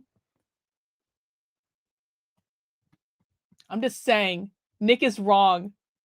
Nick is just wrong. Until Nick has written a book, I don't want to fucking hear about it. Okay. They were so chill and relaxed and didn't care about anything. But if you criticized weed, they would freak out and get extremely defensive. Yes, I've noticed. Right? Yes. If you insinuate that it's addictive, if you say it's a problem, they get very like junkie behavior. Not a problem at all. And so I've always hated it. I think it's disgusting. What is porn exactly? Like, describe how available is porn? What is it? I know what porn is, but like you said, it's a huge factor in the lives of young men and a bad factor. Why? Well, this is another thing where it's reality distortion. That's kind of the theme. Just like psychedelics distort reality, just like a kind of internet society is a form of delusion, so is porn, in the sense that, you know, a lot of people maybe don't realize, and we talked about this a little bit, people are getting turned on to porn when they're like 10 years old. Again, that's the problem. And They're too fucking young. When you are going through puberty, when you're developing your sexual faculties, how could you stay away from that? I did. You know, every kid has a phone. Every kid has an iPad, and every iPad and phone is, if you know what it is, loaded up with porn, and it's infinite, and it's ubiquitous, and you can get every kind of it you want, whenever you want. It's in your pocket. And so something that is almost never talked about is that this is a generation that's totally sexually dysfunctional, I think, because of pornography. And some people are able to cope with it. Some people don't have a problem. But I think a lot of people, and maybe even a small minority, have a serious problem with it. And How does it make people sexually dysfunctional? I think that it's impossible for a real woman to compete with the availability and the novelty of pornography. A real woman, like without getting graphic, she's only one person, and, you know, maybe she wants to do something sexual, maybe she doesn't. Porn is, you could have 100 different women in one sitting doing anything, that whatever niche or idiosyncratic thing a person might be into, it's there. And so I think that novelty combined with that availability, it makes it so that, you know, when you think about courting a woman, juice isn't worth the squeeze. And so there's like also a problem of like erectile dysfunction, people that can't enjoy regular sex because it does not compare to the intensity, the novelty, and the availability of porn. It's hyper stimulation. That's because it doesn't have sex. So I think that's sabotaging a lot of normal sexual relationships. It seems like it's making a lot of people gay too. Yeah, and trans. You think that's true? 100%. What is that? I think that the novelty is a huge part of that. Now, don't get me wrong. I'm actually vehemently anti-porn. I hate porn. I think porn is fucking disgusting. So don't mistake my small critique of Nick not understanding sex because he hasn't had it. I actually agree with him on this point. I think porn is fucking gross. I think that if you are somebody that uses pornography multiple times per day, which many people do. Actually? Oh, absolutely. That's a lot of jerking off. It's a huge problem. Yeah. Yeah. And, you know, if you're doing that multiple times a day, every day for years, since you're a kid, well, eventually you get bored and you want to move on to something more extreme. And you're kind of, it operates, I think, similar to like a drug. You kind of have the same kind of resistance to it that you would to a drug, or a tolerance for it. And you're always chasing that initial feeling the first time you used it or the first time you saw a certain thing. And I think eventually you just chase more taboo, more transgressive. And I think maybe some people are more prone to that than other people, going in a really extreme direction. Is how Charlie Sheen got AIDS, actually. Yeah. Through just being jaded and looking for something more transgressive. That's just a fact. And there's something too about what it does when you look at it. Because people don't realize that it is a fundamentally different experience being involved in intercourse versus watching other people have intercourse. And I think that actually does something to you. Tell me, what do you mean? I think that, you know, for example, I think Steve Saylor has written about this, that there's multiple kinds of transsexuals. And he says that one kind of transsexual is somebody that likes the idea of seeing themselves as a woman. It's autogynephilia. Yes. And I think that, one of the theories for that is you watch a man having sex with a woman that isn't you so much, you kind of achieve an identity with the woman in like a weird, sick way. You almost identify with the woman. And so there's weird things that happen when you're watching that and having such strong emotional and sexual experiences with it. That's fascinating. I've sensed for a long time, having had a lot of young male employees mention porn as a problem. I mean, the big porn companies give visibility to foreign intel services on the back end. So that means people know what you're looking at. Really? There's likely video and audio of you watching. Really? So that, that's like such a deal killer for me. I'm not a huge expert on the topic, but I have always sensed this was a huge deal, but I've always been too embarrassed to do a show on it. Mm-hmm. But it sounds like you're describing something that's everywhere, that affects everybody, and that is, do you think it's related to the huge decline in actual sex and relationships and marriage, screwed up dating? All of this derives in part from porn, do you think? I think it's a huge part of it. It's a huge factor. And it's even on the other side too. It's become so destigmatized for women to actually participate in porn. People don't even recognize that OnlyFans is a whole separate category. It's an innovation in the realm of pornography, because you have what everyone knows as porn, which is videos of porn stars, dedicated career sex workers having sex in a relatively controlled environment or something like that. But then you get OnlyFans, which is like Patreon for nudes or sex. And basically, there's now a very large subculture, much larger than people want to admit, of women who the moment they turn 18, that is what they do, is they make an OnlyFans account and they become an amateur porn star. And it is completely casual, because you could say that maybe 10 years ago, even at the heyday of internet porn, to be in porn, you got to be a porn star. That's your life and that's your career and that's who you are. And it's very shameful. With OnlyFans, it's like having a TikTok. It's like, here's my link tree. Here's my Instagram account. Here's my Facebook account. Here's my YouTube. And here's my OnlyFans. Why would any of this be legal? I think that, there's, like you indicated, maybe there's an intelligence benefit to that. Yeah. Maybe there's a political benefit to that. I think that... Well, why wouldn't you arrest the people who run something like that? They should be. If you had a Christian government... Or how about just a government that cares about its people? I mean, is Iran a bigger threat, or is OnlyFans?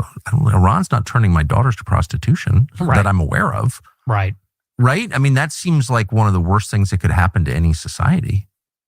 Oh, absolutely. So how big is the support for that? If a candidate were to come out and say, we ought to arrest the guys who own MindGeek, which is the biggest, I think it's the biggest porn supplier in the world, or the guys who run OnlyFans, what would the reaction be among, people under 50? I think there would be broad support for that. Really? I do, actually, yes. I hope someone will say that. And someone needs to. I hope someone arrests them, right away. Yeah. That was actually seizes their assets and puts them in prison. Well, seizes their bodies and puts them in jail. Yeah, I mean... The owners of that, people who are, talk about human trafficking. Yeah, oh, yeah. I thought we were against human trafficking. Yeah. Well, so you think that young people, because you always think of young people as so liberal, but no, they wouldn't think that was crazy? No, I think especially among young men, they know it's a problem.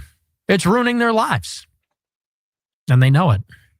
So what are the other factors that prevent, I'm sorry I called you gay, by the way, but I think I'm just too old or something. I'm like, why is anyone married?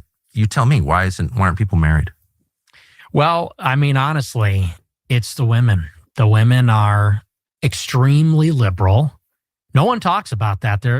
Increasingly they do, especially after the last election. There's a 45-point difference between men and women. The men are extremely conservative. Increasingly, the women are extremely liberal. What are they liberal on? What issues? What does that mean, liberal? Oh, they're very feminist. Actually? Extremely feminist, yes. They don't believe that, do they? I think they do. Really? Absolutely. How could yes. you believe that? I The think gender roles are a construct, that none of this is inborn. Like, you'd have to be an idiot to think that. they like the idea of it.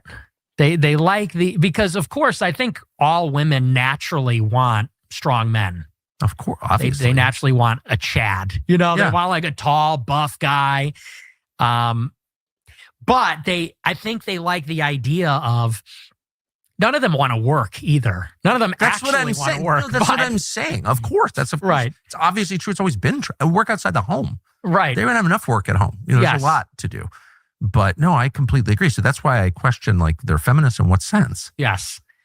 And, they like these vague appeals to equality. We want a chance to work and we want respect. And, ultimately, I think the whole political system is just based around women never being accountable for any of their choices. Ultimately, that seems to be that's what abortion is. Yeah, of course. Because 99% of abortions are elective. So they say it's an unplanned pregnancy. You had sex out of wedlock with someone you didn't intend to have kids with. So now we have to kill the kids in the womb. And, these no-fault divorce laws. These women get married to guys maybe they never intend to stay with. And then when they're out, they're done. And they want child support and they want half the stuff. And I think a lot of men are looking at women and they're very liberal. They're overweight. They have a very high estimation of themselves. I think that people call it hoflation. Hoflation? Yes. Their sense of their own looks and sexual value is very inflated. And so a lot of people are looking at these like frumpy, obnoxious, loudmouth, liberal women who are also very promiscuous and saying this is not actually appealing at all. And I don't want to start a family with a person Sounds like awful. this. Yeah, it is. But if you believe in the patriarchy, as I fervently do, because it's just reality, we didn't choose the system. We were born into a system that is part of nature, can't get out of it. So if you believe that that's true, which it is, then you think that men should lead. And if it's going to be better, men should make it better because that's their job. Right. So you don't want to give them a pass, do you? It'd be like, it's all the girls suck. So I don't even blame it on the women because I think that it's the incentive structures. Women are allowed to do this by the legal system, by kind of social norms. Technology is a big part of it. The attention that is available to women. Women go on Instagram and they get attention from thousands of men. So it's the incentives. But I would say that, because I hear this all the time, people say, well, the men need to step up and be better and lead the women. Easier said than done. Of course, I agree with that. They're at war with the system, and not even just the system, but also society. Because let's say you find one of these so-called good girls who's Christian and traditional, but through osmosis, wherever you go, she's going to be in society. She's going to be on TikTok. She's going to be on Instagram. She's going to be talking to other women. And maybe she's one way when you meet and get married, but 10 years down the road, 15 years, 20 years down the road, people change. And I think that women... Hey, Nick, I got news for you. As a woman that's been married it's going to be 14 years on November 5th. My husband and I are celebrating our 14-year wedding anniversary in a couple days. Nick, men change in marriage too. It's not just women who change when you get married, Nick. Men change too. Nick, I promise you, if you met a girl right now and you fell in love with her and you got married because she's a good Catholic virgin, you're going to change in 10 years. She is going to change in 10 years. That's the way it goes. Nick, like in some ways, Nick is so smart. And in some ways, he's so naive. But that's okay. He's 27 years old. He's young. He's a youngin'. It's okay. We still love him. He just has some things to learn. Nicholas thinks that he's not going to change. Oh yeah, Nick, you're going to change. Yes, you are. Is kind of the ultimate conformists, the ultimate enforcers of like social norms. I think eventually the pressure from society kind of gets to them, and a lot of them will go in. Depends what kind of husbands they have. I mean, if there's real leadership at home, I don't know a single happily married woman who's liberal. Not one. I know a lot of married women. Yo! I'm 56. All the women I know are married. Amalek has come out of hiding Amalek is back. Hello, Amalek. We missed you. And every happily married woman is non-liberal. Mm-hmm. I can't even imagine. There's no category for happily married middle-aged liberal woman. There isn't, never been one. Right. So like maybe the job is to, make a girl happy and like all this nonsense ends. Yeah, I don't know. I think that could be a bottomless pit too, because the one critique I have of the men is, and you're right about this, they enable this behavior. Well, that's for sure. It's epidemic of simps who, and especially with Christians, I've noticed this. This is why Andrew Tate has so much appeal, and the Christians are kind of losing this conversation. Andrew Tate's a Muslim polygamist who is very chauvinistic, and you could even argue it as someone who has ran an OnlyFans site himself, like is not an observer, let's say, of Christian sexual morality. No. But men are going with him because he's putting women in their place. He's talking about patriarchy and women's place in a society like that. Whereas Christian men, Catholics, Protestants alike, are both kind of tone policing the men. And they worship their wives. They worship the women, put them on a pedestal. And they, they kind of get bossed around. They get henpecked by the women. I think we're required to love our wives. Like that's, all over the New Testament. Husbands, love your wives. Wives, respect your husbands. That seems like a very natural balance to me. Yeah, and I think that you have to love your wife as your wife. Yeah. A lot of men... As opposed to what? Your mom? Well, no, like your buddy. No. Because I hear this all the time, and I hate this. Guys will say, I married my best friend. And I think, she's your wife. She's not your best friend. Because there's a difference. What is the difference? I think that when you talk about your best friend, you're a peer. You're an equal. And I think your best friendships are with other men. And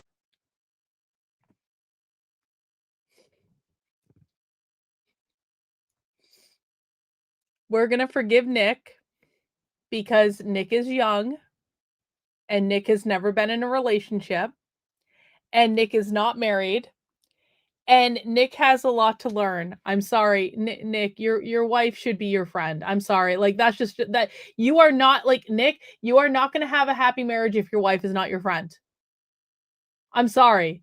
Like you are, you are absolutely. It is absurd to think that you are going to have a happy marriage and that your wife is going to want to take care of you and bake you cookies and do your laundry and all of these things if you are not her friend. Your wife is not your slave. Your wife is your friend. Your wife is your partner. Your wife is your balance. Your wife should balance you. You are strong where she is weak. She is strong where you are weak. That is the whole point. You are a balance of each other, Nicholas. But you know what? He's still young. He hasn't had a relationship. We're going to forgive him of this foolishness. He is going to learn someday. Someday Nick is going to meet a girl and he's going to have a whole new, like Nick. Nick wants a wife that's going to like bake him cookies and make him Italian style dinner and all of that stuff. And it's like, he can probably find that. But if you think you're going to find that in someone that you're not also friends with, and you think you're going to have you think you're going to have a partnership where you're going to have kids and you're going to have a full life together, Nick, at the end of the day, you are going to be with your partner.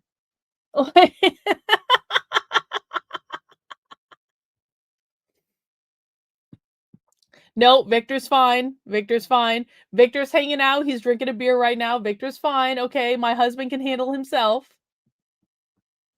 Yeah, Nick wants an employee as a wife. Yeah, he wants an employee. No, it's not going to happen, Nick. Sorry.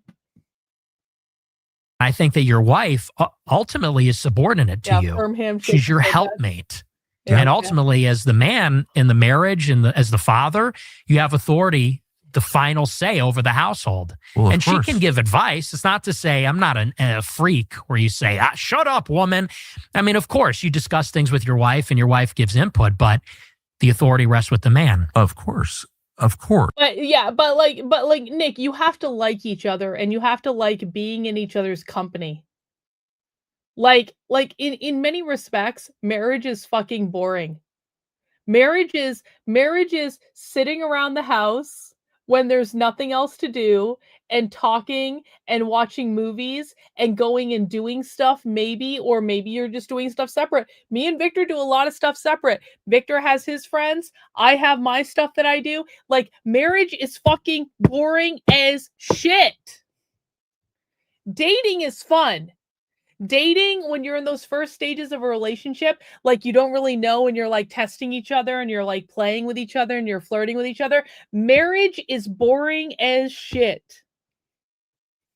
You have to like each other. You're in the same house all the fucking time. It's not as though you're like fucking like newlyweds your entire fucking marriage. You Oh, Nick. You know what? He's going to figure it out. Whatever.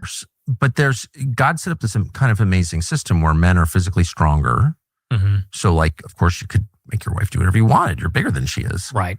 But he also instilled in men this desire to please your wife. Like, that's a very natural thing. You want your wife to be happy. Absolutely. And the whole happy wife, happy life thing is completely real. It's like you can't get away from it. It's not like all of these things. It's not a choice. Tucker it's needs the to biological reality that Tucker you live with, that you mentor. were born with. Like, you want your wife to be happy. And if she's unhappy, you're unhappy to a much greater extent than vice versa. Right? Yeah. I think men care about their wives being happy much more than wives care about their husbands being happy. Yes. I have noticed. You know, I mean, so I had this, like, I saw this video online like several months, like probably almost a year ago now. And it was a woman talking about how she figured out that, like, in order to keep men happy, you have to give them missions to complete. Like, you have to give them stuff to do. Like, honey, go fix this thing. And the guy, because the men like adventures, men like to go on quests, men like to play video games. If you give your partner, like your male partner, a task and you say, honey, I'm really in need of you fixing the faucet, or I'm in need of this thing, or can you figure out this problem? Men fucking love to do that shit. And so I started doing this with Victor, whereas, like, I started giving him stuff to go do. And my husband is never happier than when I'm asking him to do something. And I'm like, Victor, can you go to the store and take care of this problem? And I love it. I love it. I love it because, like, a legitimate problem gets solved, and Victor loves it because he gets to go do something. And then I say, honey, thank you. I really, really appreciate you doing that. And then he gets love and praise and all that stuff. And it's like Nick is going to figure this out at some point. He's going to meet a girl someday. Yeah, it's like the honeydew list. Yeah, exactly. It's like the honeydew list, except, like, you're making it into a mission. You're making it into a quest. Maybe you're even giving him a blowjob afterwards if he does, like, a really good job. And it's just... Yeah, mine are designed to overcome obstacles and complete the quest. Exactly. And that's compensation for their lack of physical power. Mhm. That's my view of it. And that's why it is this kind of perfect balance. But somebody needs to be the final decision maker. I completely agree. And when you give up that, when you abrogate that, there's no respect, there's unhappiness, and then there's infidelity. Right. Well, that's the ingredient that's missing. The way I would put it very succinctly is, men right now are the responsible party, but have no authority. And that doesn't work. No, it doesn't. You know, if the buck stops with you and you're to blame and you're the responsible one, then you also need to be able to have the final say and call the shots. And one without the other doesn't work. And I think think that's really smart and absolutely right. I do think, I just noticed this, that men who stay unmarried for too long become, like, kind of fragile. There's something about the give and take. There's something about living with, in fact, I think it's the key to life, someone you don't fully understand, that broadens you, that keeps you always thinking, that makes you wiser, more patient, more thoughtful, more self-aware, and more flexible. And those are all good qualities. And the absence of that, like in homosexuality or like men who are single too long, they get very rigid. Have you ever noticed this? Like, I like things the way I like them, and they just get like, no. Oh, yeah. I certainly get what you mean by that. Yeah, you don't want that. Yeah.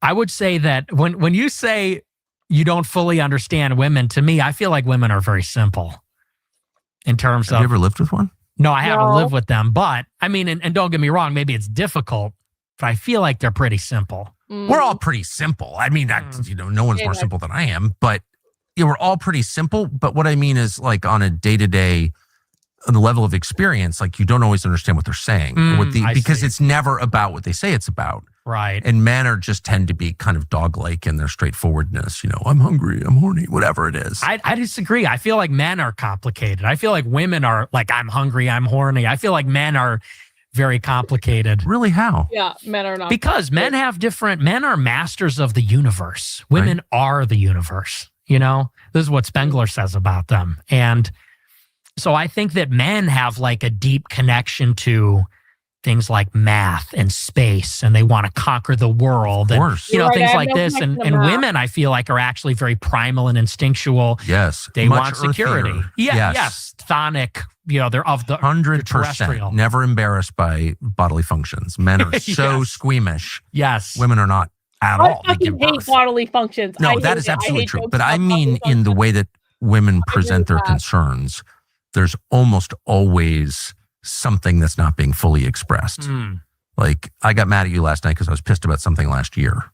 That's not a male thing to do. You can't remember what happened last year. Right.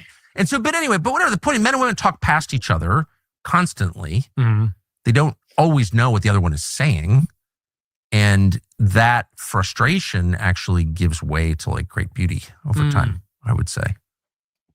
I don't know. I personally find women very frustrating when they are not expressing. And I just view that as the beauty like, of it. I see the way I look at it is like when you look at your favorite TV shows, right? The Sopranos, Breaking Bad. You know what? I actually unironically love this entire conversation between Nick and Tucker because I feel like Tucker is like trying to mentor Nick, and it's like Nick just isn't getting it at all because Nick does not have life experience in this area. Listen, Nick is smart about a great many things, and I will not take any of those things away from him. Nick does not have life experience with women. And so Tucker's trying to guide him, and Tucker is like paving the way for Nick eventually meeting a girl. And maybe sometimes, like, Tucker is being, it's actually rather beautiful, isn't it? Tucker is being so gentle with Nick. He's being like, Nick, I've been married and you haven't. And I'm trying to tell you what you need to know. And Nick is not getting it because he doesn't have the life experience where it's going to compute right away. But one day it will. And Nick is going to remember this conversation. And when Nick meets a girl and he decides that he likes her an awful lot and he does actually want to be her friend and he does want to make her happy and he does want to have sex eventually, he's going to remember this conversation with Tucker and he's going to go, It's like the wife is the villain because it's like the main character, if the wife could just get out of the way, would be running the show. And that's kind of how I feel like Ayn Rand, I agree with her about this. She said that the wife's role is like hero worship. The guy is the hero. The guy is supposed to be the entrepreneur, the conqueror, whatever. And the woman is really supposed to support the man's goals and be in his world. And that's the last thing successful men need is more power worship, more hero worship, more. You're so great. One of the things that I will say about Charlie Kirk is that I find it deeply moving how much he loved his wife. Like, I mean, we see all these videos now of like, Charlie Kirk talking about his wife, and we see Charlie Kirk and his wife interacting. And like, I gotta say, like that video that they released where when Erica Kirk was speaking at the University of Mississippi and they played Charlie Kirk's voice introducing her. Bro, I gotta tell you guys, I still get emotional about the fact that Charlie Kirk is dead. I still cannot believe that Charlie Kirk is dead. That is still a reality for me that is just like, I cannot believe that actually happened. It's mostly because there's still so much footage around about Charlie Kirk, but it's just like he's actually, it's just like to see that video where like he is no longer here, but they played the audio of him introducing his wife and to see how much he obviously loved her. Charlie Kirk adored his wife. And that was beautiful, man. That was just beautiful. He's been dead for almost 2 months. That's fucking crazy. It's fucking crazy. You don't want that at home. You become an unbearable asshole, and then you fall prey to what destroys every successful man, which is hubris. Like, you mistake yourself for God. You need someone who's not interested in what you do at all, only interested in you. And that's how you become balanced and wise. That's how you know your own limits. I actually agree with this too. Like, I didn't even like Charlie Kirk, but I am still so sad about what happened to him. I actually almost broke into, like, and I don't cry easily. Like, I'm a tough bitch, but like, I was like, it's like a really bizarre thing where like, I am having these genuine feelings of sorrow about someone. I never knew Charlie Kirk. I never met Charlie Kirk. I never talked to Charlie Kirk. I didn't even fucking like Charlie Kirk, but I'm incredibly sad at what happened to him. And I'm incredibly sad for his wife and for those kids, man. It's just like, and there is a huge void without it. And it's like, you know what? Maybe that is the mark of a man. It's like the impact he had on people that he never even knew. It could have been any, and maybe that's part of it. Is like, I've heard from people who do like events and who speak at like events. And it's like, what I've heard from them is like, that could have literally been any of us. And I think there's truth to that. But I also think it's like, regardless of whether I liked him or whether or not I agree with him, he was a good person. He was just a good person. And I don't know. I'm not going to say much about it now, but like, it really does make me upset. Ass kissing is what kills you. It's not, I mean, you had someone come to murder you at home. It doesn't seem to have affected you that much. And if I were married, dude, she would never let me hear the end of it. Well, that's probably true, but that's not what destroys men. It's not adversity that destroys men. It's comfort and flattery that destroys men. Right? That's what happened to King David. It's what happens to them all. Yeah. You're so great. You can never go wrong. I just feel like we have I don't feel like we have an abundance of affection from women. Yeah. You know what I mean? Like, in terms of where the pendulum is at, I feel like the women are very unloving to the men. That's why, like, they don't cook. Because that's like the best way to express a love for a man. I said this on my show the other night. I'm like, the most beautiful words a woman could say is like, I made you dinner. I made you cookies. Yeah. Because that is like an act of love. And I think that, you know, speaking as maybe from a different generation, the way that men feel now is like, you know, women are not really providing too much. They expect so much from the men. They want the man to be rich and provide. Yeah. They want the man to be fit and a real leader and a real man. They also want to split the chores with the man. They want the man to do half the laundry and half the dishes and things like that. And it's like, so what do you do all day? You're on TikTok, you're like doom scrolling and eating Cheetos. Like what actually are you providing in the relationship? So I just feel like in terms of the deficit, it's like women are very emboldened. They're too, I think, assertive, always giving their opinions, always critiquing, always, you know, I think that they're very bold right now. And I think, and sarcastic, I think that's a big reason why they're not very attractive. I get it. All I would say is that in a happy marriage, all of that goes away. There's no arguing about who does what. People fall seamlessly into the roles they were born into. They acknowledge those, are not insecure about it at all. They express love in a whole bunch of different ways by serving each other. It's like super easy. That's actually really true. That's actually really true. Like, I mean, I don't know. I can only speak for myself, but like, my husband and I have never really had an argument about chores. That's never really happened. It's like, he does some stuff, I do other stuff. It just like, it balances out. Sometimes neither of us are doing our chores and the house gets crazy. And then sometimes we both have to do our fucking chores at the same time. And it's just the way it goes. And it's like, I cannot remember, like, my husband and I have had very few arguments since we got married, but like, I cannot remember a single argument about chores or like responsibilities or anything like that. I totally agree with Tucker on this. Effectual Insurrection over on Rumble says, yup, in my opinion, he's never really had a good, well, I'm not going to say that word. He'll learn to get there. Plenty of sexy and fine grown-ass women with common sense out there. If he gets better as a man, he attracts better. You know, I mean, Nick has to be ready to let a woman into his life. And I hope he does someday. I really do. I want Nick to get married. I want Nick to find his young Catholic virgin Italian bride. I want him to be happy. I think that getting married and being in a relationship would actually be really good for Nick. I would be interested to see how his opinions evolve if he gets into a relationship. Maybe it'll happen someday. Everything in its own time, I guess. And all of that obnoxious, entitled, you don't make enough money, all that crap just disappears. Yeah, but can I just say, like, literally fuck all the e-girls that want to get with Nick over my, like, I'm gonna behave like a big sister in this regard. None of those e-girls needs to come anywhere near Nick. And if any of those e-girls tries to get at Nick, like, they can, like, I will put myself between Nick and the e-girls. Nick cannot end up with a fucking e-girl. Nick cannot end up with a TikTok star. That is horribly, that's gonna go horribly wrong. It's awful. And I know that Nick has the discipline to not do this anyway, but like, I fucking hate watching these TikTok girls sexualize him. It's like watching people sexualize my younger brother.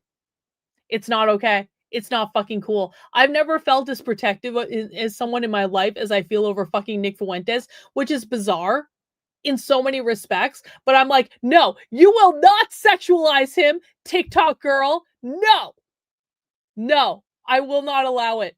Not acceptable. We need Nick to find a nice virgin who has never been on the internet, who is Italian. We all need to protect Nick. We all need to do it. Anyway, that's been my experience. So last question, where is all of this going? Yeah, Nick needs an Amish girl. Exactly. In this country? Like, well, where are we in 5 years? Not anywhere good. I'm really concerned. And I'm not one of these doomsday sayers. You know, there's a lot of people that forever, you know, the sky's falling every day. But I really feel like the things that concern me the most, it's the assassination of Charlie Kirk. Seemed like we crossed a Rubicon there. I agree with that.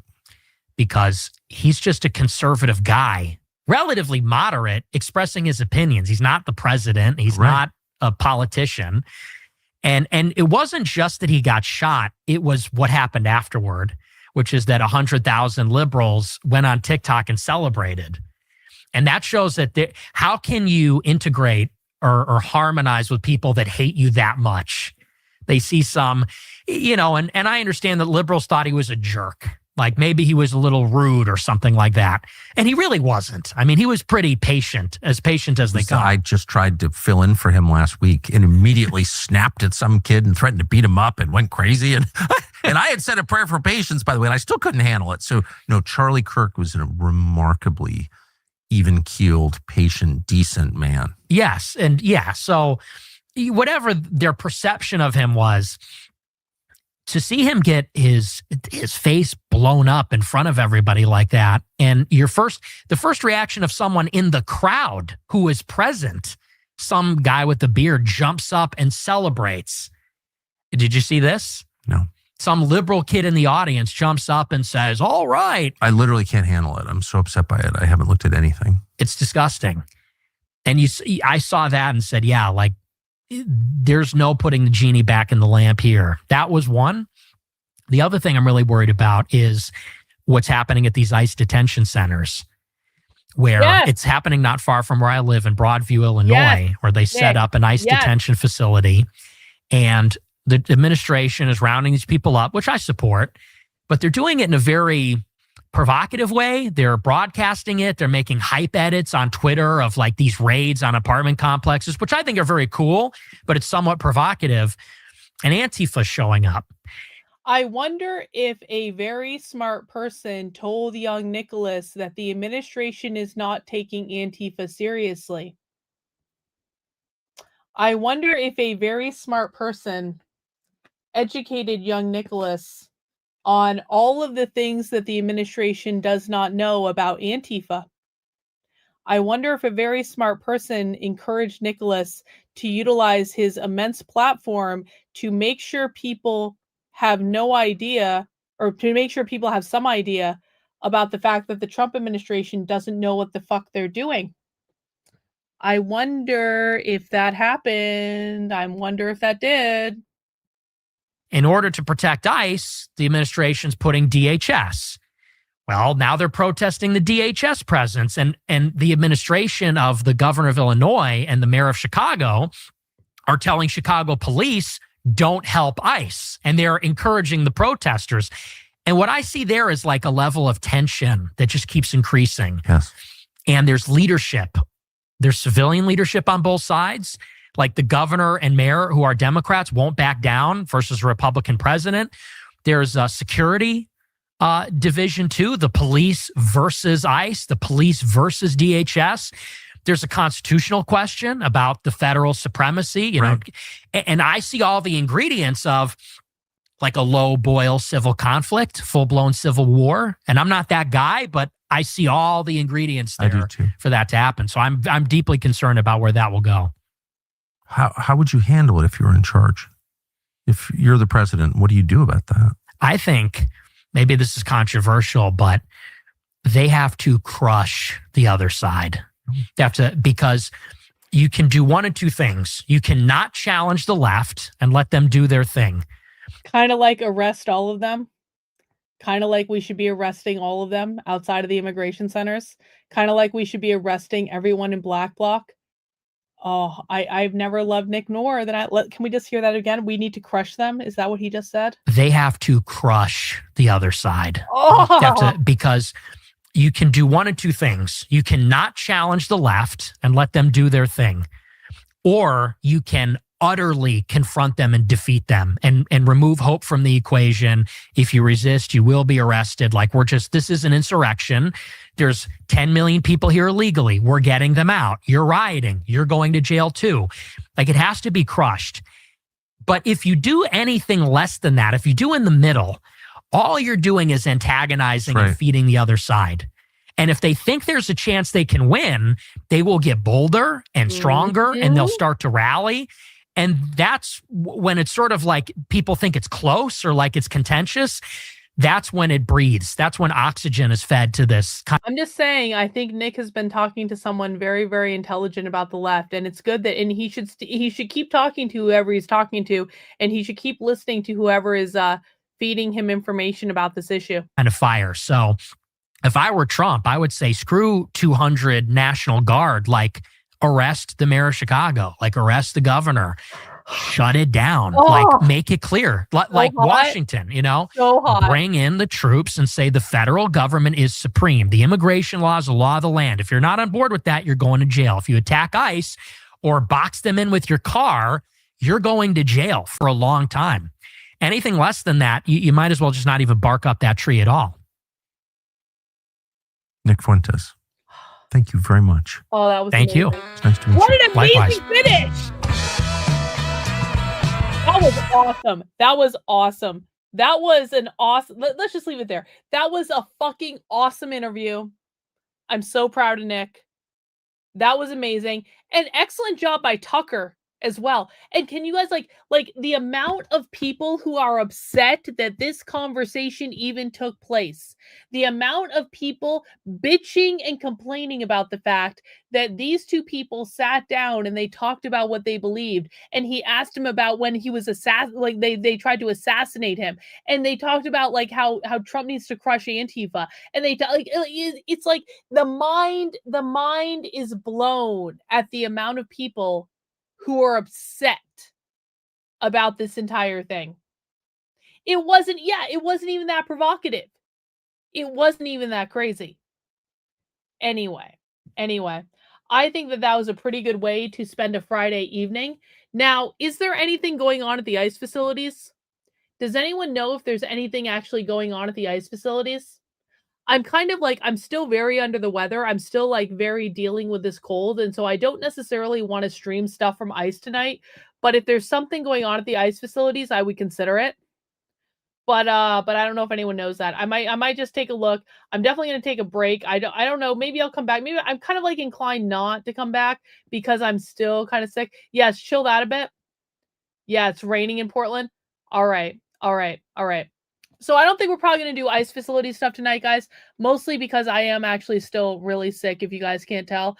And so, you know, God bless the people who are out there continuing to cover it. Me and my husband celebrating by going to the Refuse Fascism? No, we are not celebrating by going to Washington, D.C. I will tell you that.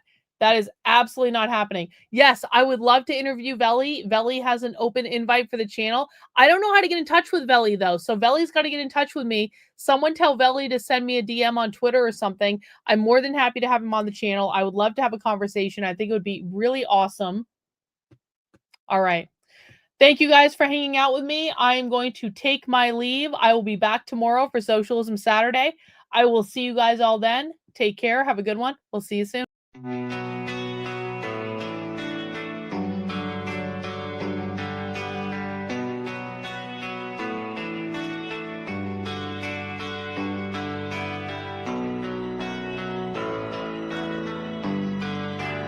How are you feeling? How long have you been here? 3 months, May 17th. And what brought you? That's difficult to answer.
eventually resulted in your being here in the hospital.